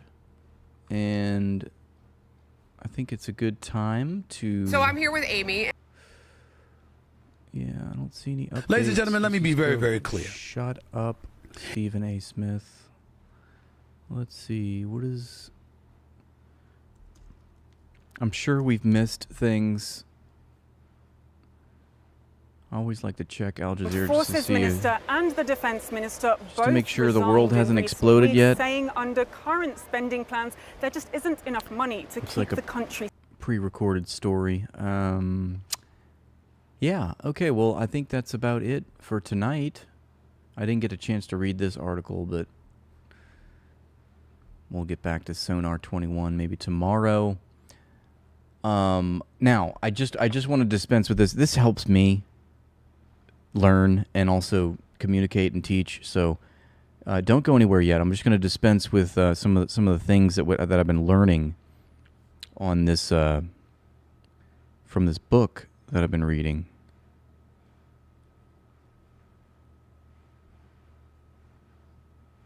So I'm going to do that. And then I'll say goodnight. So, reading about finance capitalism. Okay? And all that entails. I've been sharing things that I've been learning on it with you each night. So here is my notes from like chapter 4, I think, in the book. Excuse me. So here I go. We turned land rent into mortgage interest to pay the banks instead of the tax collector, which raises the cost of housing and debt overhead. So land is considered a factor of production deserving of rent. Okay? Land is a factor of production, even though land just exists, right? But now it's being treated as if it was a factor of production that deserves rent itself. But the thing about a factor of production is that a factor of production creates value, and that value is reflected in the cost of production, which is ultimately reducible to labor itself. Let me get this schmuck off the screen. Sorry about that. I guess I could just go full screen like that. There we go. Sorry, I look terrible. I hate doing that. I'm just going to go back to here. Sorry. All right, so land is considered a factor of production deserving of rent. According to classical economics, market price should be equal to the value / the cost of production. But monopoly prices have no correlation to the cost of production. Because the monopoly controls the product. Are you listening? Because the monopoly controls the product, the price is whatever the market will bear without any reference to the cost of production. So these monopoly prices, these monopoly rents that we have to pay for utilities, for internet, for our phones, whatever, they have no correlation to the actual cost of production. Land rent is basically a toll booth charge. It's paywalling natural resources. And the main thing that I'm getting from Michael Hudson is that land rent should be the tax base. This is what all classical economists, this is what all classical economists, that was like the foundation of classical economics. Oh my God, why can't I speak? It's the fact that land rent should be in the tax base. It should be part of the tax base. It should be what we pay taxes towards. So China has become the workshop of the world because they thwarted exactly what the U.S. imposes on all other countries. Deindustrialization. Food dependency. This is what we were talking about just a moment ago. No agricultural industry, only a financialized economy for American investors, of course. So there's no charge for air, right? Yet. Because no one has figured out how to monopolize it. But once they figure it out, trust me, you'll be charged for oxygen. The reason that they haven't monopolized it because there's no choke point on air, pardon the pun. Consider radio frequency spectrums, or the radio frequency spectrum, as it were. That is like oxygen. It's a gift of nature. It just exists. But unlike oxygen, the radio frequency spectrum does have a choke point because you need technology to broadcast it, and you need access to use it, to use these radio frequencies. And you can license it at a price. But water and also water and land have also been paywalled. They've figured out a way to monopolize water, and they've figured out a way to monopolize land. Listen to this. I love the way that he puts it.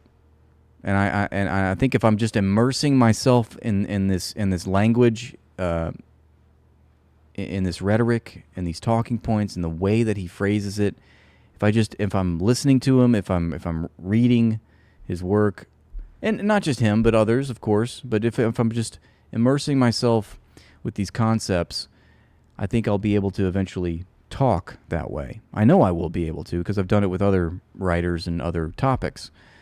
So, peep this. So, rent recipients have no out-of-pocket costs for supplying their landlordship or monopoly services, end quote. This is income for which there is no socially necessary quid pro quo. They do this, but there's nothing that they have to do. They get this money, they get these profits, this unearned income, but they don't have to do anything for it, obviously, because it's unearned. There's no socially necessary quid pro quo. Okay, I like the way that he put that, so I wrote it down. The landlord class, along with the bankers, used their wealth to control the government, to shift the tax burden onto labor and industry. And that is what gets taxed in America.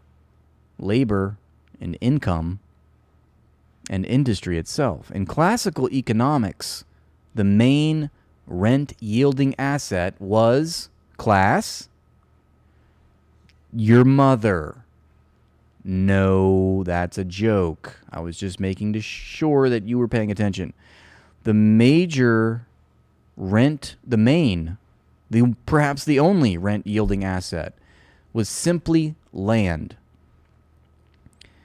This concept of economic rent, which the physiocrats, do you know who the physiocrats were? They formed in Paris, I think, in the 1770s or thereabouts. Maybe it was earlier than that. But the physiocrats were French economists and reformers. It was like a group of them, hanging out at the parlor, trying to, do what we do, basically, which is solve the world's problems. They had problems in France at the time in the 18th century, which led to the French Revolution. But this predated it and probably, compelled the movement forward with this new ideology of classical economics, which they formulated and which Adam Smith took home to Scotland because he was a part of this ragtag group. And so this concept of economic rent, which the physiocrats and classical economists like Adam Smith, David Ricardo, John Stuart Mill, those are the three, I think, major classical economists. And, of course, Karl Marx is the greatest of all because he fused it all together. He was the culmination of classical economics. And he, built upon the work of those who preceded him, Adam Smith, David Ricardo, and John Stuart Mill. They all found this concept of land rent detestable, okay?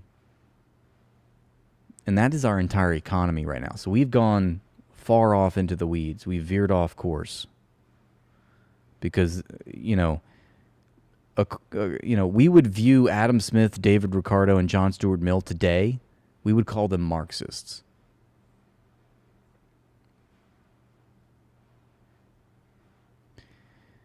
So now the concept of economic rent, unearned income, that is the finance sector. That's the entirety of the finance sector. It's all economic rent. It's all in unearned income. It's all monopoly rents. It's all interest and usury. And that's considered part of the GDP. Why? It's like you miss a payment and you now have to pay a fee, and that bank fee that you just paid is now a profit for the bank, and that's factored in the GDP. But there's no value being produced. There was nothing productive about that profit. It's like industrial profits, financial profits are two completely separate things. But they all get factored into the GDP, which is overwhelmingly financial. Okay, consider this. This is a good point, I think, that'll drive everything that I just said home to you. So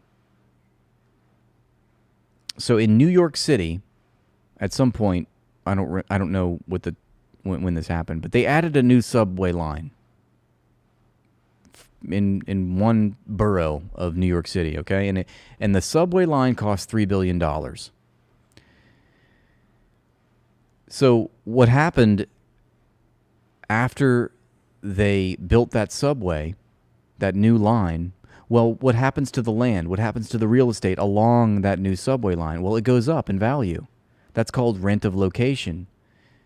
And that goes back to classical economics because they said that, land is more valuable when there's public infrastructure that's either close by or there itself.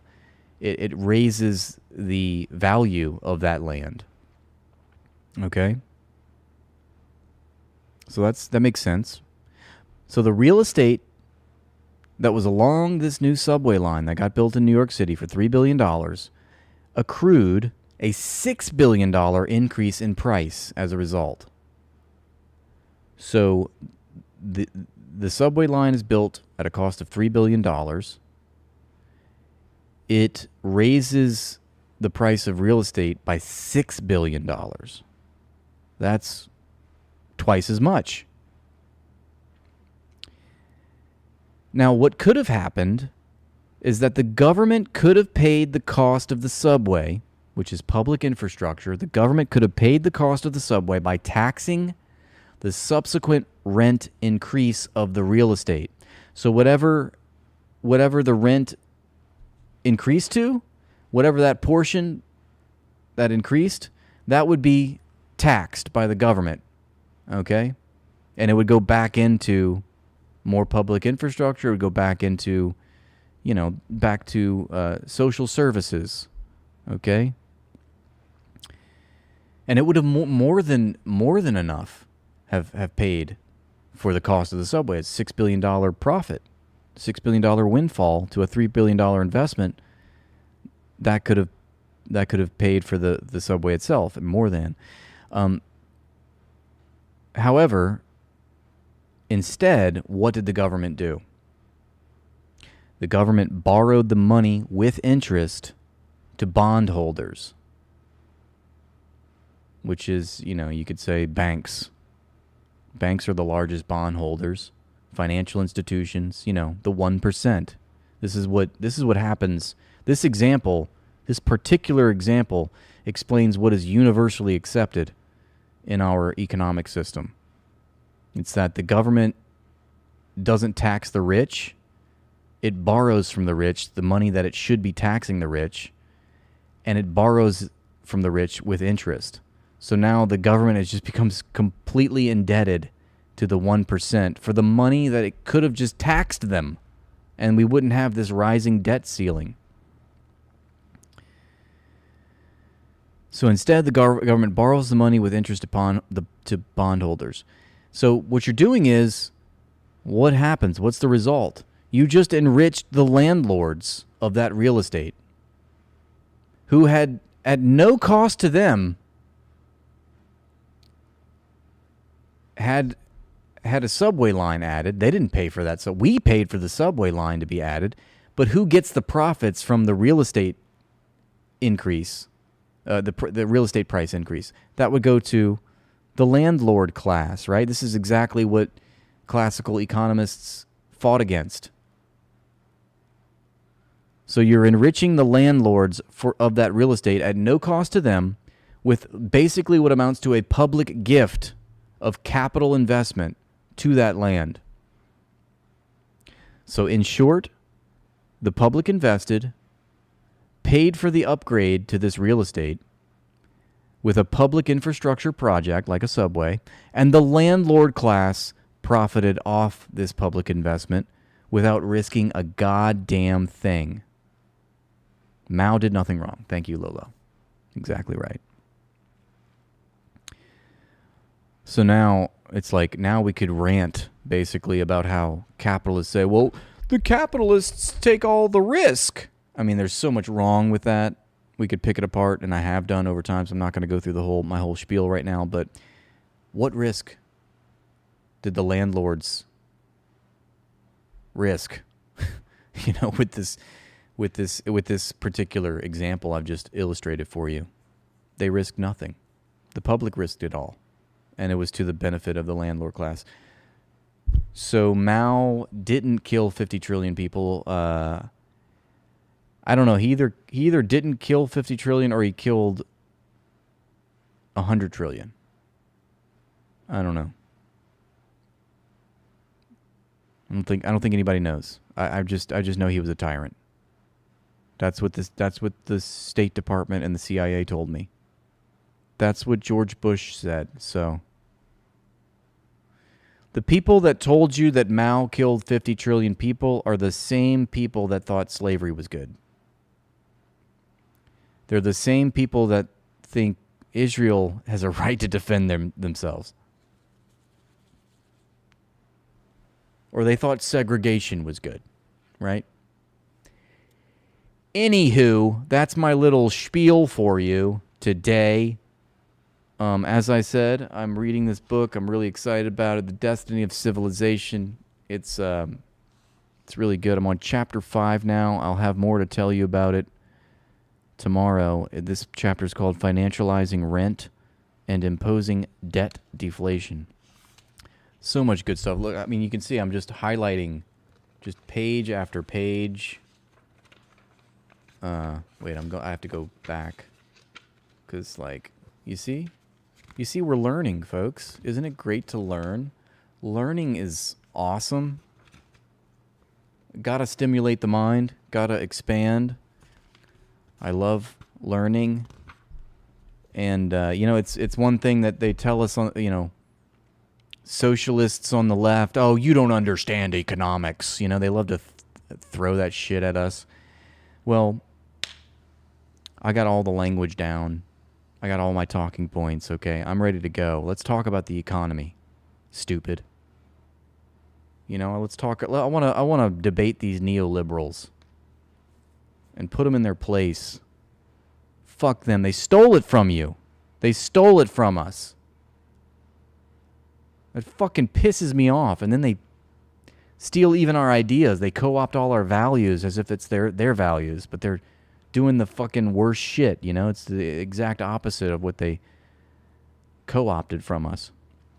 And I think it's a revelation to realize that, you know, the early capitalists, you know, were trying to stop the banks from having so much power, stop the landlords and the banking class from collecting all of this unearned income, this non-value producing economic rent.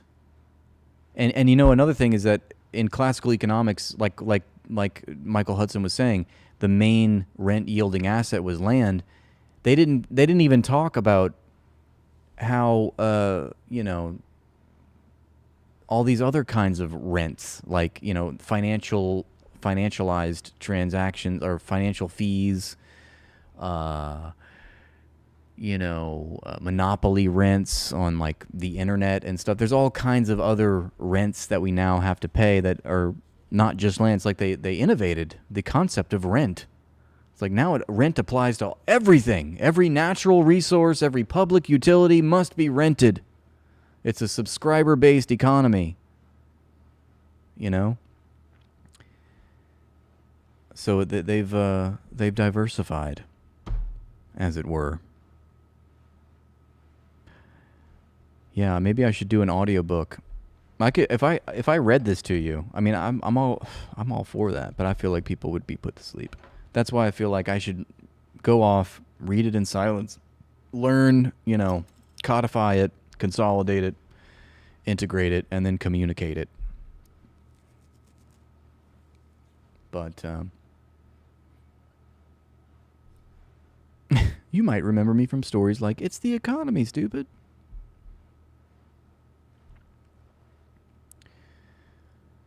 All right, guys, I'm going to sign off here. I had a really fun time talking with you. I didn't like when Saeed insulted me so much. Probably going to go have a big cry session in the bathroom for a couple hours. No? No?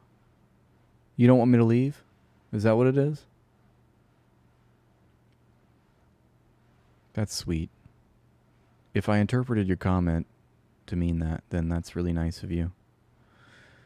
I should give you little assignments. I should do that. How about your assignment for tonight is to just treat your mother well and tell her that I love her. And you don't want me to cry, but I can leave. I'm okay.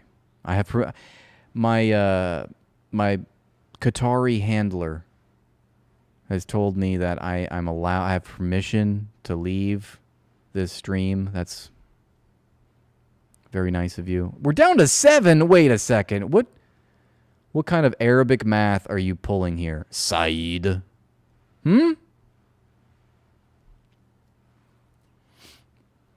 7? I'm sorry, sir. We were at 10 just a moment ago. Why are you trying to Jew me out of 3 numbers? So you've been counting all the while. All the while. So the problem is me. Is that what you're saying? Okay. It's funny algebra. What you got there, Saeed? Oh, she knows. She's just trying to play dumb to make sure that, like, you're not onto her and you don't think that she's, you know, not two-timing your dad. But she is, all right? And one day you're going to grow to accept us. One day you'll realize that I am a member of your family, like it or not. And I'll be seeing you for every Thanksgiving and Christmas. All right? Your pro audiobook people are so we got 2 people out of however many people are here that want me to do the audiobook. That's nice. I think I'm going to need more support than just that. I feel like most people just come here to see me trash Zionism and watch Jewish Zionists crash out. But maybe I'm wrong. Maybe you're here to learn in earnest. Learnest.